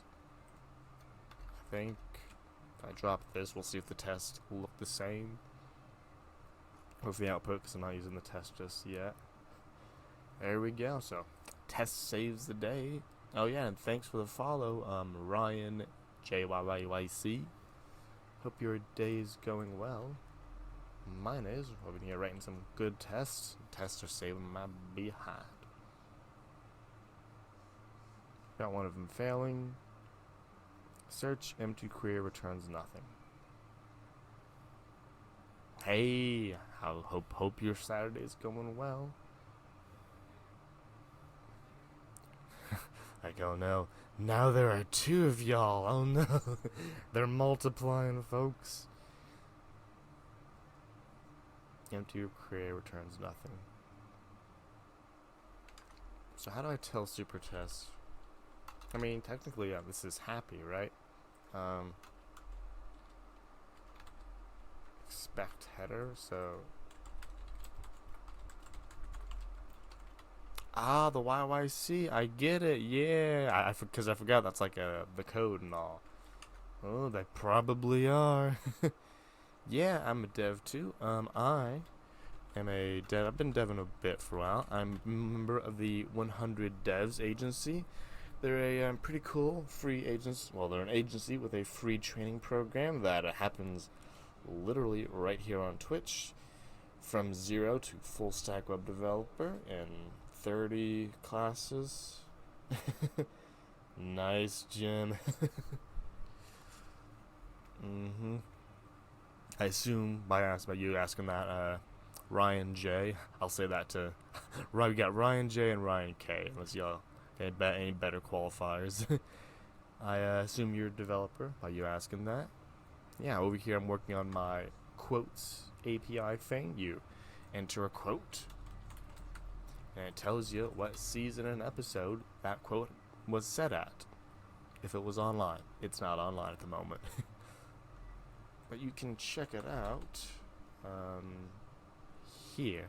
Salesforce dev. Interesting.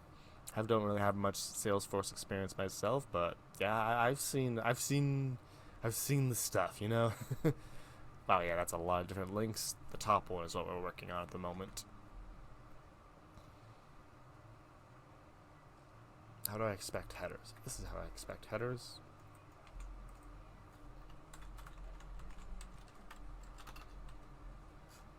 There we go.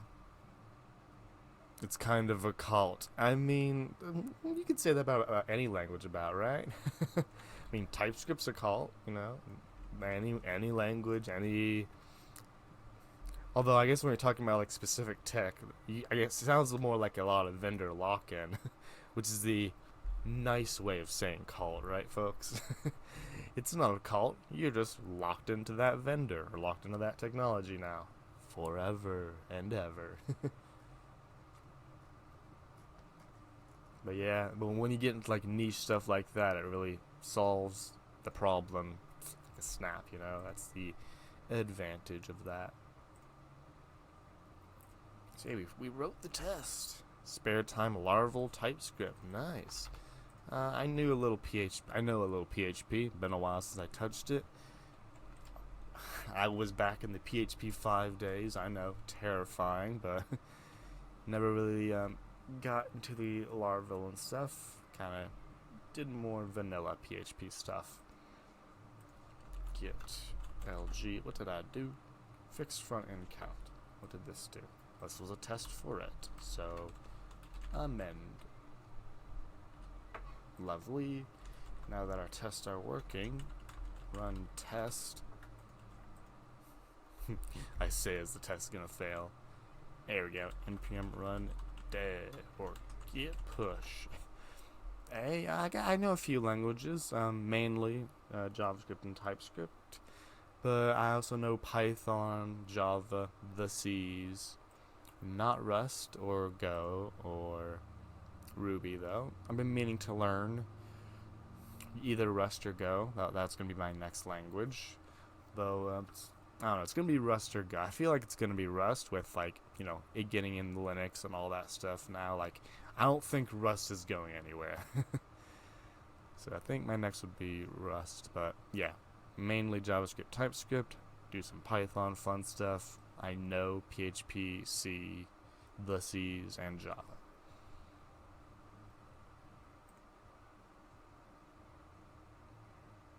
Okay, let's see how that deployment is good. Learn what that's the best path to follow, right? Yeah. If you want something done, okay, I'll learn how to do it for you, folks. It's always a good approach. Now we sit here and we wait. Do, do, do, do.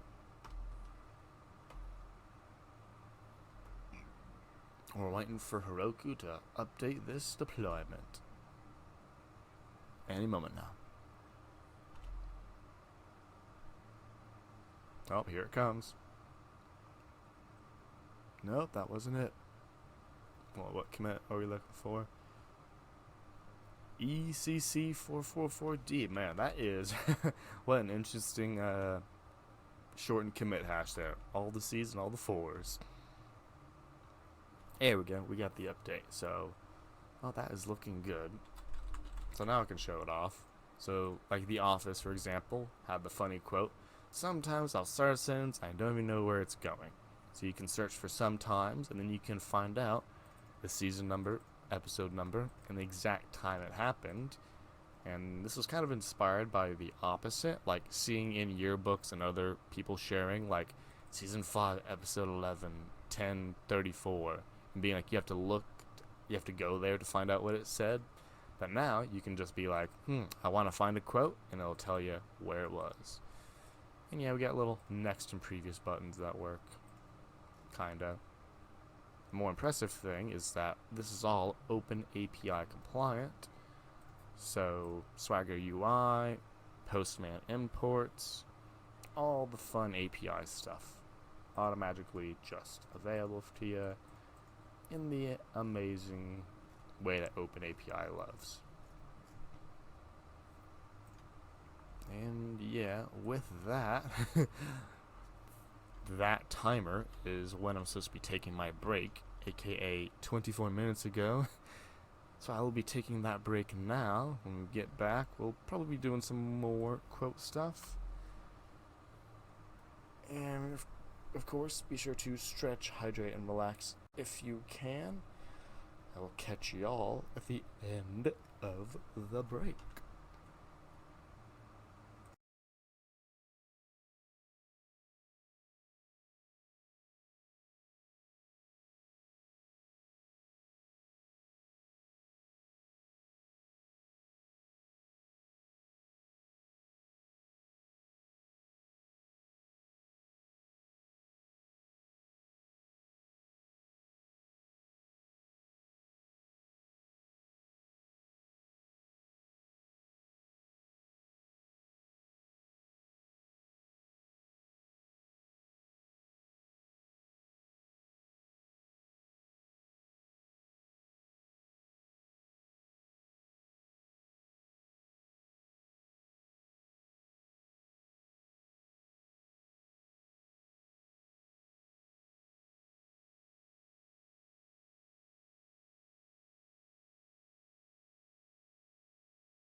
break is slowly coming to an end.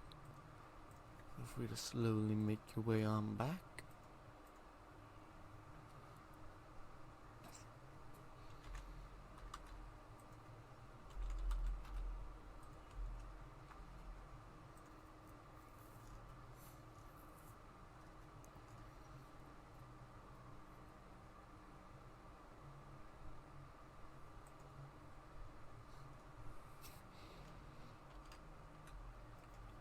There we go.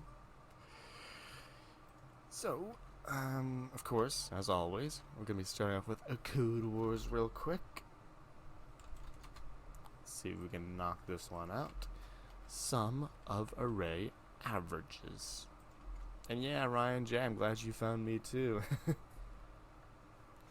So, program a function, sum average, where an array is an array containing arrays of full numbers, aka integers.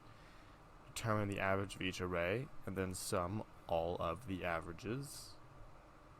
Oh, a lovely example here. Average of each individual, add the averages, and round the average, the final average down. Interesting. So for the pseudocode of this, wow, okay, they kind of wrote that like that. We will be traversing through all of the arrays, calculating the average of each individual array, which is done by summing all elements together and dividing by the number of elements in total. And then we will be adding all those averages together, summating them. And finally, we will be rounding that final summation down, probably with math.floor. I don't think we need to do that, so let's do might be able to do a reduce. So we're going to reduce, and this will be sum. This will be sub array. Now for each sum, we're going to add the sub array reduced to what we have here, total, then num. I'm going to say total plus num. I'm going to initialize at 0 for the empty ones, and divide by the length of the subarray. Then we'll initialize this thing to 0, and finally we want to round it down. In JavaScript, that is using the math.floor method, and I know this will not work. No way. Nah, first try. Okay, that was a good one. So yeah, it was a good one there. I'm loving that one. I guess that was the way to do it. Oh, so they extracted sum into its own variable and then did that, which I guess is cool. Although I only did one summation. I guess I did do 2 summations.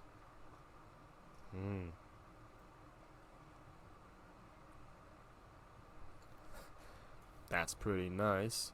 I was a little bit short though, so let's see if we can get another one. I did see another one around here somewhere. Oh, this is the Ruby one. Awkward. Okay. Let's see if we find a simpler one. You know, we did the last time we did like 2 or 3 of them, so it all balances out. So here we are, our quotes API. It's lovely, it's amazing, it's basically almost perfect, but we can add a few more things to it. So let's check out our list. Yeah, we're using Mocha C8.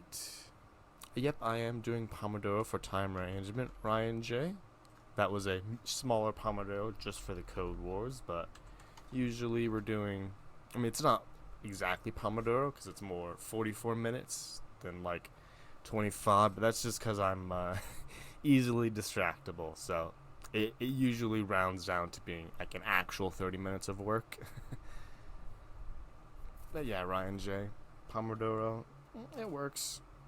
There have been times though where I get in the flow and the timer goes like negative over 100 minutes, so like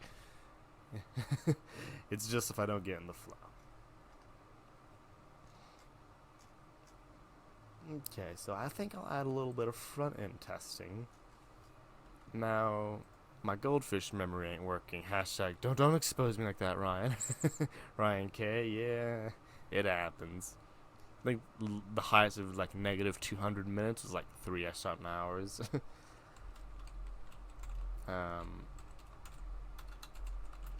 So I'm looking for code coverage. I don't know if this is possible. ADHD dev for you. Live by 25-minute. Yeah, and that's why like I try to go with it, you know, but not every time, you know. Ooh, V8 Istanbul coverage APIs. Okay. I mean, we've had, wait a minute, we've had bad experience with Istanbul, but that's only on, what do you call it? Certain code. Huh. You know what? Let's just go for it. Let's see. Well, let's look at Cypress code coverage. See what that says. I have no interest in manually instrumenting the client-side code. It's like this is the manual instrumentation stuff, you know? Like, no interest in doing all that.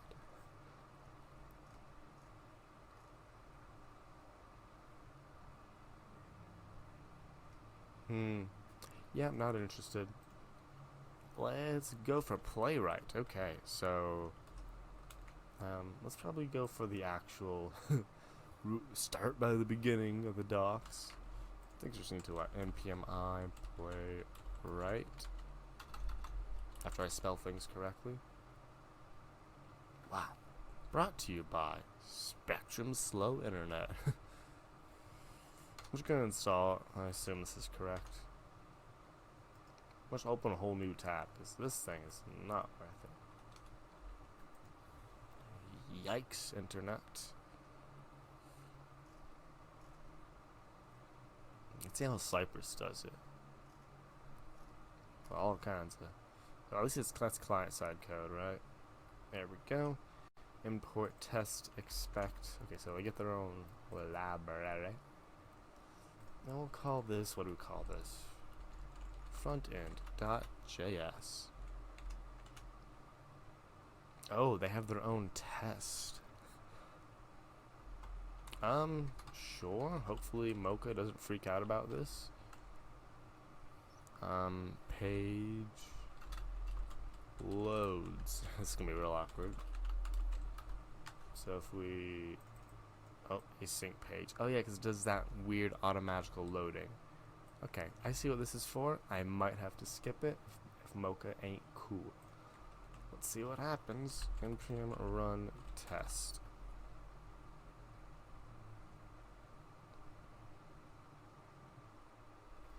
Okay. Wait, did it work? No, it didn't. Okay. Playwright.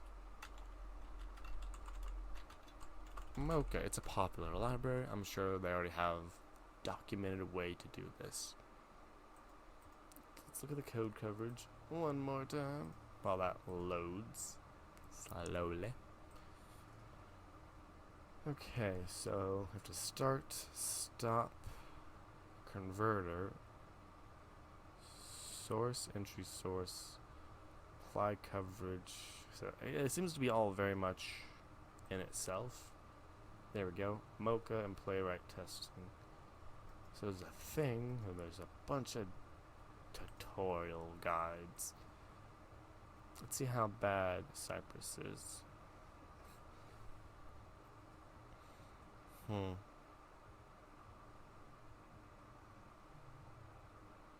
I wonder, so since I'm going to be running two separate, like, I guess, we'll find out. So it looks like I'm not really integrating it. I'm creating two different ones, which I don't know. We're gonna see if they're. I'm gonna have to do like a merging of coverage results instead of a replacement. This might be more, and I'm cutting out more than I'm willing to chew into. Okay, what's this one? I can at least read this thing. Oof, I can't read the code. One of your articles. There we go.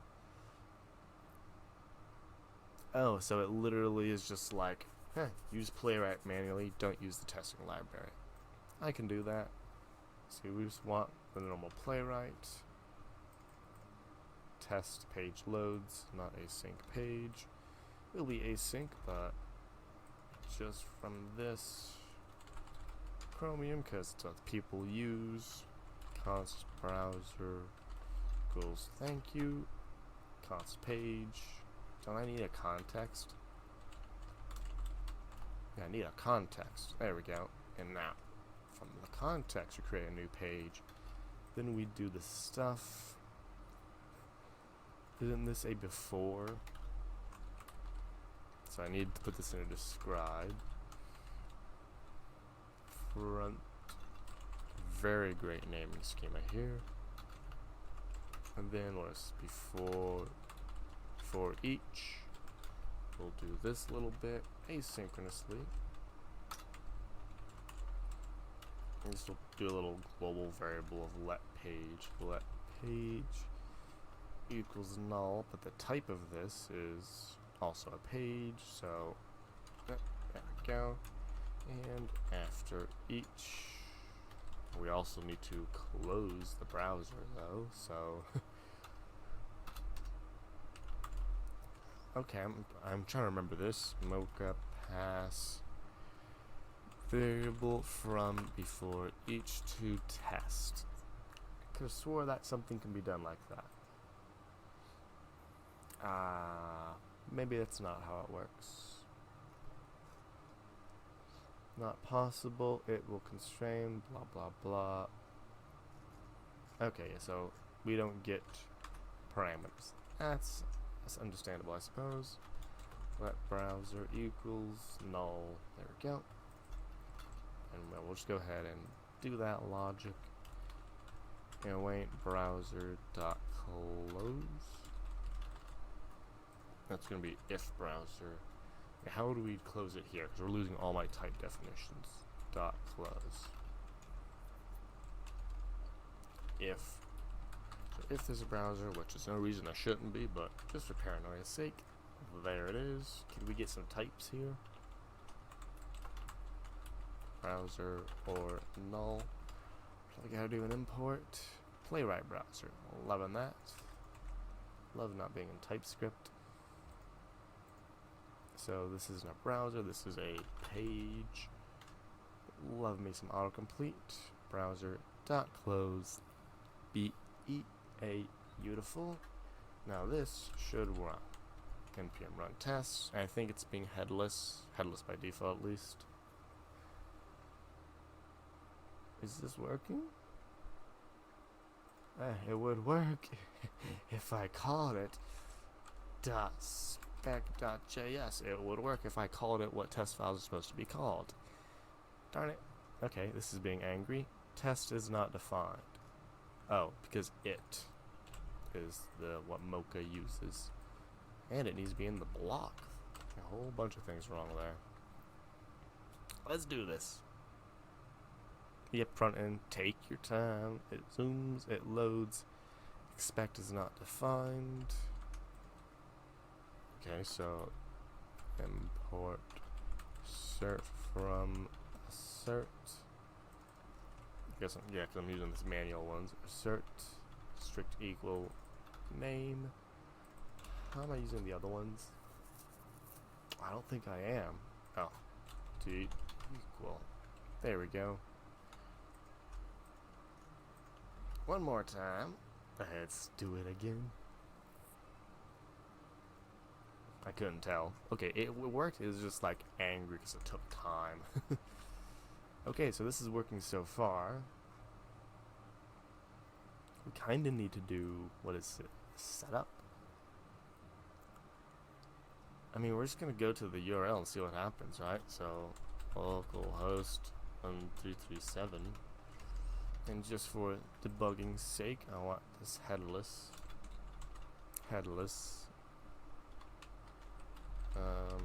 Not process env.ci. So if we're in, what's this called? Continued integration. If we're in a continuous integration environment, then you are headless. Otherwise, if we're not in continuous integration, aka I'm running it, I want to see my browser. I didn't really see it. Headless. Maybe I did it too many. So 1337 was not loading. That's okay. So how would I get the? Oh, is that the wrong port number? I gave it the wrong port number. Server. Is this where we go? 27 references. One of them's got them right. Index. Port 1337 unless environment variable set. I mean, let's be paranoid. Let's look at the environment variable. I don't think it's been set to anything else. But since we know this is what we're doing, let's use a dot only.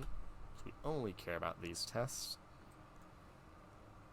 Undefined. Yeah, so there's no port set, which means this is happening. So I need to figure out the logic of what setup does again. So yeah, setup is being ran once by Mocha before all this happens, which it does all this, but it does not start the app. Now it does modify the app by calling app.use on a bunch of stuff, but it does not start the Express server. Which means I can start the Express server. Okay, that's what I do. That is what I do. Server equals null. So after we create that, we say, oh, wait, you can make a server? I have no idea what that's about, but you can't do that. Oh, so this will happen to be a thing. So app dot listen port, or yeah, 1337 because we're a testing environment. And then we call done, right? Because before each, you can take a done, right? Hook function. I have to use one or the other. Okay, I'll promisify it. Turn new promise resolve. Wait, what does listen take? Callback contains no error. There we go. Just wanted to be sure of that. Now instead of done, we call it resolve, and then listen returns the server. So bring back the curlies. Server equals this. If there's a browser, close the browser. If server, server close. Now I can get some TypeScript or some VS Code helping. Oh, it was gonna help me. Browser context. It tried. It's not what I want. I want a server. Which is the HTTPS? Well, I don't know. Returns an HTTP.server. Okay, well, that is what I want. Except this is a type, so I don't need the full. Okay, I'm not in TypeScript, so I do need that. Need that. Assert these two can go up higher. Installed module. We are looking good. Let's hit it. Nope. Cannot find module server imported from. Poor VS Code. Doesn't know I need JavaScript extensions. Hey, thanks for the follow there, McCanns. Hope your day is going well. Okay, so this ain't working. Is it not starting? Because the go is in here. Oh, HTTPS. That would also do it.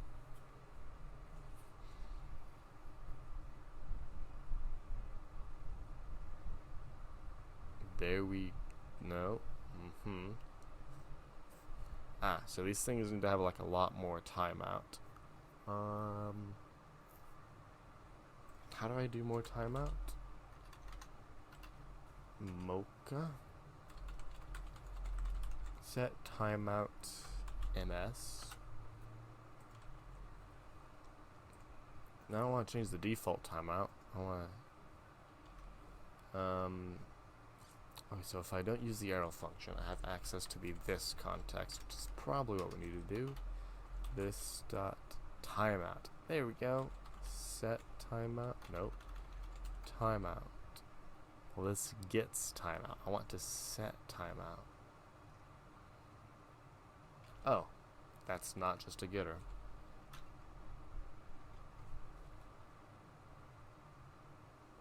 Interesting. Is this for the entire block?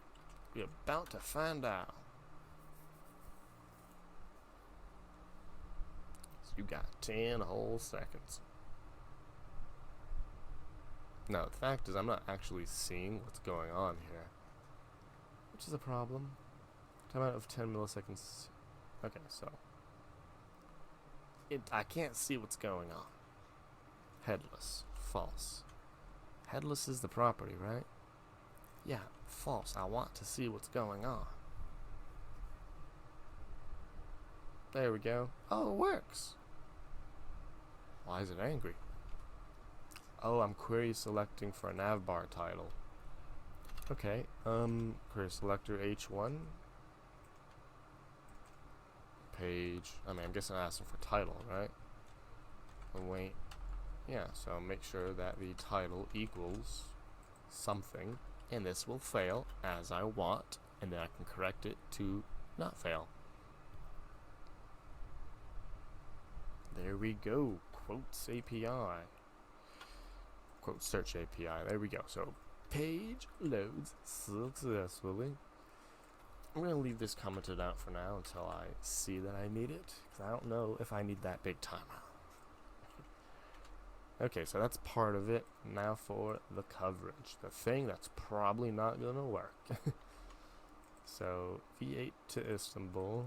How's that work? I don't know what this is, but I'm installing it. API V8 to Istanbul. Launch. There we go.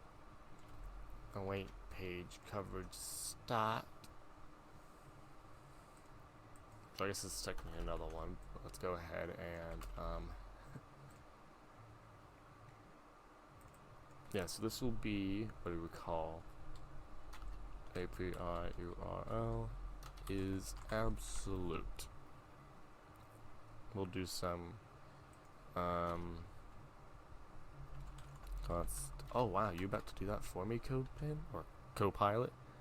Lovely. So we're looking for code anchor text content. That is what we want. And we want it to equal something. We haven't written that yet.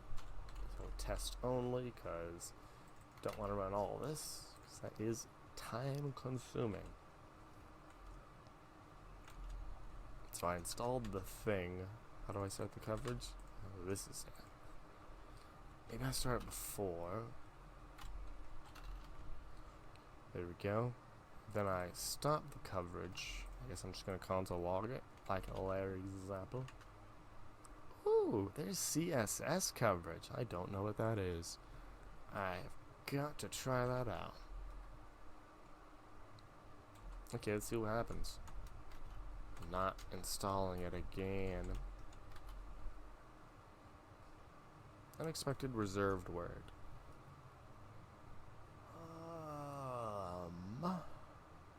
Okay. Yeah, it's gotta be in here. Oh, that's outside the block. Reserved word was await.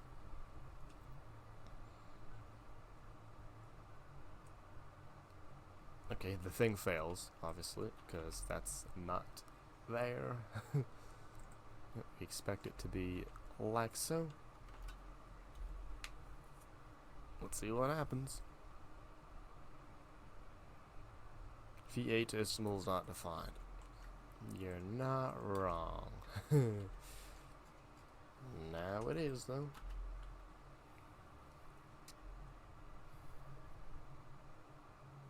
Wow. Okay, it did the thing. It just did the thing. Haha. Okay. Report anonymous scripts. False. Reset on navigation. True, I guess. Returns coverage is started. I don't know how CSS coverage works, but let me try to look at this blob stuff. I got a typo in my bio. 18 gigabytes of RAM. Am I not running? Wait, how do I profile? I thought I had 18 gigs of RAM. And hey, yeah, thanks for coming on by, Xmetric. RAM. I mean, it's 18,000 or million kilobytes. I think I have it. Hope I don't have. No, I got 18 gigs. Look right here. It's 18 gigabytes. Yeah, free minus M or H. There it is. Memory, 17 gigs. Losing performance. I mean, it's just unused RAM, right? Like, what's it gonna hurt? So I used to single channel versus dual channel. So I have 4 of them are dual channels. One of them isn't, but they're all like very low speed, like 13, 30, 100 megahertz or whatever.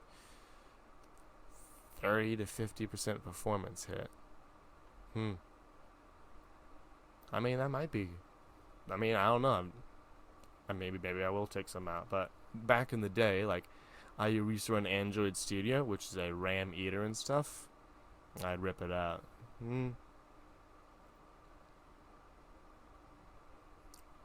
Make sure it's dual channel. I mean, I know 4 of them are dual channel. It's the one, like, it's not, like, it's very cheap RAM. It's just what I could get, you know?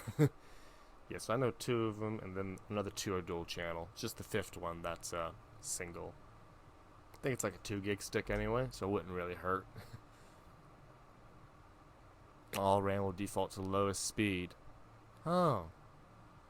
What do you know? Yeah, I mean, I guess that probably would help then, taking out that. But I mean, unfortunately, like, it was just RAM just to have RAMs for RAM's sake. They are all, like, super slow in the first place. So I guess maybe the 1 stick can come out to make it a little fast. Into MIDI code type memory. Okay, we're about to... Here comes the embarrassment. Yep. Turn that on. Let's try to read this. So... 667. Yep, really slow stuff. I told you it was slow. 667. I think that's the megahertz. I'm trying to read this. Yeah, so there's a 4 gig stick, 2 gig stick, 4 gig stick, and 8 gig stick. Gonna cry for you. Yeah, so I guess, so the 4 gigs are running dual channel. Yeah, so I have 4 sticks, 2 of them running dual channel, then I got a 2 and an 8 gig. Yeah, I mean, I don't know. I honestly had like little. The only thing like limiting my performance is the speed of my internet. It feels, you know. Don't really feel CPU or memory bottlenecks. I appreciate the advice though. I'll be sure to next time I touch it, I'll make sure if I ever touch the RAM, it goes in a good direction, not just upgrading sticks of numbers. Did not realize they all dropped to the lowest one. 8150, yeah. 5 gigahertz. I mean, what is it? Profile. You can see. Yeah, I'm just running in 8350. So, I'm not too higher off from you if you're talking about the same AMD FX. I think it's like, what, 4 gig on this? This is the highest the motherboard can go. So, like, this is the fastest processor the motherboard literally supports. Yeah. Yeah, it might be 3.4. Where is it? No, I mean, these are 4 gigahertz. Or 4,000. Yeah, it probably is 3.6 with the RAM. Yeah, almost. Oh, didn't mean to hit summary. Yeah, well, the thing is, I got this at a really good deal. As in, there was a metal, base clock for. There's a metal scrapper, like, takes metal and scraps it, and, they just had a computer there. They just saw it as metal, and I was a computer, so I was like, hey, I'll toss you a couple bucks for that. and boom. Rocking like a relic, but if it works, it works. That's right, no blank weeks. If it works, it works. Like, if I hadn't told you, you'd be thinking, wow, look at this 1080p. Ooh la la. It works, right? You know, if it works, it works. I just need enough to work with, that's all.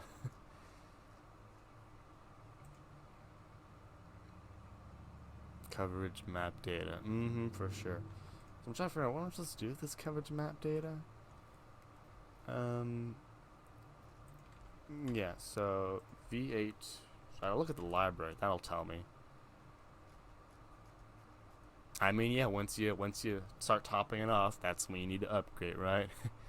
i7 4790 relic as well. Hey, there you go. I think the newest thing on here is it's actually my GPU, because the older ones literally did not like it. Well, that's awkward. It don't know what GPU I have. It's in what is it? FX 570 or 580 something. It's an AMD. Where is it? Display. Wow, I guess my driver is completely on fire. RIP driver. Yeah, RX 580. That's what I got. Yeah. Yep, this is the one I got.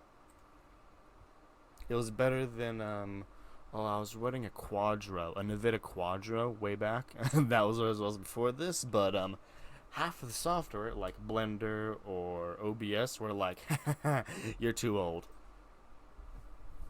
Yeah, nice. I think I'm probably running the 4 gig. I just wanted something to meet the specs and probably like last a couple of years, not forever. Actually, I don't know. I might have the 8 gig. I would tell you if I could figure it out. Apparently, computers like, what's going on? Yeah, they're beasts. I mean, I was NVIDIA before this, because those are the cheapest cards I had on. Okay, is that the one? You know all the commands, don't you, buddy? Linux guru over here. Display. There it is. Yeah, 580. Where's the RAM? 256. That's how much RAM I got. I know I have more than that. Yeah, I guess the driver's really confused. I don't know. I don't really need it to game or anything, you know? LKM. Yeah, I know. I'm using like the default dirty, bad driver.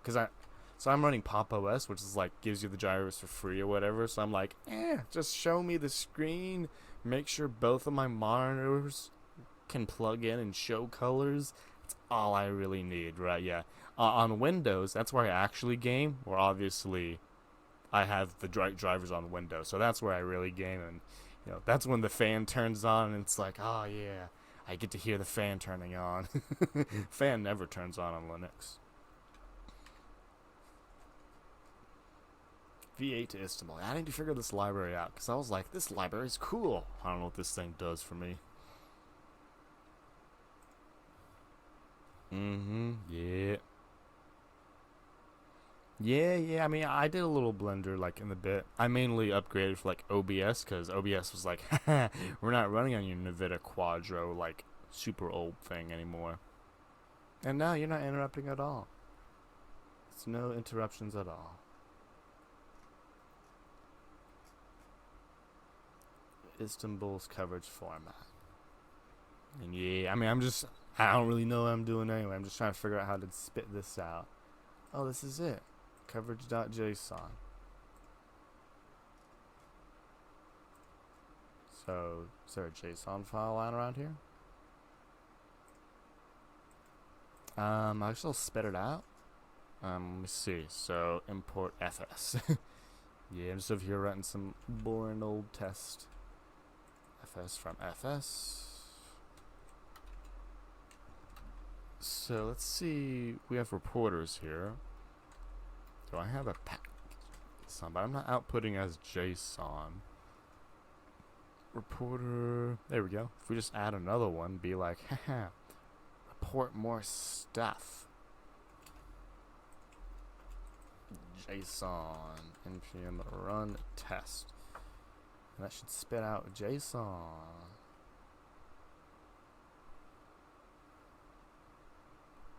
API, well, I don't know what that's about. Oh, that is not the JSON I was looking for. I want C8 to spit out JSON. Yeah, C8 reporter. Okay, because like I did not realize reporter was the exact same thing for both of them. Let me check if I want both of them. So there and there. npm run coverage. And let's see how we're gonna merge this stuff together. Did you spit out a JSON file? Like anywhere? Okay, you built HTML. I'll love me some HTML. Okay, C8 JSON output. So I'm trying to get this to go to JSON. Maybe I'm supposed to take this and do something else. So coverage. Or maybe I'll just have C8. Because once you have it generated, you can do stuff with it.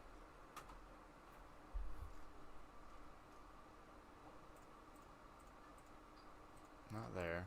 Maybe it's in here? No, it's not there. So where does C8 output all its stuff? Config, reporter.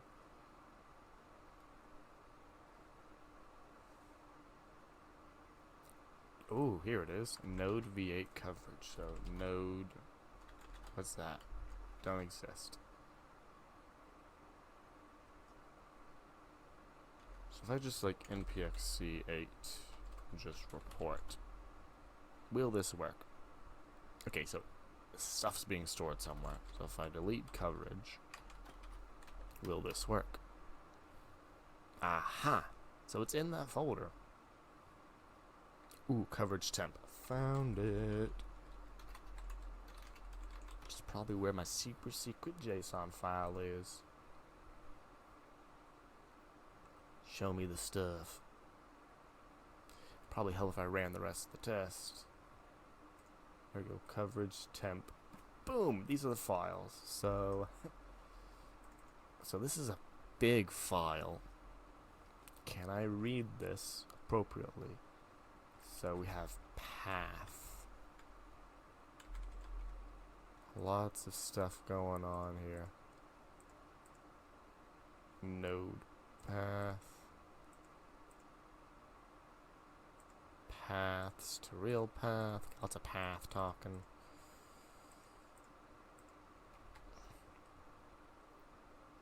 Interesting stuff. Very interesting stuff. So result is a thing. Okay, so JSON C8 read coverage JSON. Yeah, what if I literally just drag it in there? So if I'm just like, hey, I did some stuff, you should look at it. Actually, let's do a coverage C8 px-C8 report just to see what that did generate, which should be like nothing. It generated a fair amount of stuff. That's okay. Okay, we have the stuff. Oh, this is like the file name, ain't it? Script path, wrapper length, sources. I can fix that for you. Public index.js. Now you know where you live. Okay. So instead of doing that, we're like, hey, fs is write file sync. Hey, Mavi, thanks for coming on by. Hope your Saturday has been going well. We're over here, we expanded our quotes API to like be able to show you the previous and next quote. So, sometimes. So you can click the next one to see like the previous and next one as accordingly. And yeah, we got this little URL working better and can be adding some other stuff to it. Right now we're trying to do some front end tests, which is going alright, somewhat. We got the test working. Now we're trying to do the fancy coverage. Coverage temp.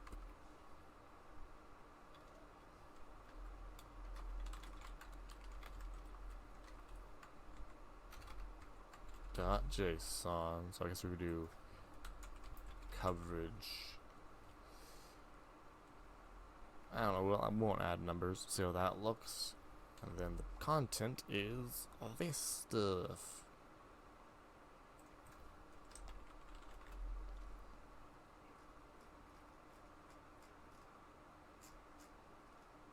Actually, I think there's one file, so it does not matter. Oh, we have other stuff here. Hold on. There's like stuff in this thing. There's stuff in the object. Who would have known? Entry URL. Uploading katas and React all day. It sounds like super productive. How are you liking React? I'm a big fan of it myself. Oh hey, how you doing there, spooky person? No thanks, don't want to buy your stuff. Your React is, I mean, I suppose React is the only front-end framework I know, like the one I really care about, but yeah, I'm a big fan of it myself. I guess that file looks right. Rerun. Vue, yeah, I mean, I've messed with Vue a little bit. Vue 2, back before 3 came out. It's pretty cool. All the single file components and such. Just, I don't know, just always, it was the first one I picked up on, you know, so. Also messed around with Svelte, or Svelte, or what that's called. The only one I haven't gotten to yet is the big old, Angular. That's the only one I'm missing. Okay, so this ain't working. I put it in the file and it didn't do the stuff.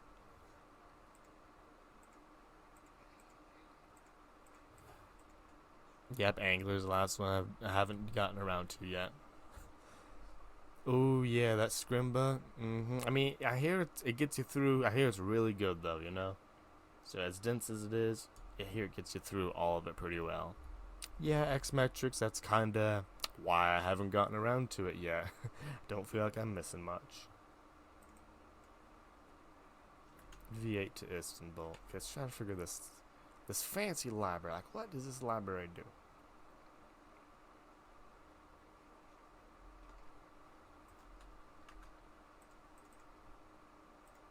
One more time. Let's figure this out. Come on. To Istanbul. So I'm doing that. Is there other parameters? Nope. Nope. One of us to do this. Path to instrumented file.js. So I have that. .load. Yeah, I'm not doing that. I'm doing that stuff.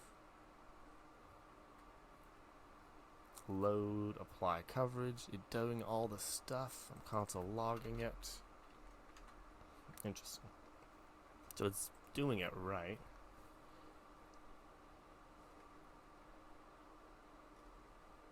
Let's see if C8 and Istanbul are combined.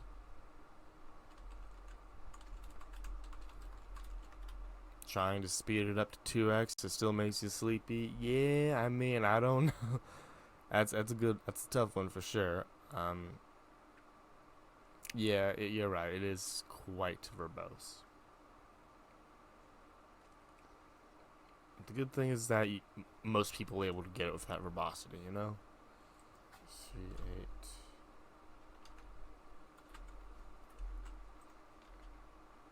Okay, so NYC. So I'm trying to figure this out. Are you like fully compatible with Istanbul reporters? Or does C8 actually use the Istanbul reporters?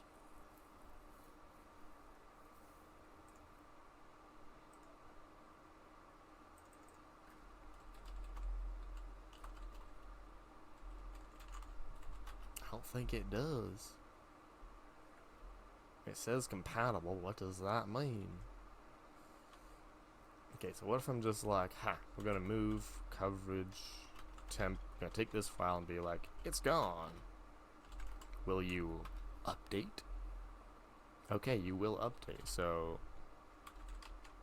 you are reading it live. You're just not reading my stuff from it live, which is super sad. Let's look at it one more time. Something path all. So we have script ID, URL. I need this thing formatted pretty. Format document. I know it's tough, VS Code. I believe in you though. Yes, we have that one, which is boring. So we get some internal stuff. I want to see what a real one looks like. That's a lot of stuff here. Fold all. I guess we want to look at random. I have a random around here. Okay, well, look at the other file. Fold all. No, I need to format you first. Any moment now, VS Code. I believe in you. VS Code does not believe in itself, though.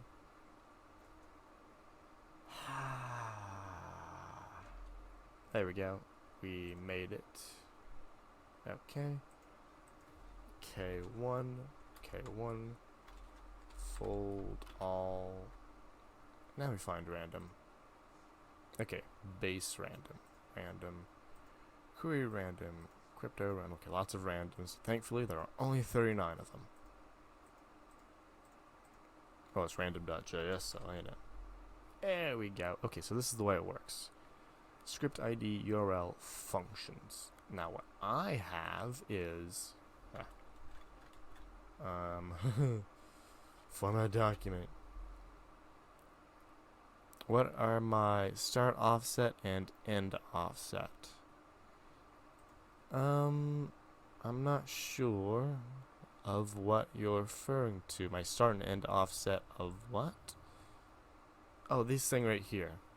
So I'm not sure. So this is So for this particular function name, that's where it starts and ends, character-wise.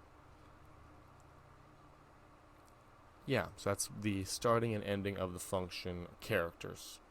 So it starts at character 136, ends at character 257. I think I just found out why that's not might be working. And I'm looking at this file to try to understand how it works, to see if I can make my file work with it. I'm trying to figure this out. But the format looks entirely different to me. So we have functions. Do we have like a statement map?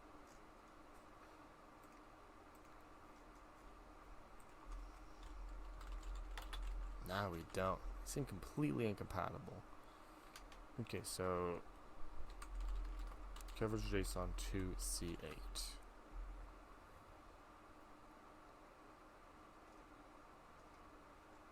Yeah, it completely does it differently.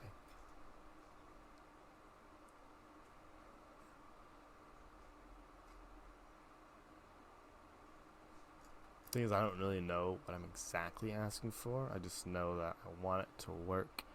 Okay, so V8 to Istanbul, and then I go to C8. Will that be cool? Yeah, it's parsing my JavaScript source, and it's counting all the times it happens. Like, all the times every, all the code is ran, like when code starts and stops. And then I'm trying to figure out, because I followed the instructions. It spat out this file, but the existing, like, it's not showing up. This ain't showing up in any of the reports. Maybe it needs to be an absolute path. You know, let's try that. I haven't tried that. Path from path. A bunch of things I haven't tried. We're gonna try them all. You know. Path. Absolute. This is a node module. What is wrong with you?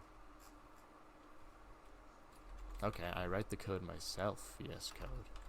Disappointing. Ooh, yeah, VS Code is having a little trouble. VM run test. Well, coverage.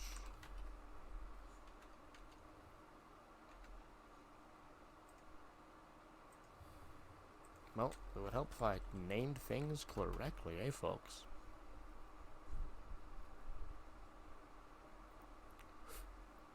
Okay, blah blah blah. Path.absolute's not a function.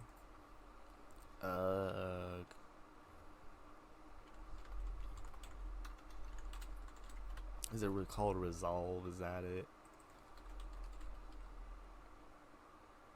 No, it's not resolve. I want to get the absolute though. I guess it's called resolve. I was wrong. Okay, generated the thing, whip-de-woo, and then it's npxc8 report. Report!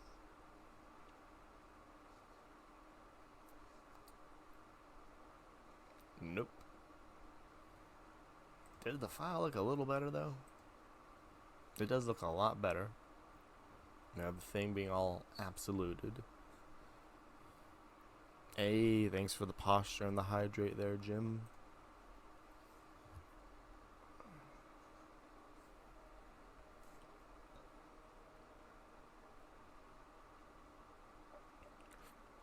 Oh, this thing uses C8 itself.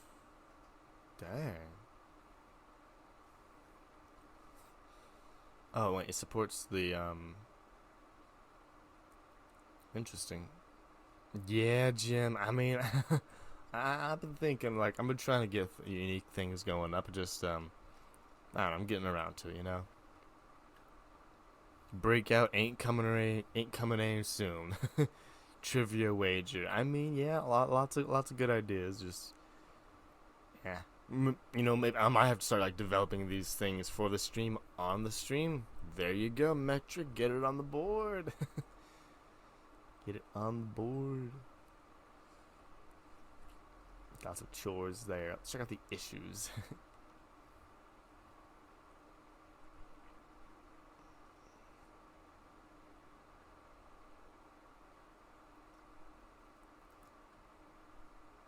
Okay, so I just need to know how people use this library. That's what I'm confused about. I don't know how this library is used. Like, what are we supposed to do with this? Show me an example.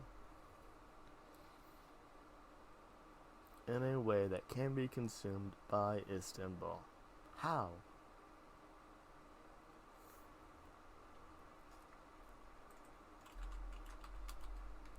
Give me an example, people. Someone has written a blog article. Code sandbox examples. It's not really what I'm looking for. Here we go. Here we go. We found an article. Task number 1. There you go, Jim. You're on the board. Well, you're number 2, number 1. You will survive. Web test runner. Okay, so web test runner is automatically doing this. So this is not at all what I'm thinking of doing. I can't be the only one using this library. Someone else has to be using this thing. I looked in the sandbox. Playwright, demo. Oh, this is what I want. Well, this is kind of what they already have.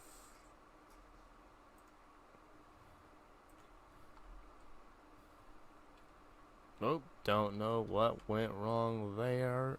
Okay.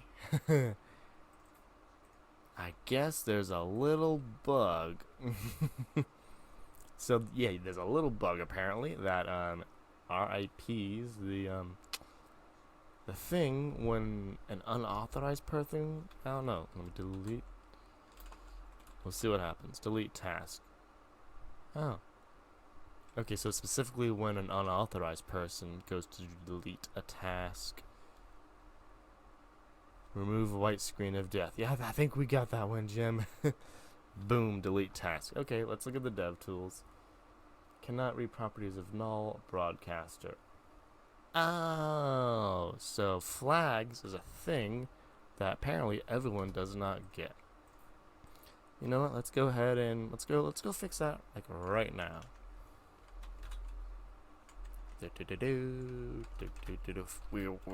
Let's do it live, folks. So you bring this over, bring that over. Okay, so somewhere over here, it is delete task. Well, it's actually in the index or in the app. So somewhere around here, delete task. There we go. So this tries, based on the user, to find the thing to delete. VS Code, load for me. Load. There it is. User message to dos. And here we go. Can modify message. So this is where it's trying to read the broadcaster. Any moment now. I believe in your VS Code. That's not supposed to be there. I will find it myself. There we go. So user badges. You don't have any badges. What do you know? So question mark dot broadcaster. So yeah, all the user badges apparently. I literally have only one line of usage. Okay, glad to hear it. So that should do the trick if I turn this off. Turn that on. And in a few seconds I will refresh. Do do do do do do. Still building. It's compiling.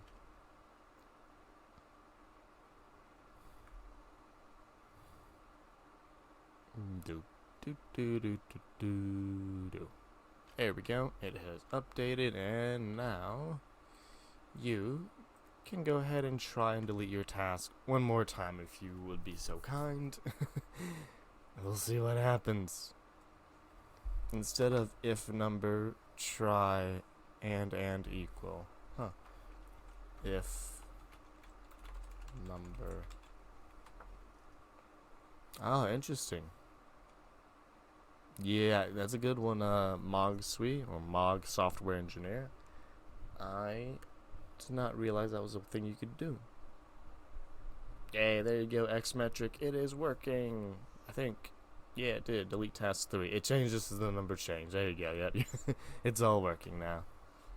Let's see, so instead of if number, I'm trying to figure out this logic here. So I know that's like that's a binary, JS double ampersand equal, logical and assignment. Only if X is truthy. X only assigns if X is truthy. So okay, I'm gonna try to figure this out. A and assignment 2. B and assignment 2. Okay, so only assign to the thing on the left if the thing on the left is truthy. So my goal here is I have an index of -1, and if number is truthy, I want to assign to end. Okay, I'm trying to figure this out. I've not used this syntax before. Any more examples? Wow. Wow. That's cool. So some falsy left to right. Oh, well, the left is an expression. Well, it's also doing assignment though. Interesting. So if I were to use this just as an expression without the assignment magic, it would be this. So if number's thing, then index does this. That's obviously not what we want. Obviously. But I don't want to assign to number, I want to assign to index. But I don't want it to be based on if index is truthy. Okay, if I make index number, no. Index and equal. I got no idea, but that is a pretty interesting syntax. I will find a time to use that someday in the future. Thanks for the suggestion there, mods. Just not that good at that yet. Above my level. Okay, let's find this playwright coverage example.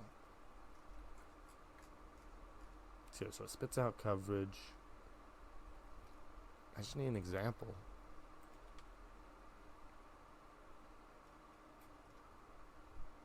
A lot of stuff there. Okay, let's see. Playwright coverage example. Maybe I need to use npx nyc report. Yeah, where does nyc store stuff? Looking for .nyc output. I can do that.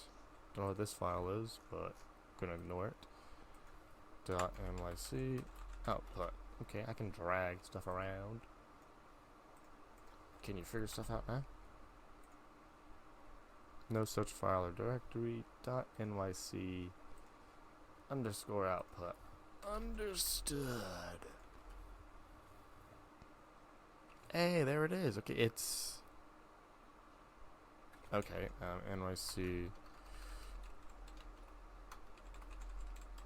reporter HTML. Here's the thing, it's probably not going to merge. This is the bad stuff. Firefox coverage index HTML, and it probably overridden it, didn't it? It did. And this is dark mode.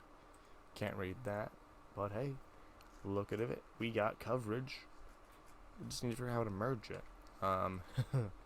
Merge C8 and NYC coverage. Bada boom, bada bing. Oh, NYC merge. Is it that easy? You can't tell me that. C8 npm run test. No, I don't want CPM.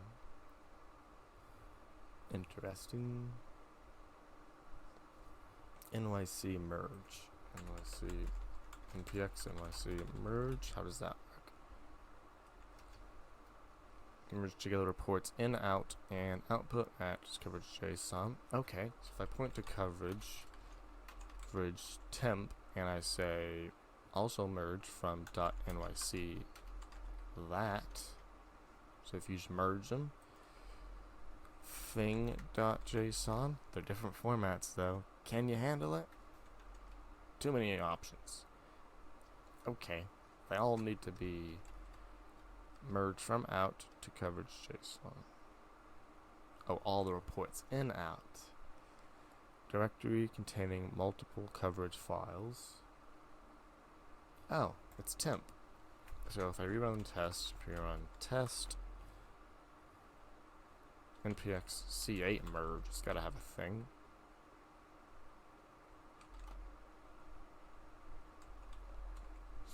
C8. Okay, so I guess NYC is the only one with it. NYC merge coverage temp to fine .json or .jso, I guess. Making all kinds of files around here. Okay, now we have thing.json.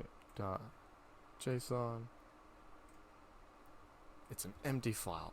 I love that. So they are very much doing different things.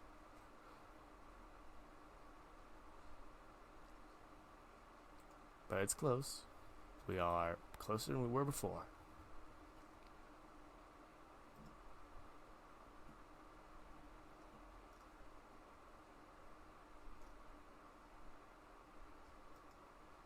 There we go. Merging reports from NYC. Yeah, give us a choice. I love that.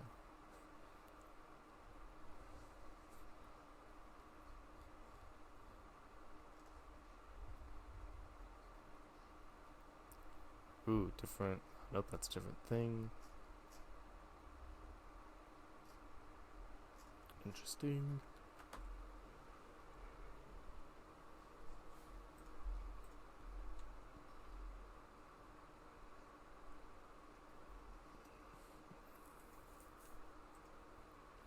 Okay, so it's starting to slow down progress-wise. Let's see if we can just get playwright, test coverage, example. There we go. Here's an article. Tell us what to do, Mr. Article.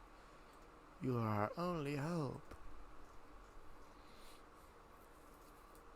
Yeah, okay, you're doing plugins. I don't like that.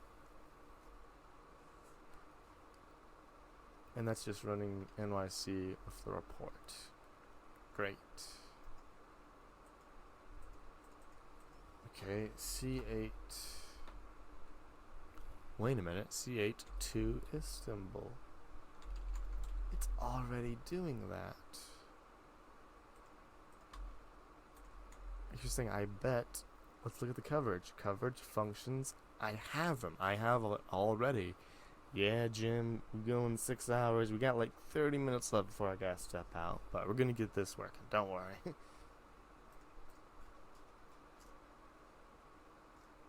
So this will be what?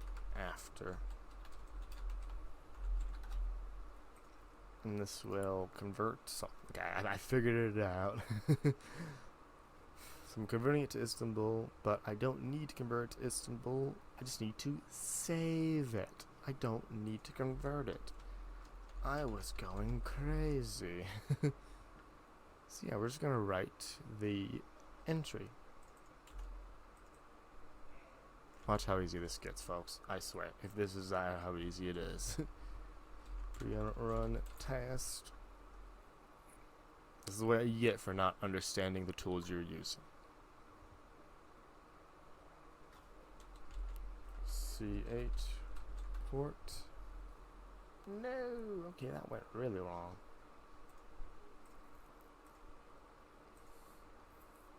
Hey, we got a file here. Script ID URL. That URL is wrong. It's okay. We will fix the URL. So say entry.url equals. Oh, those are right here. Enjoy. Now run. Run, run, run.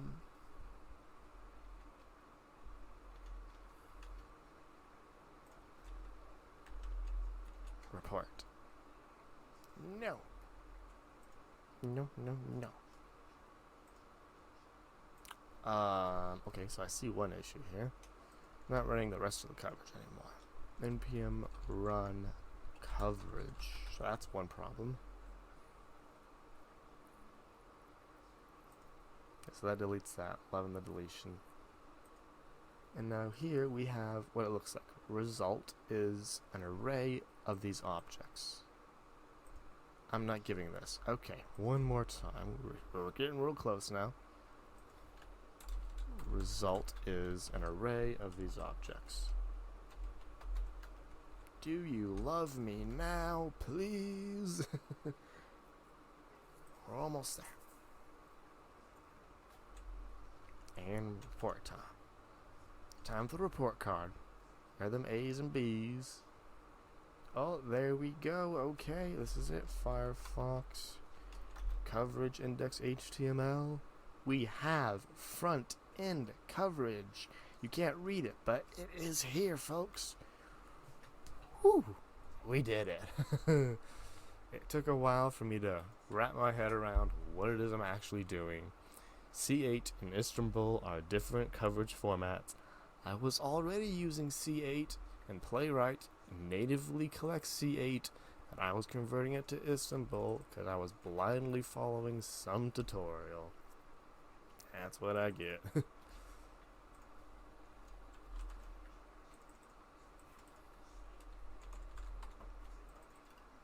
Thankfully, though, we got to the end. Okay, now that is working. That is working here. We need to actually use the website.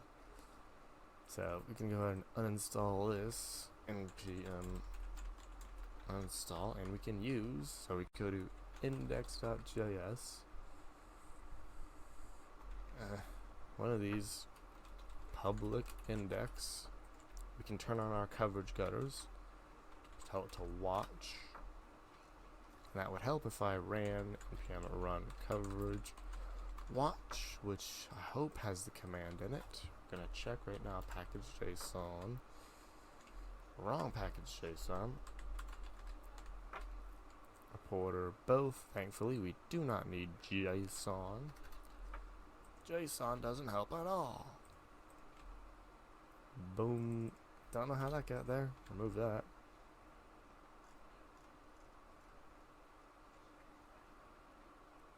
I think we can also go back to being headless, folks. Cannot set with undefined. Setting URL.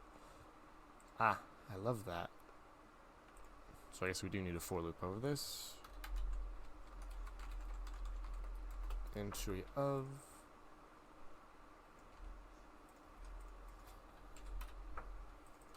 And then we'll do this. And yeah, that'll be fine in my book. Public file name. So const file name. Well, it's entry URL. So plus entry.url dot split on the / slice 3. Wow, you are smart, aren't you? I just want the last.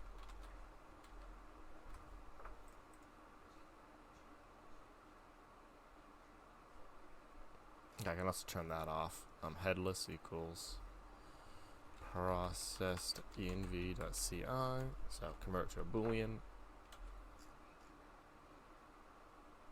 Now here we should have deleted. Okay, coverage gutter display. Okay, we'll use another file that we know is working. Random. Okay, it is working here. It is not working here. We're so close. Come on. Come on.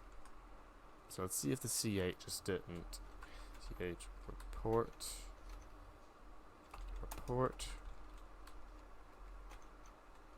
Reporter equals lcov, because that's the weird format. Ha. Okay, can't win them all, folks. Cannot win them all. Well, you also can't win them if you don't show up. So what I'm imagining is happening is that it's being overridden. Nope, it's right here. Nope. Script ID is the folder. Well, that's a lie.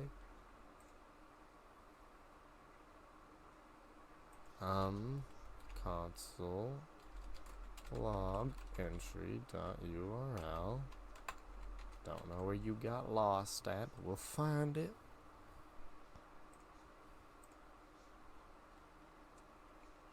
So if we split and we go, yeah, that should be fine. Don't know what's wrong with this.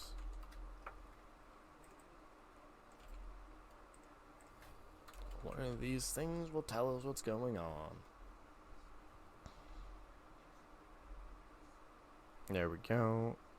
Oh, it's /API/public. But entry URL.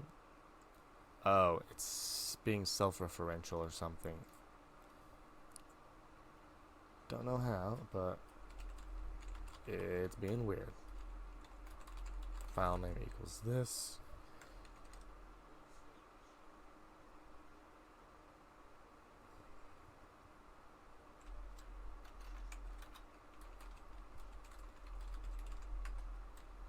Something should look better.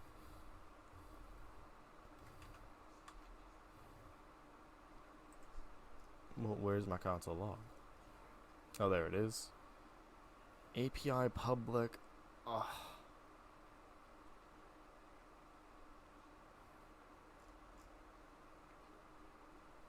URL split forwards. Okay, it's just, I'm losing my mind on this one.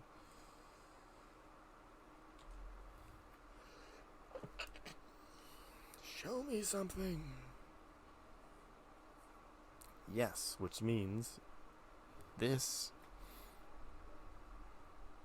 Yeah, I guess that would look a little prettier. I don't know. I forgot we could like do that because the promise will do the thing. Oh, it says it's any though. I don't know. Let's see if this works. No, it doesn't like that at all. No, I think that only works if this is an asynchronous generator or an asynchronous iterable or an async iterable. But this, since this is a method that resolves straight to an array, not asynchronously resolves arrays, we can't do the other one. But yeah, that would be cool if you could do it that way. It'd make it more obvious to the naked eye that, like, yeah, this is an asynchronous loop, even though it's technically not. It's a bulk. Think of it. I mean, yeah, Mog, yeah, yeah, that would be cool. Yeah.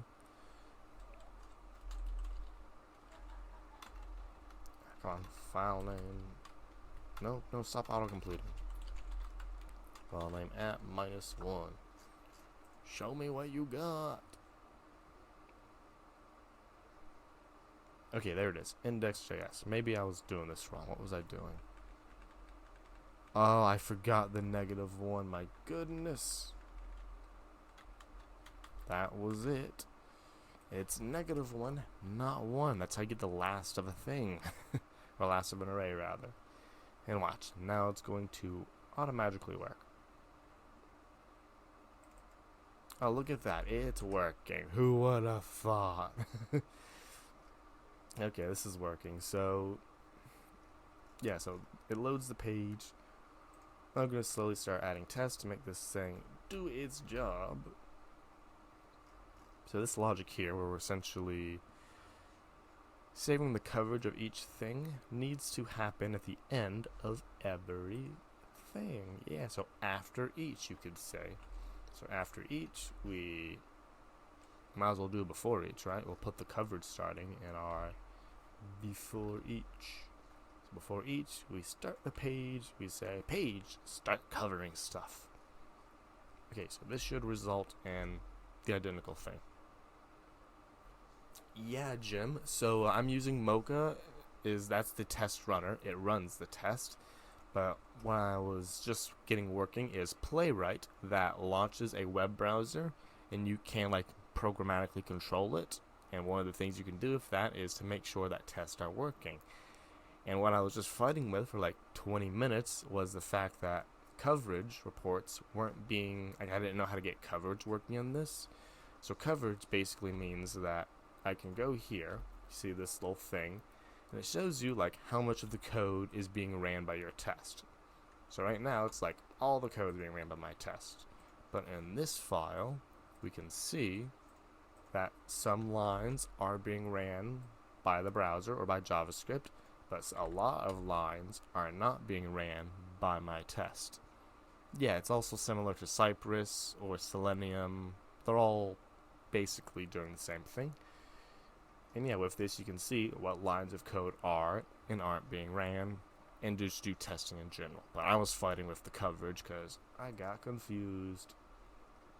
But now that's working, I can make the actual test and see the things turn green.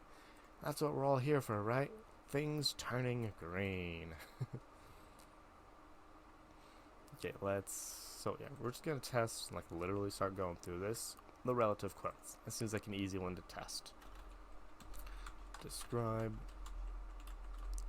relative quotes. So we make a thing, and we already have setup going on. So if we go to page, and the great thing is that you can also pause the browser to see what's going on. Search query equals E. Love that. Wait page dot pause. Thank you. And this is I guess this is technically an it. Gotta think of a good name for this, which I will do later. It shows things. Am I learning this so I can explain it to your clients?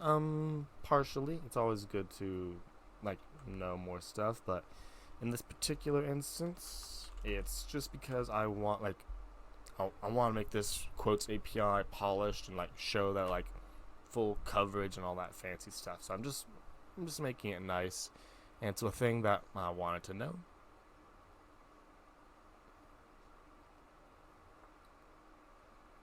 Oh, that did not work as I wanted it to. Okay, I can have this thing in here. Screenshot though, right? Page screenshot. Take a screenshot.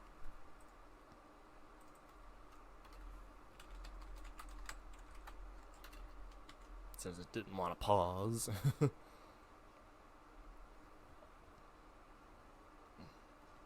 Because I already know how to do this with Cypress. I already know how to do this with Jest. I already know how to do this with React. I already know how to do this with Enzyme. So it's like, you know, I want to learn how to do it a new way now. And learning to do C8 is definitely good, because that is where all test coverage is going someday. Maybe not today though, but someday.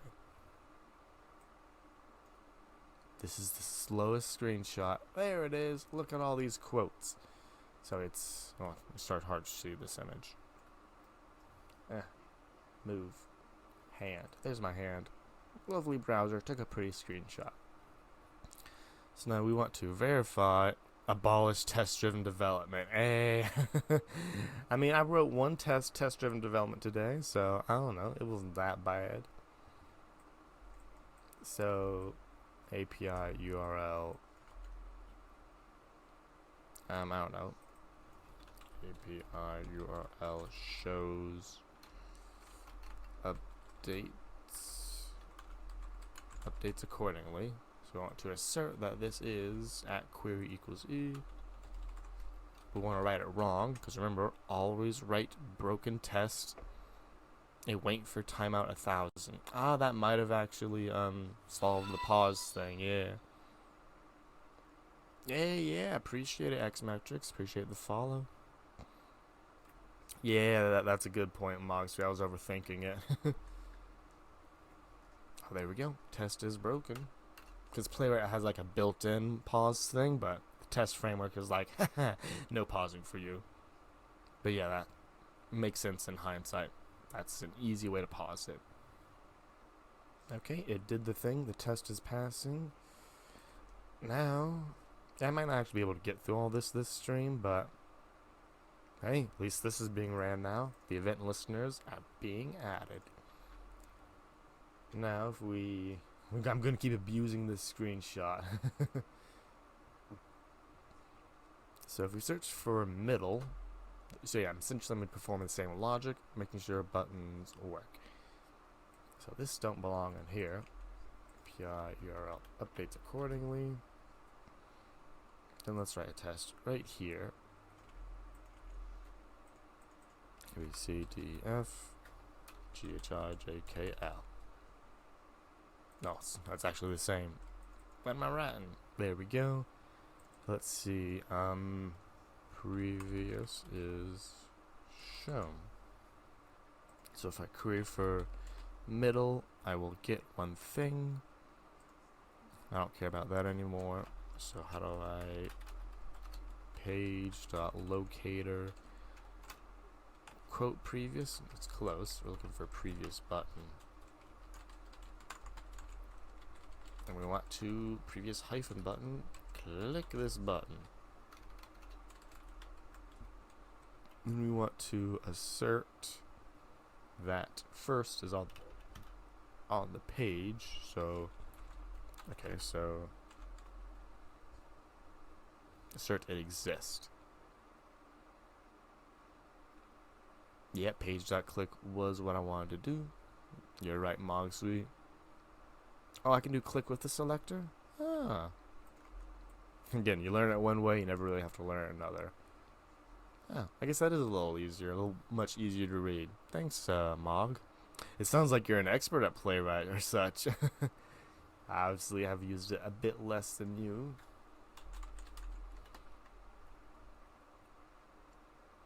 And yeah, Jim, let me load that up for you as we wait for our internet.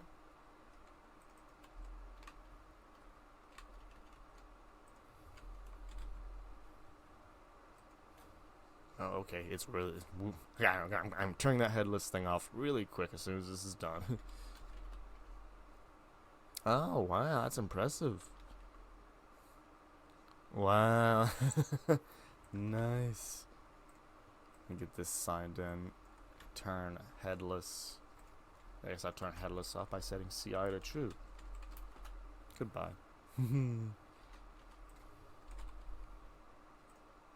Yeah, I've only like, just a little bit experience on Selenium, a little experience on Cypress, a little on Playwright. Till someone's like actually gonna want to pay me to write in it, I just feel like no need to get super invested in just one. Some SRT sources, wondering what field structure be. Oh, that's the great thing, Jim. You don't have to like worry about the SRTs themselves. So I have a script that does that for you. So if you have just an SRT, like the script turns them into the objects themselves. Here comes Mongo. I'll show you the actual what it turns them into. Yeah, the script here I wrote, you just give it a directory. Now the way I've done it is you have the name of the show, then each folder has a season. So like S, and then 01, 02, 03, or just S3. Then each of the SRT files at minimum needs an E and followed by 2 numbers. So that's the way that my script does the parsing of them. And the actual documents that it turns the SRTs into, any moment now, is wow, okay, really going for anticipation, is these little things. Contains a show, a season, episodes. I mean, it's literally what the API returns minus the ID. And of gem query. I mean, I could probably actually use the API. This is what the API was made to do. So if I search for gem from the office, anyone, it will show the thing, and then I give you the API endpoint so we can look at it. Here's what it looks like. So, show, season, episodes, timestamp, text. Expand one and zoom. There you go. I think this is the one you want me to zoom on. You can look for yourself if you like. I'm dragging at R2. There you go. All that's missing is the ID, which, spoiler alert, I'm going to drop the ID from the database because I'm literally not using it at all. But I haven't gotten around to it because I'm lazy. But yeah, I mean, the SRT quality doesn't really have to be good. Like, there's a bunch of like weird things in here that I parse out. Yep, show, season, episodes, timestamp, and text are the field. That's right, and you can see exactly what's being returned. Oh, that's not works. By looking at these Swagger UI docs yourself, or if you use what is it, Postman, you can point Postman at this URL and it'll import it magically. Nah, Mavi, it's just, I mean, I'm lazy on certain aspects, it's also, a learning experience for me. Like, I've never made my own API that other people use, so it's all good. And the real work is like, most of the work, I wouldn't be able to do any of this if I didn't gotten these SRTs anyway, so. What's this doing? I don't know what that's doing. What's this doing? Here we go. Previous is shown. So if I click the previous button, I should await. Page contains text. Actually, that's not what I want. Playwright. Text. Well, that's a downloads folder. Appreciate that. Page.text. Oh, that's the feature. I guess I just have to ask us the body has text. I was trying to beat you to it. That's like, where is it? Page.body document. I guess I have to locate something. Body has text. VS Code doesn't really tell me it has that. Oh, I guess since I'm not using expect, right? Oh yeah, so let me bring in the fancy expect thing. That would probably help. I wonder why it's not auto-completing. I'm not using it from that thing, right? There we go, and then how does this work? Expect, nope, I'm getting there. Expect page has text first. Oh, locator. Oh, has text. No. Okay, yeah, let's select a thing with a text. Yeah, I see, I see. Appreciate the help there, Moggs. Yeah, locator containing the text. I don't know, I guess I'm doing something weird. Yeah, again, it's not you, it's me. I don't know what to ask for. So yeah, I want to test that a thing exists. Alright, so I'm testing that the element appears. I guess I can just await the locator, right? So let's see. Thing locator. I guess this is an li. What? Li has text. There it is. Appreciate it. Or is visible. Yeah. I mean, I do need to select a thing with the text anyway, so visible might be the trick. Has text first. One of these will work though. But first, let's break it. Always write your broken test. Cannot find playwright test. Yeah, I guess we don't need that.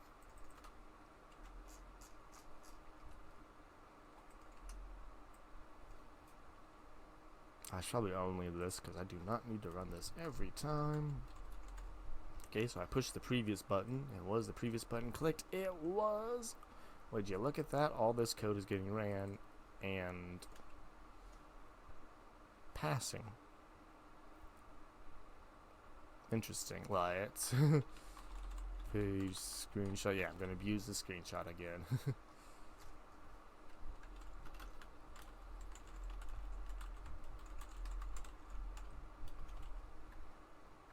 Oh, yeah, I got the only. Made sure I didn't forget that one.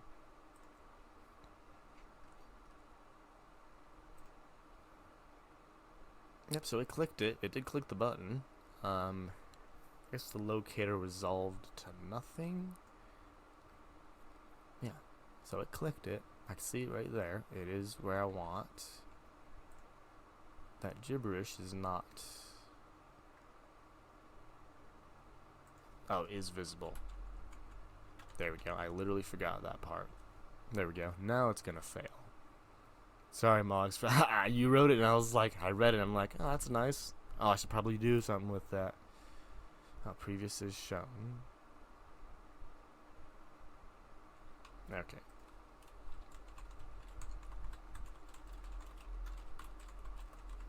Test element exists. I just need to figure out how to search.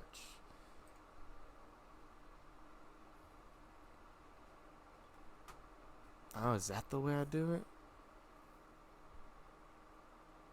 Oh, is visible as a boolean. I'm sorry. I am getting there. Deep equal. So, I don't need to do deep equal, you know. I can probably just say pass it to assert. Yep, assert it's visible.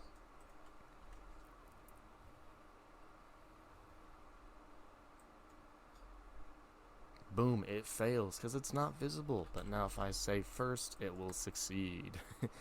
Hey, appreciate it there, Moggs. Slowly running out of steam here at the end, and now it is working. Now if I click the next button is shown. Next is shown. And then what is this? Last. There we go. Don't ruin the full test now, folks. Zoom zoom. Yeah, I appreciate it. All these tests running, and look at all this coverage. Coverage is looking alright. As you can see though, we're missing a few things, so we're not looking at that. So we're gonna handle if you query a first one. Quote has no previous. So if we ask for first and then we click the previous button, nothing should change. How do we test nothing changes? We can make sure that the so like what does happen? Literally nothing happens. The button gets disabled though. So light page locator. So okay, I'll need to disabled is disabled, which is another boolean. Yes, it is. I just passed that to my cert. So yeah, we gotta make sure the button is disabled. Of course, make sure our test breaks first, so we flip it around. Probably checking only on this block at this point. You know, the tests are fast enough. There we go. The test is failing. Now we write it to succeed, and it will work. Now we can copy this for quote has no. I guess we might as well copy it for quote has no next, though the test coverage is going to show we don't really need to because we abstracted it so far. Just for paranoia though. So we search for last and we click the next button. The next button becomes disabled and it's time for the last one. Will not duplicate quotes. So if we query for the letter E, then I don't remember what's going on. So if we query for, yeah, okay, so query is, query is nothing, and show equals, how did I do relative? Relative show. Then we take a screenshot.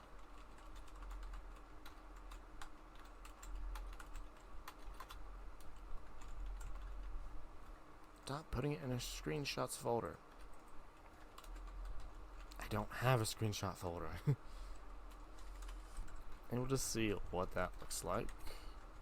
And check dot only on this.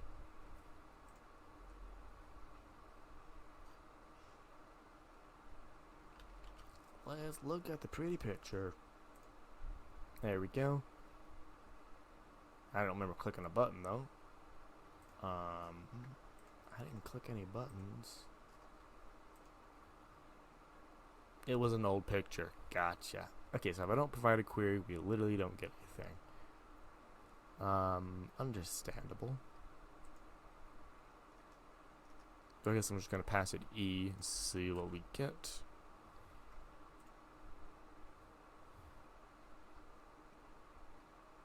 Okay, we will now look at the screenshot. There we go, so we get middle because we asked for only relative show. But if we ask for all this stuff, see, this is the point where it's like, oh, add more test data. It's like, I don't want to. Because my tests are so linked together. There we go. Okay, this is perfect.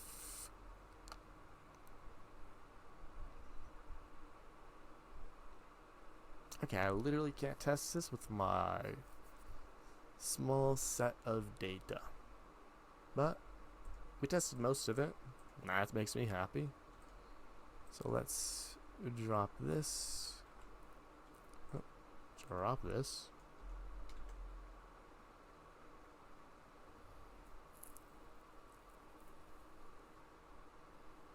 And have one last look at the coverage.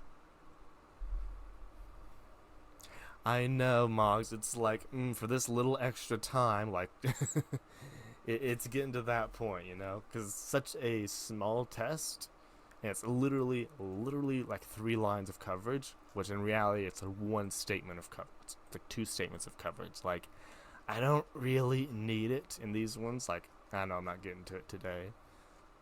So like, it's good enough. It is for future me to solve whenever like this has gotten so low down the priority list because I've chopped out so much away from it now.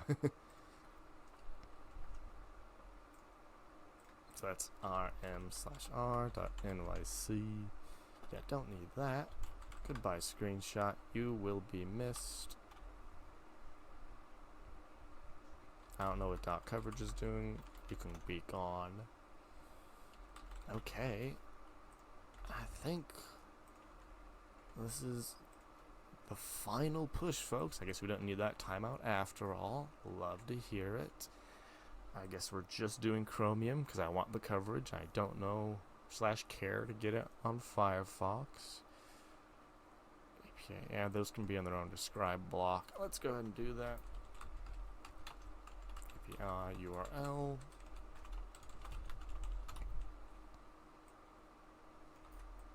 Enjoy your life together.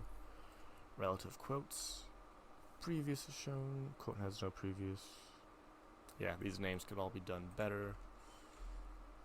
I can also dry this out some way. I'm fine as it is. Oh, this can be dried out really much. Okay, let's dry that out.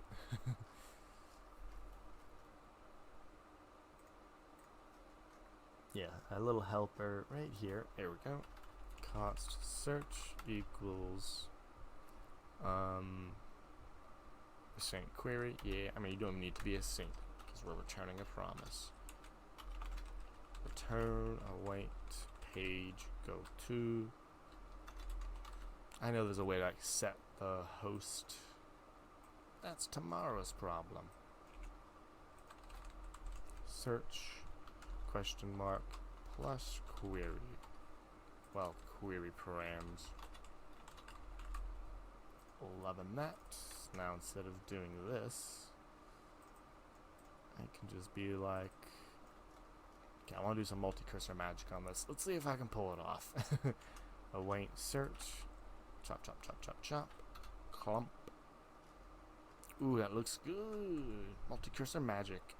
Reserved word. Am I not returning it? Aha, I'm returning an await. Well, I just need to return a thing. It's an arrow function, so I don't really need to return anything. Ta-da.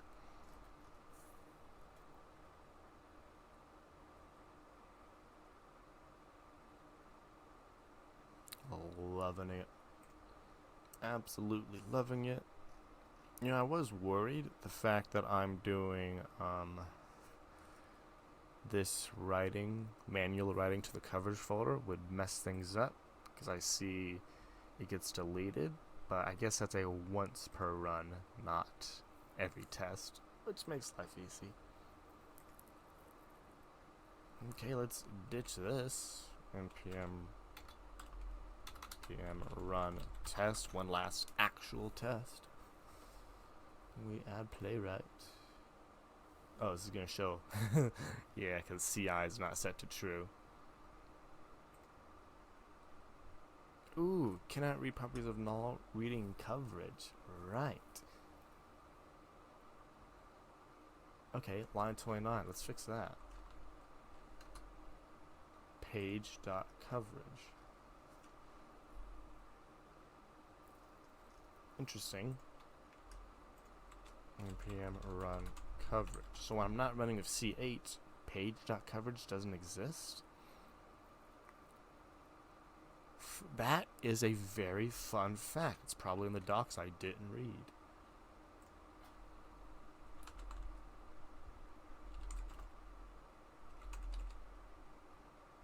I have to type between the windows. That is so bad. I do call like start coverage some point, right? I call stop here. Oh, do I never call start JS? No, I do. Before each start JS coverage. Well, I don't know. It's fine.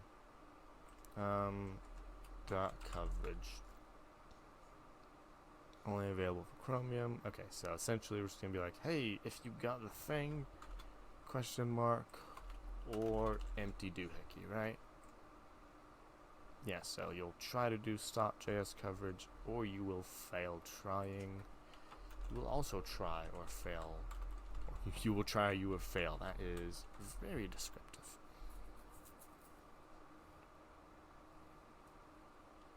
There we go. Now we're gonna get flash. Epilepsy warning, folks. Let me turn it off. It's working. It's very much working. Totally got a dark theme to this too.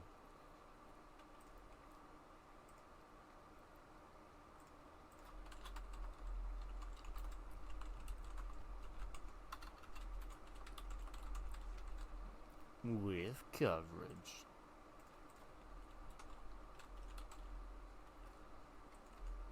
Which checks our box for end-to-end, not Cypress, but Playwright. Let's do ourselves a git push and let's see if Heroku can run the exact same test. I guess I kind of just assumed the GitHub action would play okay with Playwright. I mean, it ain't Selenium. Like, it's an npm module. It's gonna be a bigger download, but it'll still not need any special. We'll find out, won't we?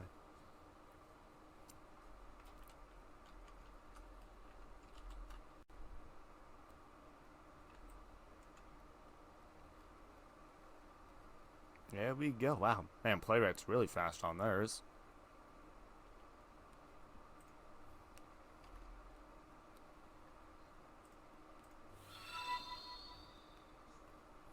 Hey, thanks for the follow there. Wow, that's a lot of words. Ertugrul Haskin. Thanks for the follow, Ertugrul Haskin. Hope your day, evening, or Saturday has been going well. F614.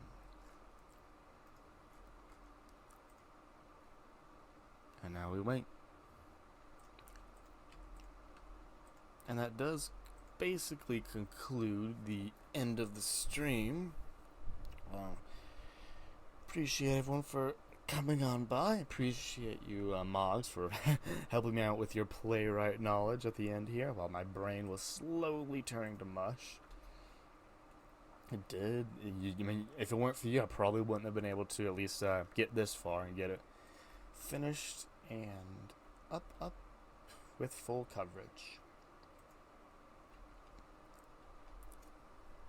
And yeah, testing, I guess, technically is complete. There's more coverage to be done. It's all set up, ready for me to do it.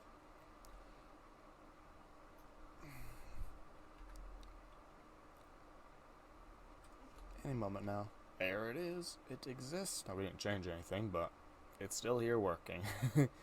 Yeah, Mavi. Always green. Always green, that's right, yeah.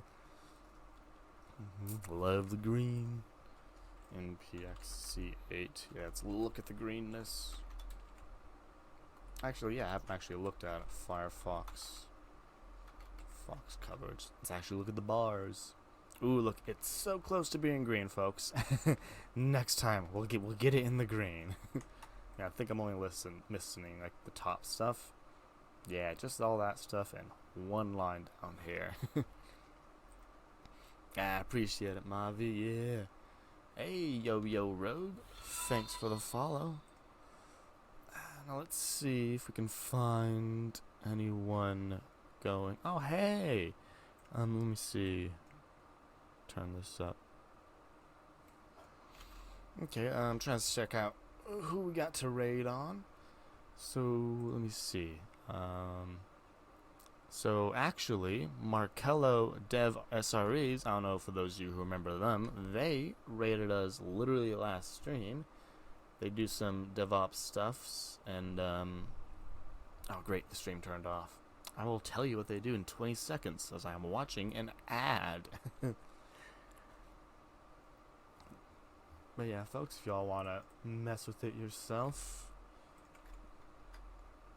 repos there, code's linkable from there, OpenAPI specification, point your postman, use your Swagger. All this stuff should be super friendly to use. And yeah, is the ad finished? It is finished. There we go. Let me think. I mean, yeah, unless anyone has any raid suggestions, because I don't see any fellow 100 devers. Might have some turned off. On. They raided us last time. We can give them a little support back. I don't necessarily speak the language, but they were nice enough, and they do. If you do speak the language, and AWS is your jam, they will go through it with ya.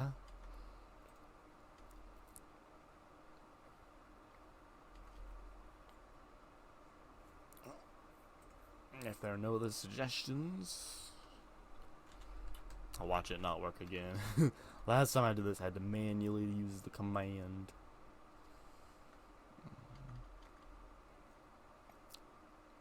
Oh, Midnight Simon's on.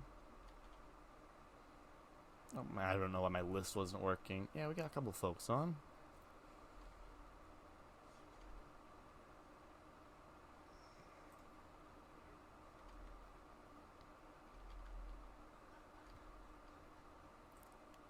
Any ideas? Well, Midnight Simon seems like a safe spot to go head out on. Thanks everyone for coming on by. Probably be a next stream sometime middle in the week, no schedule, but next Saturday we'll definitely probably be adding movies to this, because that's a thing that is basically left. That's the only thing missing from this, is movies. So yeah, I will catch y'all next time. Hope y'all enjoy this stream, or at least learn something. Oh, I didn't notice that was an X button.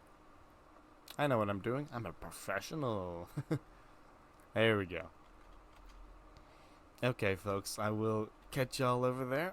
Probably hang out for like 10 minutes till I gotta go. Actual client. Catch you over there. And yeah, you too, Ryan K. Thanks for coming by. Bog Sweet, everyone else. Rava J, Jim, everyone X, yeah. X Metrics. It was a great stream. Got in that flow state a bit. Did a whole bunch of stuff. Hey, I'm glad to hear it, Jim. That's half of the whole point. Let's go try to learn some more from Midnight. They're probably going to be blazing fast, as you know.